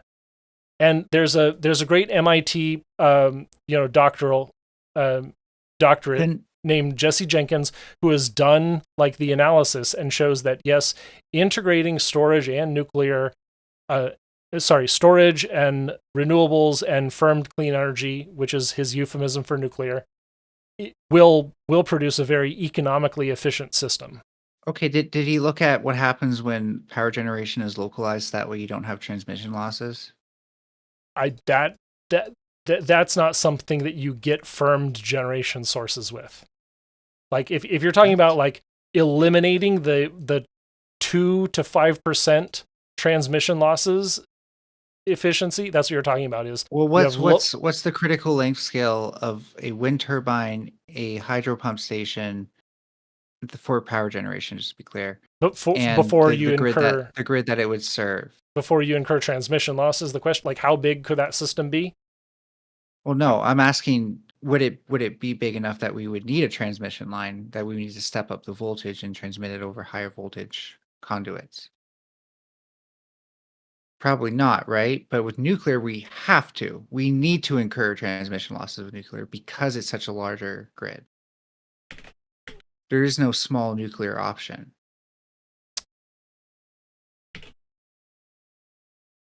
Once we start mining this stuff, especially. Standard power transformer, the full load efficiency is from 96 to 99%. The difference in... The transmission lines is what I'm referring to. Okay, transmission lines are there's nearly no loss for hundreds of miles. It's above 95% for like 300 to 500 miles. And when you go from nuclear to wind... By the way, Carl, I know the answer. I know this for a fact. That's because that works in a vacuum. But when you actually have things that can absorb that magnetic field and translate it to an electrical current, like perhaps the ground, it does increase. And we can't quantify that actually, aside from loss on the grid, and it's hard to tell if it's heat or ground losses. That's why you can hold a fluorescent tube in the air, because it's transmitting energy. And yes, it's oscillating, but if you don't think that's a loss, then I don't know what to tell you. 5 to 6% of the energy and electricity is lost during transmission and distribution. So 6%. So we're talking about 94% total efficiency across the entire system. And you want to go from a 92 to 98% capacity factor to a 10 to 35% capacity. You're microanalyzing this. No, this is the difference in intermittency. This is like you are going from what is the loss per kilometer of transmission cable? Per kilometer. I'm saying the aggregate. So if you want to scale that down so that does this work as an aggregate? We have 3 grids in America. It works as an aggregate. Right now it does. And we lose 6% in order to have in order to have a connected transmission grid from coast to coast. Let's say we lose 6%. So if you want to eliminate all of that and scale it way, way down, yes, you could save me 6%. You could go from 96 to, let's say, 100% efficiency. Let's say that works. And as a consequence, your capacity factor for your generating stations, your intermittency, your availability of energy goes from 100% down to 30%. So I'm pretty sure that the power factor of any transformer is what we call in electrical engineering world trash, meaning that the amount of, so there you have your reactive power and your real power, right? And the amount of real power that's being transmitted by a transformer is less than 50%. Because it has such a dense magnetic field that it wastes energy on. So I don't know where you're getting these numbers from, but these magic transformers, I don't know where you're getting the magic. It's certainly not from a pro-nuclear talking points page. Oh, it's a pro-nuclear talking point. You have to distrust it. You must distrust general information that I find about electrical efficiency, electrical systems efficiency, because it supports my case. Flies in the face because it supports my case, it must be distrusted. Flies in the face of general electrical engineering And you provide knowledge. No sources when I'm providing all of like the okay, go ahead. Show me a 50% efficient transformer. Easily. Okay, good. A transformer that we're using on the grid today that is blowing up on fire with heat all the time because it's 50% loss. That's why they oil cool. That's just why they oil cool transmission. I understand it. Yes, they have thermal output, but also if it's 96% efficient or 94% efficient in aggregate, how is that possible? You have to ask your own sources that. Okay. Because again, like we're not talking about like we're talking about systems that, like conductors, for example, only approach 94% efficiency as they become superconductors. Energy Information Administration estimates that electricity transmission and distribution losses average 5%. The average loss of power between consumers and the power plant is 8 to 15%. That's the biggest number I've seen so far. That's a total number of loss of power between consumers and the power plant at 15%. EIA, the people who we use to like forecast energy development needs. Step up transformer. So there's some of this 2%. Where like transmission line 4%. Step down 2%. Distribution network transformers and cables like last mile 6%. That's the maximum. So do you think oil cooled transformers are carbon neutral? Nothing is literally carbon neutral. That's where we're getting that from. Literally nothing is 000 carbon.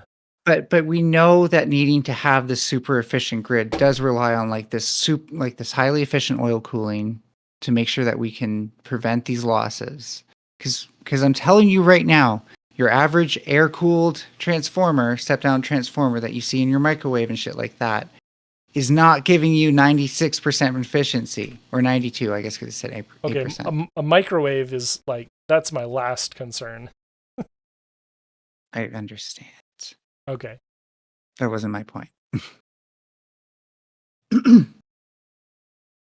My point being that 15 at least makes sense, but there's no way we're getting there under like a carbon neutral system. The grid itself is not carbon neutral at all. Okay, carbon neutral or zero carbon. That's the next step. Yeah. Well, yeah. And I don't know if I want to say zero carbon. Does our climate solution require zero carbon, or does it require like where's the Sankey diagram on the carbon cycle? Because there's basically like we've got an availability of like 6 gigatons of carbon per year. Like the Earth will sequester carbon for us. Our forests will sequester some carbon for us. So we just need to get down to that line. We need to get down to that 6 gigatons per year. We're probably at like what, 80? Oh God, I've got another spreadsheet. I forget. I'm just pulling numbers out of my ass because it's late, and I've stared at this once or twice. But we've got an enormous, like 40, 50 gigaton per year. And the question is, like, are we going to fight over that last gram of carbon when we just need to get below this 100 grams per megawatt hour? But wait, doesn't that logic work in reverse for me too? Like, why do we really need the energy density of nuclear if it's not that big of a deal? Because as Jordan Peterson would say, not having energy, or he should say, if he was going to make a really good argument, he would say that not having energy is what kills poor people. That's just not true. Like, it is. We haven't established once where not having energy. People. Not having energy means that when you go to the hospital, about having energy, someone dies. No, I am. But I'm talking about having it. Because that's the difference between 24/7 energy and energy some of the day. But I just gave you a totally reasonable way it could be 24/7 through water pumps, solar, wind. You rejected it on the basis that I asked at what scale, at what cost? The local scale and local grid. That doesn't solve the storage because storage is time dependent. You realize that like the storage in this case is space dependent, and we can do this underground. At what cost? At what scale? You find a giant underground. It's almost unlimited cavern. Scale. Okay, you find a giant cavern and you bore deep into that cavern with fossil fuels, probably. Not someday. We can have electric motors. Not 300 years from now when we. Not 300 years from now when we finally have a closed, like carbon-free production system because it takes time to build it. No. You don't get to do this. It literally takes time to do it. You don't get to do this. Why not? You don't get to do this. Why not? Is carbon? Do we not have a climate crisis? The boring machine does not use the fossil fuels to bore through the stuff. It uses motion, and so all you need is something called a gearbox. Do we not have a climate crisis? Is it not like in the next 30 years? Because of the climate crisis, we don't have gearboxes. In the next 30 years, we need to eliminate fossil fuels. When and how is the question. If you want to say someday when it's a perfect system, you've missed the mark. I'm clearly way more likely of doing that with a system that doesn't require me to build massive, expansive nuclear power projects. No, just massive, expansive climate and massive, expansive mining operations, ecosystem and massive, destroying expansive storage operations. Yes.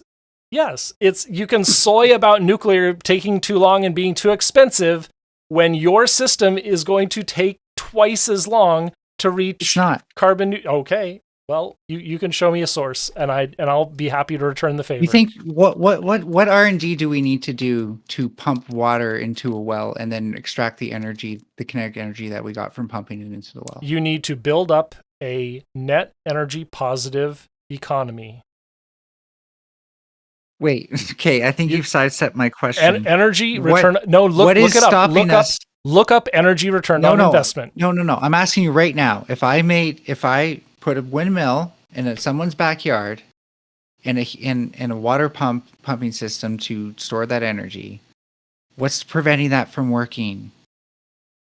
Time and return on investment.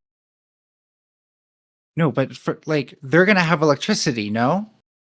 Like why from the fossil fuel grid? How are you certain? No, how are you certain that I cannot absorb enough energy to deal with these shoulder times and off-season production?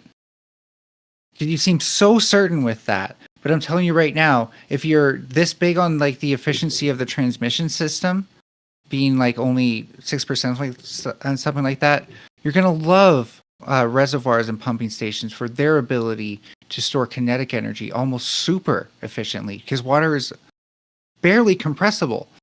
You can hardly compress it. It's amazing that way.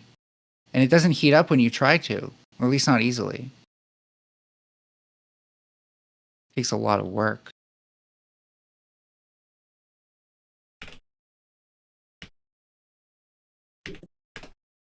I'm just like, again, how are you certain that like I need a grid at past a certain point? Where do you get that idea from? You need to build it. You need to build these things in the first, and so let's look at this energy returned on investment.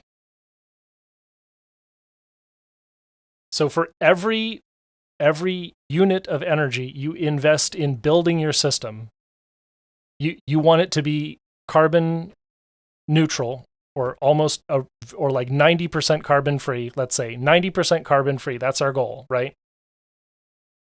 You want to get there, and you want to build this system out with what?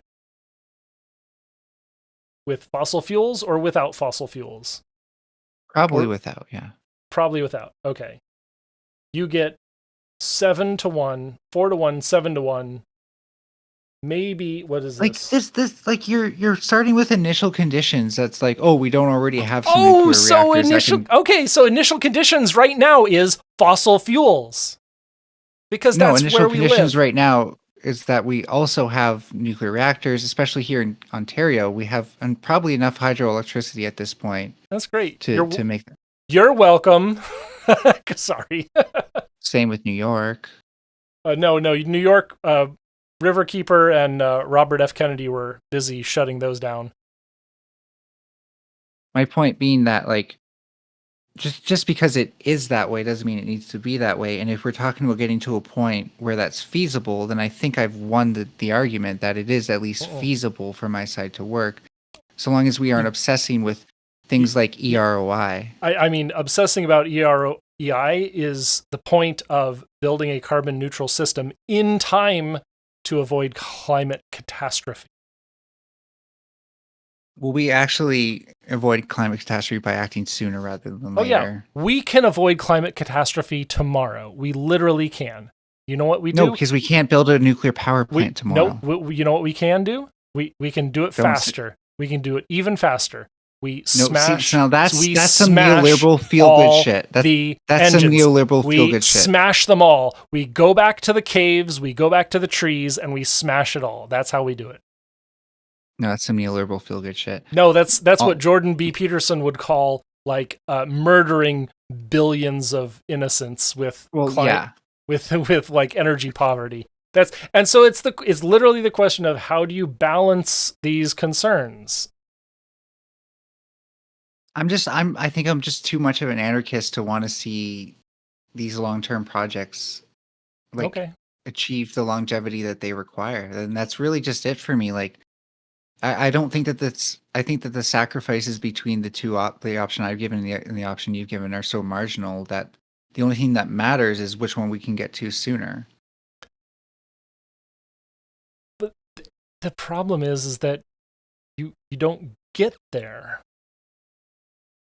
There's a book called The Roadmap to Nowhere, and it is all about the idea that we have to try to reach carbon neutrality only. Who are you trying to give electricity to, by the way? I want to give electricity to, so practically, literally speaking, it is replacing a coal plant on the Pacific-Or grid with nuclear. So if, and just to be clear, no, I mean, like, who's your priority of like actually getting electricity to? Is it the Is it like the people? Is it the corporations? It's all of the above. It is literally I don't give a shit about the corporations. I don't give a shit about any of that, and like, not because I want people to starve, and not that I let that happen, but because they let us starve. So for me, the main question is, how do I get power to the people so that way they don't have to rely on a corporate power grid?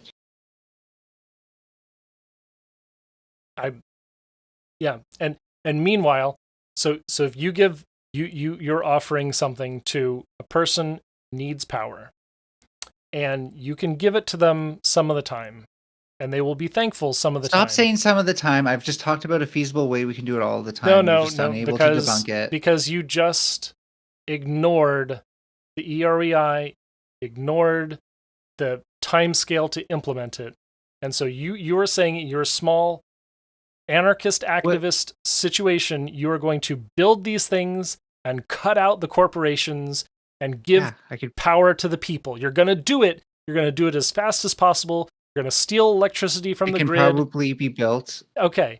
Within 3 months. And they are going to say, "Great, that's awesome. I have a dialysis machine, so I have to stay connected to the grid." See, you're totally doing the fear-mongering thing. We're like, "Oh, you can't provide electricity all the time because it's wind or solar." But we're talking about a single person, dude. There's no way that like a single person with a farm that utilizes the like a large portion of their farmland for generating power isn't going to meet their demand. The fact that all of your arguments rely on at some point why are you just running magically out of electricity to these white farmers instead of the people? The white farmers. Yes. Yes. That's very racist of you, actually, because assuming that. Hey, you show me an inner city, and I will show you a place that is dependent on energy.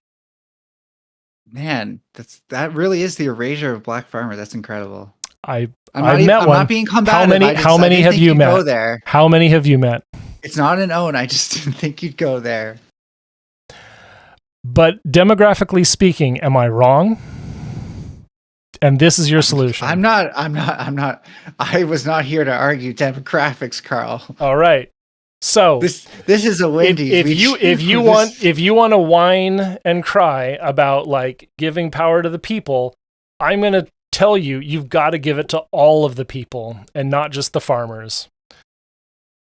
I'm saying if you want this stuff to start to be developed, and you say, well, there needs to be these grids and blah blah blah, it needs to be supporting infrastructure. The I grids think is we're gonna what we have to start. I think we're gonna have to start with the places that can weather some inefficiencies a bit better than urban city grids. So if you like, yes, I get that nuclear, because it demands being such a 10-year project, that it is well suited to grids, urban grids right off the bat. Sure, I'll give you that. But what I'm saying is that mine is more suited towards small immediate needs, like when someone just can't get access to a grid in general, that nuclear would normally serve.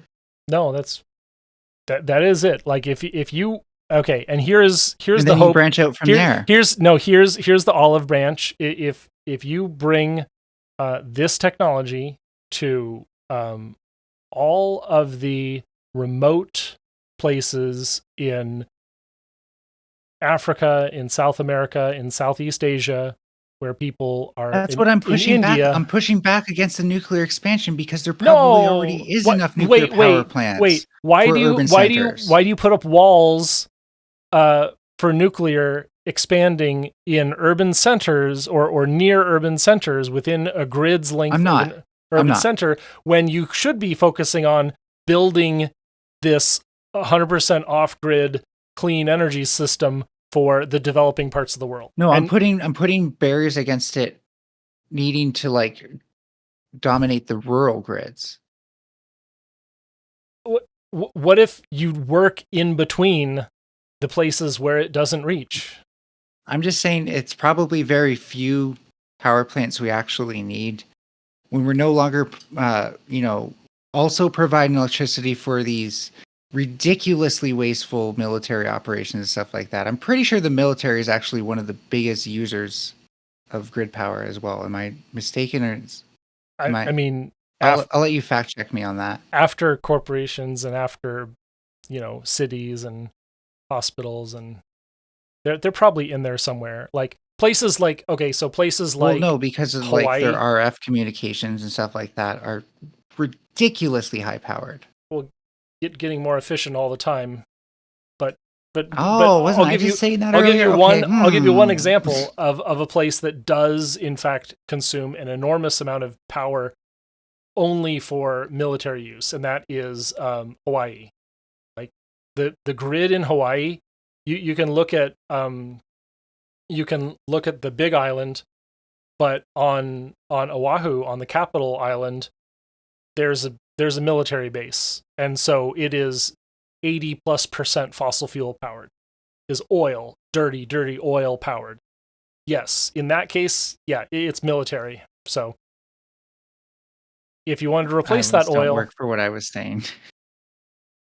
Well, no, I don't want, like, I want to get rid of some of these more wasteful uses. Obviously not hospitals, but this is what I like. This is like, if I'm able to also deindustrialize things, then your nuclear will power all the currently existing city grids probably just fine. Jesus, can I talk to Jordan again? Because you literally said deindustrialize. Oh. Well, I gotta keep things spicy up in here. I guess. Let's listen to. I think we've reached our. We're both taking maximalist positions at this point. Yeah. Did you think I was saying deindustrialize though as like a destination rather than a verb? What's the difference? Well, because the verb means that there are plenty of things that need to be, scaled down, just because they're overscaled. As a destination, it just assumes we're going to do that to everything indiscriminately. Yeah. Yeah, I mean, if you're going to make that argument, you have to find a different word, I guess. You have to right size our industries. Yeah, I don't know. We are both at a maximalist position for our ideologies at this point, so let's listen to Jordan for a bit. Okay. In any given country where starvation beckons, for example, they will cut down all the trees and they will kill down all the animals and they will destroy the ecosphere. And so even by the standards of the people who are pushing the carbon dioxide externality control, all the consequences of... Do you feel like it looks bad when JP goes on rant? Yeah, letting people rant is, but it's like, it's his platform. I'm not going to cut him off and be unhinged. Like, that doctrine appear to me to be devastating even by their own measurement principles. We're trying to fix the environment. Well, boys and girls, doesn't look like it's working. All you've managed to do is make energy 5 times as expensive and more polluting. You were wrong. That didn't work. And so, and I can't understand. You can help me. That's why you're here today talking to me. I can't understand. One question, Mel. Is expensive energy a good thing? Sorry, Ninetails. I mean, I guess it depends who's paying for it. If it were, I wouldn't care as much if there weren't consumers who had to pay for it. Good. Fair. How the left can support this. Just one quick thing. Let's say that everything you've said is true. Skillerized, thanks for the 60 viewer host, buddy. How the left can support this. Just one quick thing. Let's say that everything you've said is true. What do you think is the plan then? What is the goal? What is the drive? Like, why push obviously horrible ideas for the planet and the poor? That's a good question. That's a good question. Well, because you're positing it, right? So what do you think is the driver goal? Well, I listen to what people say. Here's the most terrible thing they say. There are too many people. Okay. Do you want to skip to the next one? He goes, this is where he goes into his deep conspiracy theory. That yeah, and just a quick comment on that as the social ecologist in the room, considering he brought up probably one of the biggest sore spots for someone like me. I do not believe the world is overpopulated. I do not believe it is underpopulated. I believe we are in different configurations of density across different parts of society. So you have your rural environments where we're in low density and we see the effects of low density living. You have urban environments where we see the effects of high density living. Neither of those things is underpopulation or overpopulation, and that is my PSA. Okay. I'm going to mute. We've been sitting here for a while, so I'm going to mute and let this roll, and I'll be back in a second. Okay. Okie dokie.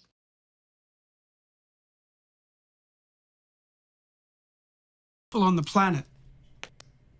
Okay, so I think I should have restated a position before asking a question, because when you ask a question, it's never going to be like a question and then I get to talk. It's going to be like more pontificating and more proselytizing.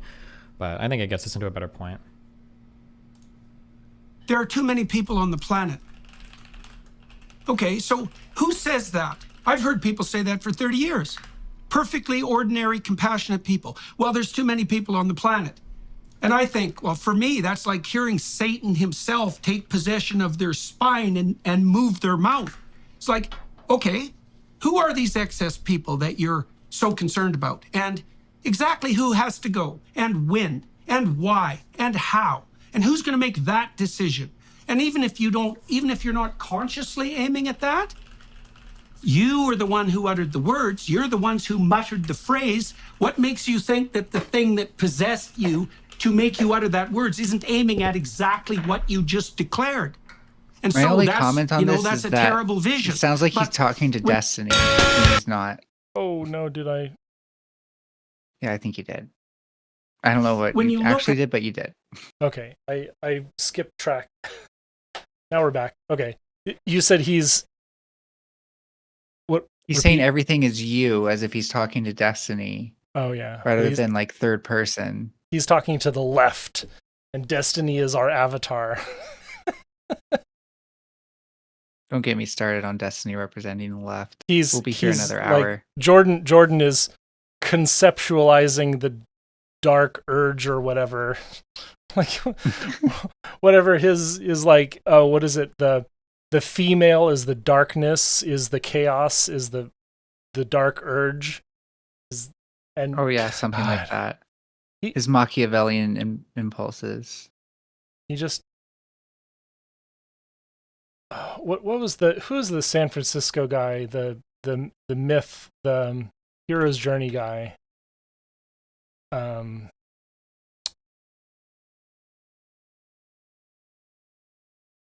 forget his name. Joseph Campbell? Yeah, Joseph Campbell. That's it.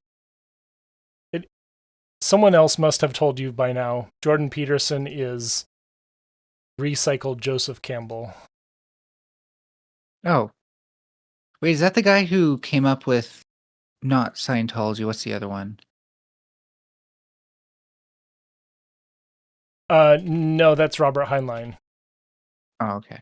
Church of All Worlds is Robert Heinlein, but Joseph Campbell okay. is like a he's sort of like, he's got the concept of the hero's journey and all of these archetypes. Oh, okay, yeah. And so, like, yeah, Jordan Peterson's archetypes and Dark Urge and whatever, his archetypes just seem like they're ripoffs of Joseph Campbell's archetypes. I just like using the big five against him. Like, he's being so neurotic right now. Like, holy shit. Nice. Okay. At what happens in genocidal societies, and they emerge with fair rate. Okay, yeah, I'm skipping. We're skipping from 4 hours and 50 to 5 hours and 8 minutes. That's the next climate discussion point. Here's 5 hours and 7. Let's see if we're coming out of it. Okay, migrants came to only New York City in like the last year, so it's safe to assume that Texas and border states have way more. So how did you come with your 200K estimate? Where the fuck did I estimate 200K? I don't know what the fuck the numbers are. Didn't me and Peterson look these up a few days ago?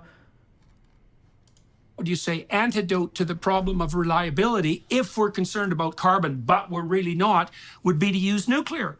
And the Greens haven't been like flying their bloody flags for 30 years. Or me and saying, Dan actually might have. We could use fossil fuels for fertilizer and feed people, and we could use nuclear power to drive energy costs down in a carbon dioxide-free manner. That seems pretty bloody self-evident to me. And so then it brings up this other mystery that we were talking about earlier.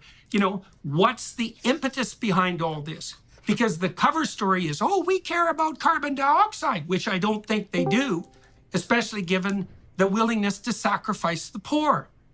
It makes no sense to me. And I think it's relevant to the issue you brought up, which is that people have these constellations of ideas, and there's a driving force in the midst of them, so to speak. They're not necessarily aware of what that driving force is. Isn't it more likely that people are either misinformed? Love you. See you debating the big dogs now. Please update your wardrobe, though. Please. You look like a bum in these high-end debates. Love you. I agree, and I have started to. That's why right now this is a Ralph Lauren shirt, and I've got a Ralph Lauren blue set of sweatpants on. So don't worry, buddy. I'm one step ahead of you. Or misguided, then people are legitimately trying to depopulate the planet. I'm not necessarily aware of what that driving force is. Isn't it more likely that people are either misinformed or misguided than people are legitimately trying to depopulate the planet? This is such a good line of questioning. This is what I went into this debate wanting to see. Is it like, can't we admit that it's more likely people are misinformed or misguided rather than like intentionally malevolent evil forces roaming the planet? I just wish I could have gotten here like 45 minutes earlier, Socratically, rather than the ramble of everything that came before this. Look, misinformed and ignorant, that's plenty relevant and worth considering. And I think it's telling, too, that he doesn't want to directly confront that question. I think it is pretty telling. Informed or misguided, then people are legitimately trying to depopulate the planet. Look, misinformed and ignorant, that's plenty relevant and worth considering. And stupidity is always a better explanation than malevolence. But malevolence is also an explanation. And no, I don't think it's a better explanation because... Why would we waste so much money sending food aid, having Bush do, programs through Africa for AIDS, having other billionaires like Bill Gates invest so much money in anti-malarial stuff? Like, why would all the global elites be so invested in helping and killing the people here at the same time? Well, some of it's confusion. Okay. And some of it's the fact, many things can be happening simultaneously with a fair bit of internal paradox because people just don't know which way is up often. But the problem with the argument, okay, so you tell me what you think about this. I feel like this is good because I think he's not stupid. He's not. And he does know a lot of psychological facts. He says things that are true on a theoretical level. Like he just said that, like, well, yeah, stupidity can explain things, and stupidity can explain a lot before malevolence. So he knows these things. So we can kind of like plug into some of these internal drives and try to wiggle him to a slightly more reasonable position. Like, okay, maybe all these horrible, evil things are happening, but at the very least, they're mistakes. They're not intentional. They're not by design, right? The problem with the argument, okay, so you tell me what you think about this. This seems kind of like how Destiny would describe the Destiny support group back in the day. He was cordial during the conversation, and now he's acting like Peterson is just a nut job. I don't know. Okay, I might be using harsher terms here, but I'm saying basically everything I said right now to him in the debate. I described the whole constellation of beliefs. I said that I thought that he was falling prey to this. I feel like his arguments were ascribing way more to malice than to stupidity. I'm just being a little bit harsher here, but it's not like I'm pretending to agree with him. I'm just not fighting on every single point as well because we don't have the time, and it would be... So, Hitler's cover story was that he wanted to make the glorious Third Reich. Okay, I think we're past the climate topic now. Yeah, especially. Well, I think there is actually one more, if I recall, because I watched over this today as well, just to make sure I had some notes ready, and I haven't even looked at those. But um, I thought there was one more. Maybe if you check the chapters, it'll say it on the Oh, actual video. see, here's the If problem. you can. Okay, does he have an edited video up? Jordan Peterson? Okay. Okay, yeah, let me go to the Peterson one. Oh, right, because Destiny's doing a review. I totally brain farted on that. I think that, yeah, we can switch to the Peterson one. Because I wouldn't know where it's in Destiny's thing, and he's probably waffling over and over again. You didn't save the timestamp of where I got banned so we could show people that?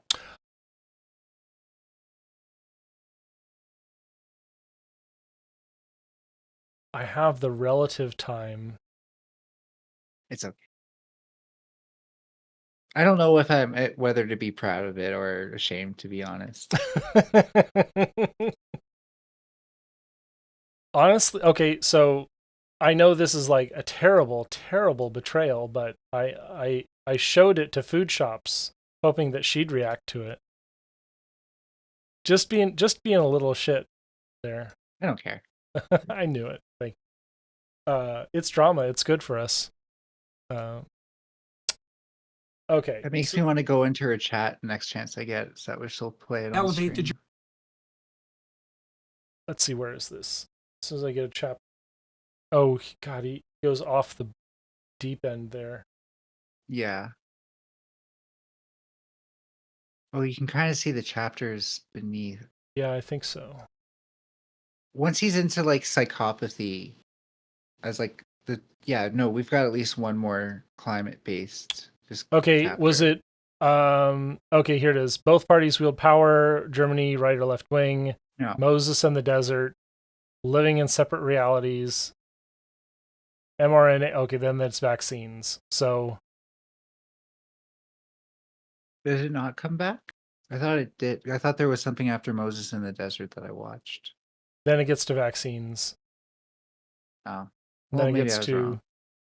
Oh, weighing fear of a crisis against the use of experimental technology. But that's vaccines. Yeah. Mass consensus, psychopathy levels of malevolence. Okay, I was just wrong. I must have listened to something thinking it was going to be that, and I didn't. I don't know. Well, yeah, I was scrubbing through the chapters here. I think if it goes straight to psychopathy with no other chapters mentioned, then I wouldn't have watched it either. I just thought there was one. That's all. maybe realities of the green. Okay, let's go back. Oh, you probably can't hear this. I need to reshare. Sec.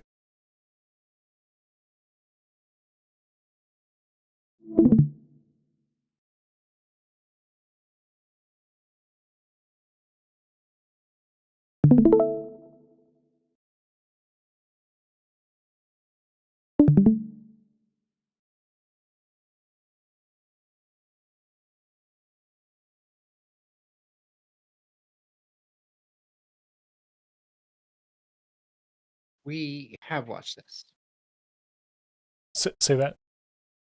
We have watched this. We have watched this. I think we're at the end.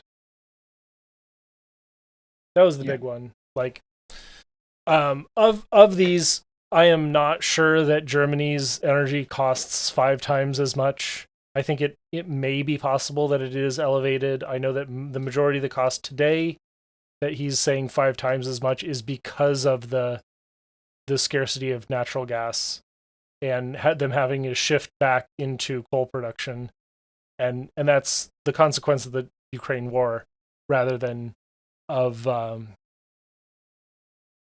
anything to do with energy Gewende. But it's a fair hypothesis that I think a lot of pro-nuclear people are going to be tacking onto Germany for a long time, and it only spoils the case that the war disrupted it so badly. Yeah. So it's not going to be provable, I think, unfortunately. But it's also just so on brand for Peterson as a conservative to take that crisis and take a result of it, instead of understanding it as a result of the Ukrainian war, to totally just hijack it for his own purposes. Yeah. Well, it's been 5 hours and 35 minutes. It's been a discussion. Yeah. I think that we took the bridge that had been carefully just constructed and lit it on fire and then snuffed it out at the last possible instant. Wait, you felt like we were burning a bridge there? I mean, we definitely explored our differences. Okay, I wouldn't have called that bridge burning. Like, no, it's not really bridge burning. But if either of us was unhinged, it would have been. oh, okay, yeah. Like if that went to personal attack, sure. I wasn't at any point feeling like I was going to personally attack you. It was, Yeah. if anything, I was like just so into like the details, and I'm kind of embarrassed by how into that I got. 'Cause that was not my plan going into this, was to do that. I loved it when you compared me to Peterson, though. That was great. That was. No, it's just a passing thing because I remembered him saying something similar to you. It's not.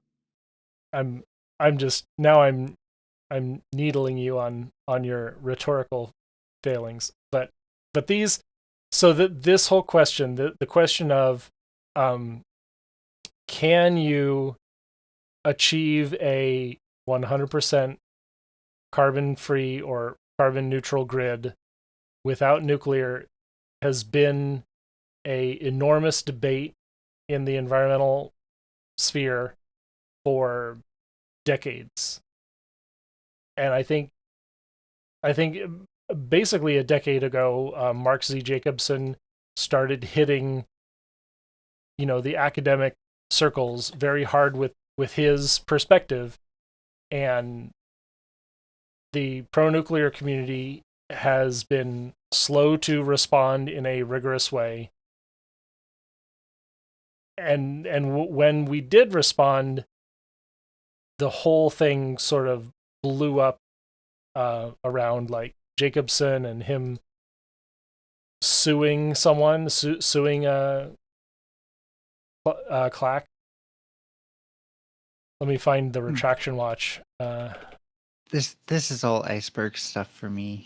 Like, Yeah, this is so below the stuff I would normally hear about regarding climate stuff, because I don't know, the eco warriors are just on a totally different high. And I don't mean like you're high on your own supply or anything like that. It's just what I mean to say is like it's just like a to each their own thing, where I don't think there's anyone who talks about this like who isn't involved in nuclear, at least not regularly. no, there's literally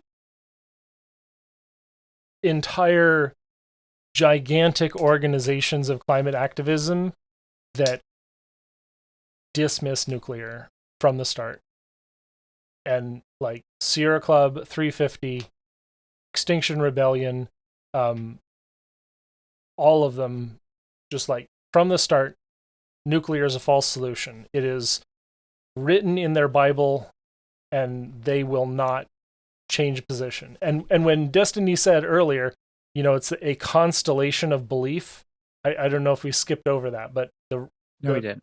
But when Peterson asked, why do progressives, leftists, whatever, why are they against nuclear? Destiny sort of explained, it's because nuclear is a part of the constellation of beliefs for leftists, and it is only within the sphere of these traditional environmental groups when that anti-nuclearism is the strongest expression. And yes, well, Keldoge, you were based for that, so not being anti-nuclear, and I'd like to hope that I had something to do with it. I've been part of this advocacy for a number of years now, and I'm one of many who have been beating the drum for all climate solutions, and we do our best to make the case that nuclear is great because it relies on jobs, it relies on stringent oversight, relies on big community projects and lots of community and in state support, and in return all we get is wonderful national treasures that give us jobs and give us all stability. And yes, that is more communist than anarchist, but I guess that's a consequence of the world we live in. So, Is it? Yeah. Is it? Is there an alternative? And hey, if you think so, I won't get in your way as long as you don't get in my way. Whatever that means. I mean, I would love to support the creation of a corner of a state of the United States that could be nuclear free. Like if it's, Vermont. Let's say Vermont, because Bernie Sanders is definitely anti-nuclear. Let's say that Vermont is, and 50 miles to all of its borders are free of nuclear energy. I could live with that, and they can enjoy the just desserts. When it comes to these leftist groups, you say it's a constellation of beliefs that it's even just Bernie Sanders, who isn't even the strongest leftist. No. Do you think you can steel man their arguments? Really? Mm-hmm. Yeah, or, absolutely. So first of all, they must have at least some diversity across them, different reasons for rejecting these things. It seems a little bit ridiculous to assume it's a hive mind, especially if we're going from groups like Extinction Rebellion all the way down to Bernie Sanders. Mm-hmm. There's slight variation. A lot of it is anti-war, anti-corporate, and then they kind of flip and do a NIMBY or a financing neoliberal financing argument. So yeah, the arguments are varied, and then the hidden. I didn't touch the anti-corporatism one because my argument would just generally be for you don't have a way to prevent that. It's almost inevitable. Yeah, corporations, but my counter argument would be, well, you can't build a 15 megawatt wind turbine without a corporation. No, you can. You need you need a very alternative model. Mandragon model. But the alternative model would work for nuclear. Like Columbia Generating Station is owned by a cooperative of local. That would actually just take us a nightmarishly long time to get there. Well, no, I mean, because the wind turbine method is just more feasible. Well, what we have today in Washington State is a corporation that is a cooperation of local utilities. It's called Energy Northwest. I hate hearing Americans say we have communism here. Oh no, it's this is it's localism, kind of. It's it's a it's like a localism that's created a regional corporate entity that actually doesn't take a profit. Its CEO is paid, like mid six figures, like $300,000 to $400,000, which is a bit high in terms of a startup. It's like more than a startup executive, but it's less than millions of dollars that a software company get, or millions of dollars that a traditional energy company get. Like their executives are making seven figures easy. But yeah, so this is like Energy Northwest and Columbia Generating Station is the closest thing that I can point to a non-corporate nuclear power plant. Okay. I just, again, if we're talking about something that is breaking away from capitalism, I just think it's all around smarter to go with the wind turbine. Okay. I'm not really gonna hang my hat on us solving. I'm not gonna say that we're gonna have the revolution before we fix climate change. That's unfortunate. Oh no, me neither. But that's kind of why, like, things that don't embed us further within, which nuclear definitely does, is an issue for me. But does it? There's a lot. See, there's a lot of jobs. Here's my pitch then. There are a lot of jobs, and a lot of these jobs are union jobs in nuclear.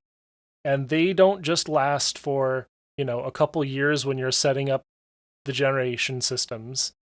They last for decades. These jobs will last for 20, 30 plus years in order to keep that plant running.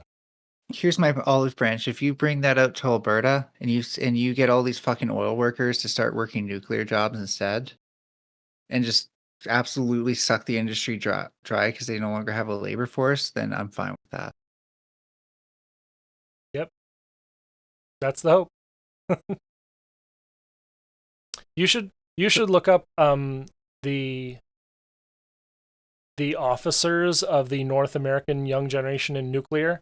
There's one person who I think is the president this year who is involved in Ontario power generation. He's a rad guy, and he's the kind of person who is a organizer and advocate in a good way for nuclear, and they're doing it great. OPG. So I think I think I'm going to cherry pick at least a bit furthermore, just because you have sparked my curiosity as to what these other groups and Bernie Sanders say against it. Okay. And how much I personally agree with it, or how much it deviates from everything I've just said tonight. So it sounds like it does deviate. And so, might be good to know, like, either to not make those arguments, or they may have some points I haven't considered, just saying. So be careful about platforming dissenting voices. Ooh, Carl. what's the next question? Because I know all of the arguments, and I'm ready to dismantle all of them. You're still going? Holy shit! I was trying to wind this down. Okay. I mean, you want to cherry pick in the future and figure out these groups. Oh, yeah. Yeah. Okay. No, like see what Bernie Sanders has said about it. See what Extinction Rebellion has said about it, to try to kind of suss out where I'm at in this as well. Because like, I'm not anti-nuclear, right? I'm just anti-growth, and nuclear represents a form of growth for me. Right. It is. Yeah, so the main spokesperson of Extinction Rebellion UK, and especially if you look at their former press liaison, social media person, Xeon Lights, you will hear a lot about Extinction Rebellion's tendency against nuclear. Okay, well, you're going to keep the VOD up. Yep, I will. Through here, so I can check this afterwards and get this info if I can't remember. That's good. Otherwise, I'd ask you to send.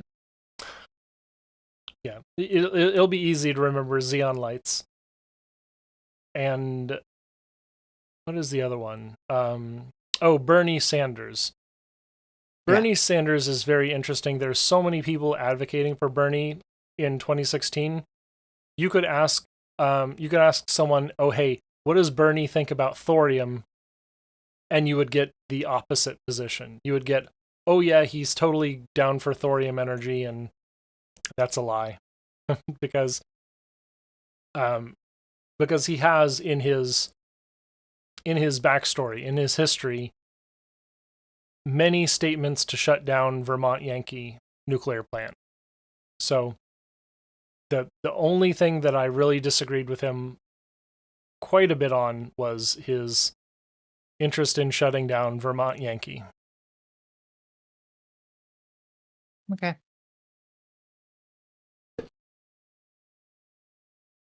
All right. Yeah. Well, I appreciate your patience with me tonight. I certainly got just like so into those weeds, and then I thought I was cutting them down, and then there was more weeds. So I don't know what to say other than I apologize. I apologize for dragging this out much longer than it needed to be. I have spent basically a decade advocating for nuclear, and so I could use the practice every once in a while. And like if it is something, like I'm not afraid to get into it because I've taken this stance, right? Like I like engineering and stuff like that. So it's always cool from that perspective. But like it's one of those things as well for like, even if I do end up supporting it, I may not support things towards the end. And you've seen me flip-flop as it is, but like the aviation industry, I don't think needs to grow. If anything, I think Boeing needs to disappear, which I know kind of makes a monopoly for Airbus, but Airbus is kind of a better company. Just saying.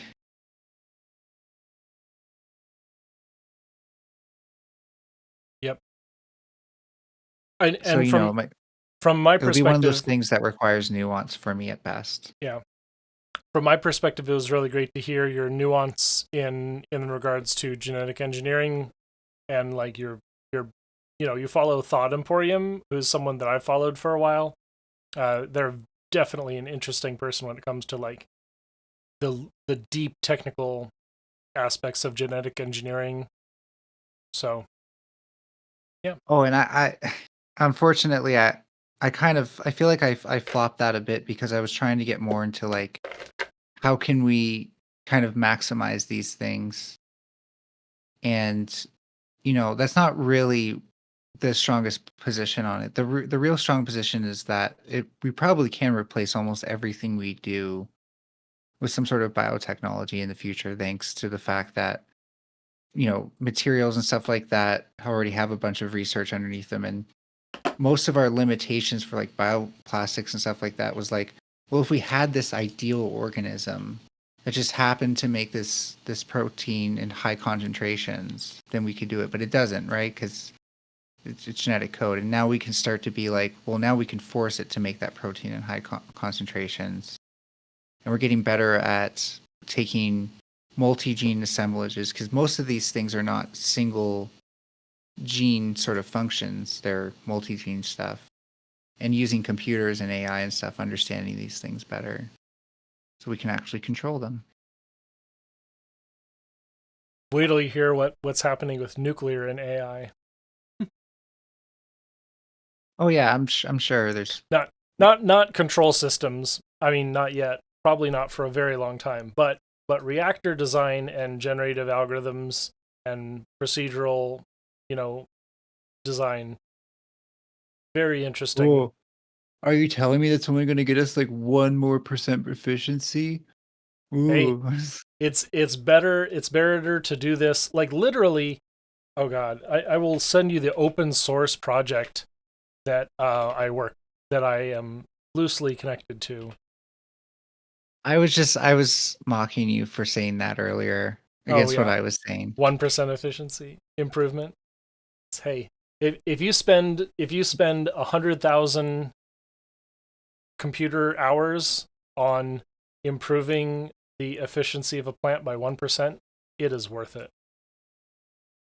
I mean, I could say the same thing for the windmill argument and scaling that. And if the more of them you make, that 1% efficiency improvement is actually a lot more.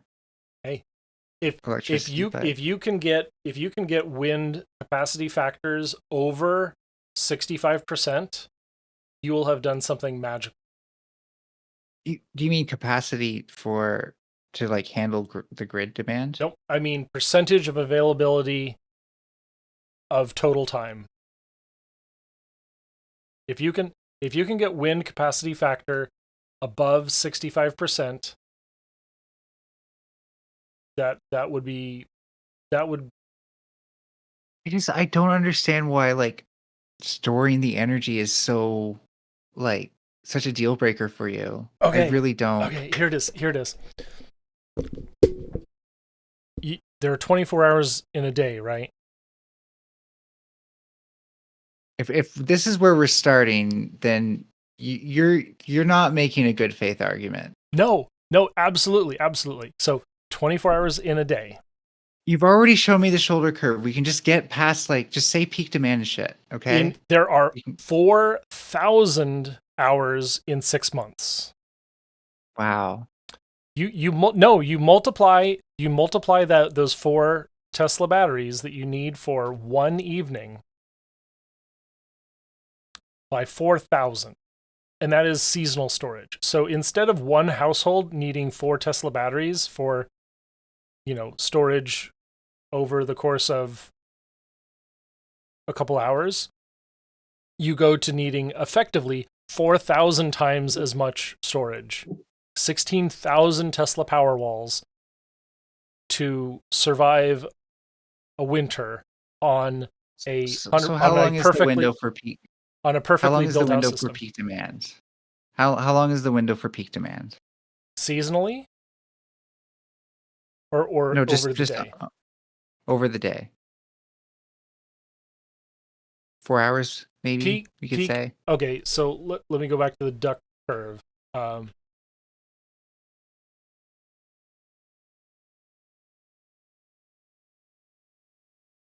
the actual data, let's say how many hours is above average net demand in summer. No. Okay. How many hours is above the demand that a wind turbine could fill? That's what we need to answer, because only the off-duty time is the time the time where it can't fulfill the rest of the duty cycle. Okay. We can't answer this directly. I've not got through to you on just because you're saying that we need to store enough energy for an entire season. For an entire season, because we don't. Because okay, let's start with this. The standard for new battery technology research is the range of 10 to 100 hours. That is the range of interest for the IEA. So you want like vanadium batteries, mass batteries, like concrete blocks that go up and down. Those are the economics for batteries are most interesting in that scale between 10 and 100 hours. So we're talking about, 4 to 12 days of storage is the critical window for what we call the Dunkelflaute. So yes, it is consecutive periods of 4 to 5 days with maybe 1 day of a little bit more wind and then 5 more days of almost no wind. And this is like the situation. No, this varies heavily based on where you are, for one thing. Where you are, but in places like Northern Europe, in Germany, where they want to be 100% renewable powered. So with solar on top. In the middle of winter, you got no solar. You got like 1% Not solar true. out. 1% No. solar out. Come on. So here in Ontario, you're telling me that in the middle of winter, I'm receiving 1% of the solar heating that I normally would. Okay, let's see. That would mean loss of albedo in the northern hemisphere would be negligible during the winter.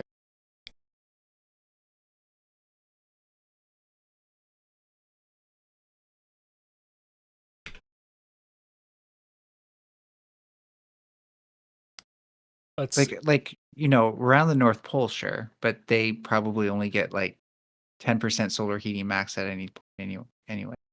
And Well, and it then you also have so not just the latitude, not just the limited number of hours in the day, but also enormous cloud cover because it is winter. But wind isn't limited by latitude.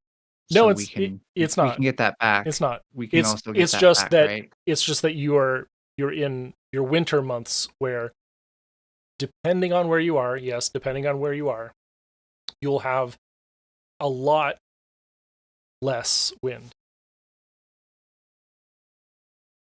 So again, there are other forms of technology available that you probably don't want to get into, but you can save it for another time. All right. There's the biggest thing being that, like, you seem to think that it's impossible to have these things that can supply electricity for this long.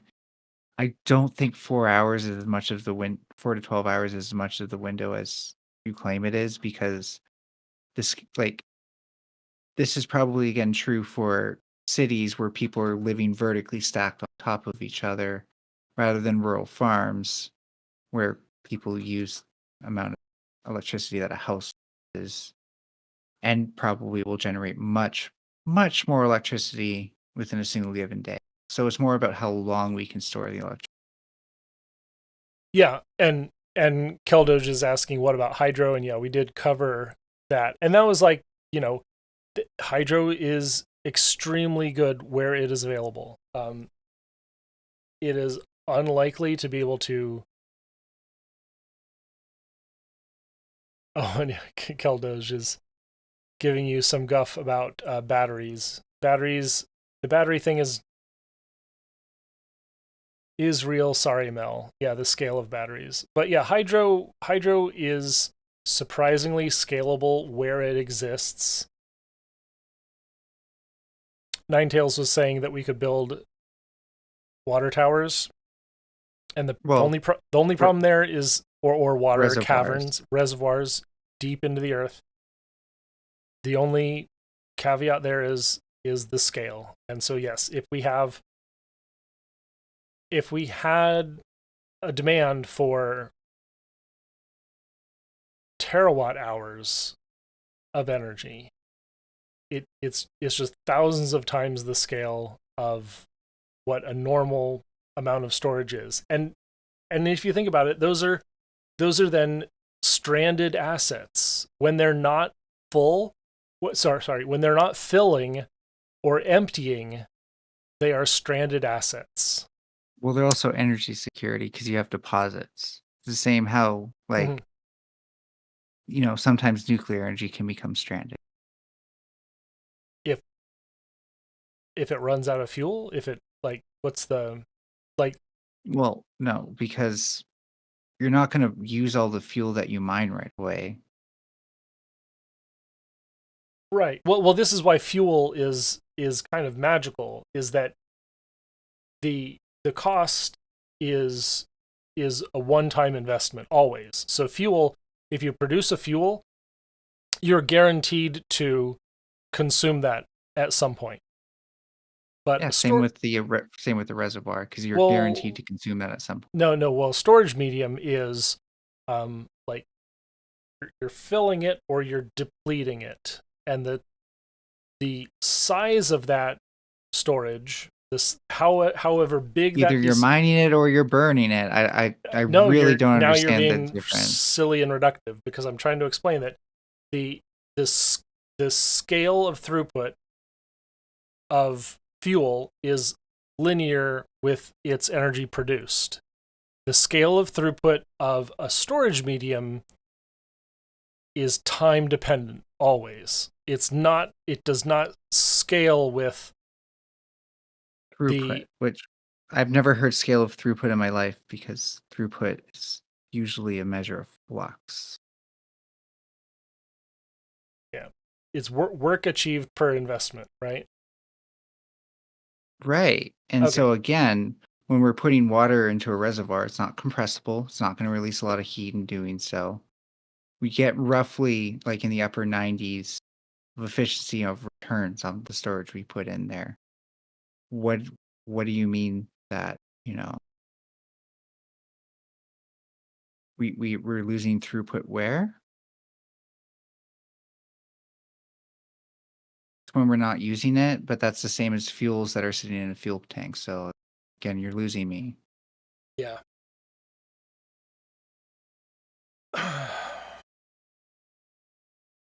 Could explain it differently, because I explained why I'm confused and you're acting like that doesn't make sense.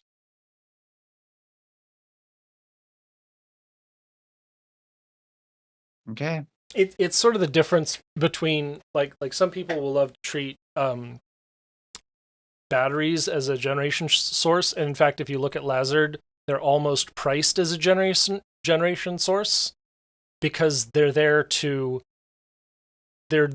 replace periods of lacking generation, right? So they're almost simultaneously a generation source, but they're also a fuel, and you can't treat them as both. But in economics, people try to treat them as both, and it's a problem because it exists in this middle ground where, okay, a 1 gigawatt hour battery is different from a 1 gigawatt generator, is different from 1 gigawatt hour of oil. So how much work do they do differently?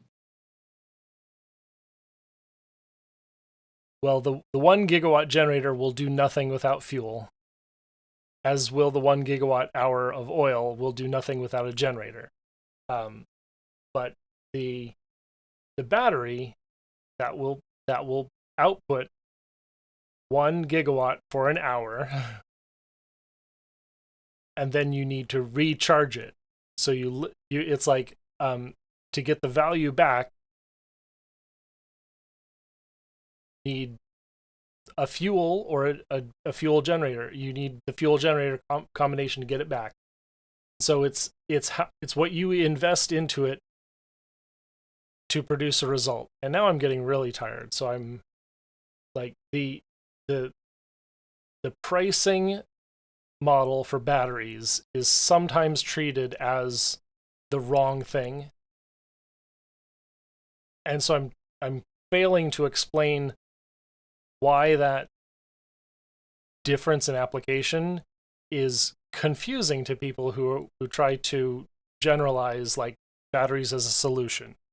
You basically, the best, most ideal application of a battery is clean baseload plus clean something else, clean intermittent, and a battery to buffer the difference between the two.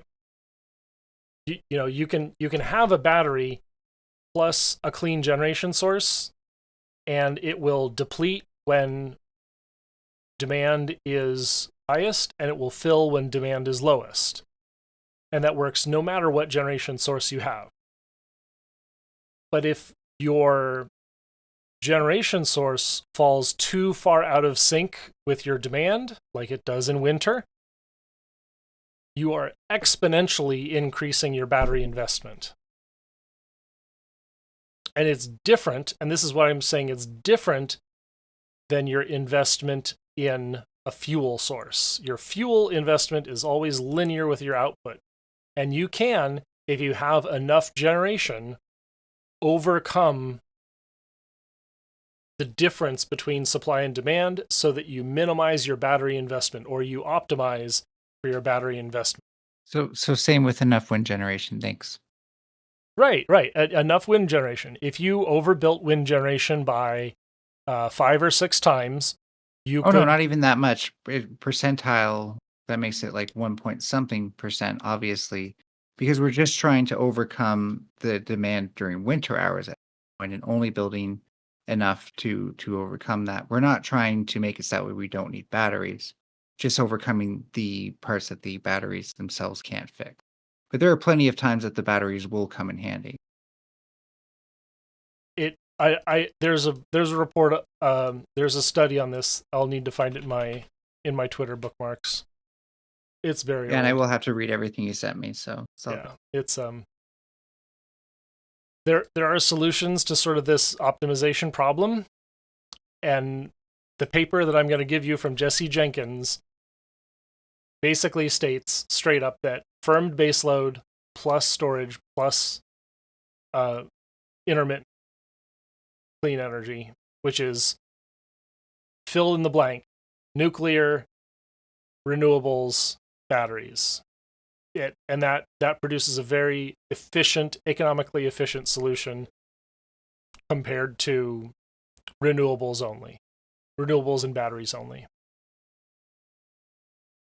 And Well, yes, I see Kel Doge. One where you don't have to engineer around extra uncertainty. So it's kind of like a path of least resistance solution. Yeah. I see Kel Doge suggesting a Dyson sphere. A Dyson sphere is amazing. It is orbital solar. It is great. We just have to transmit the power back to Earth.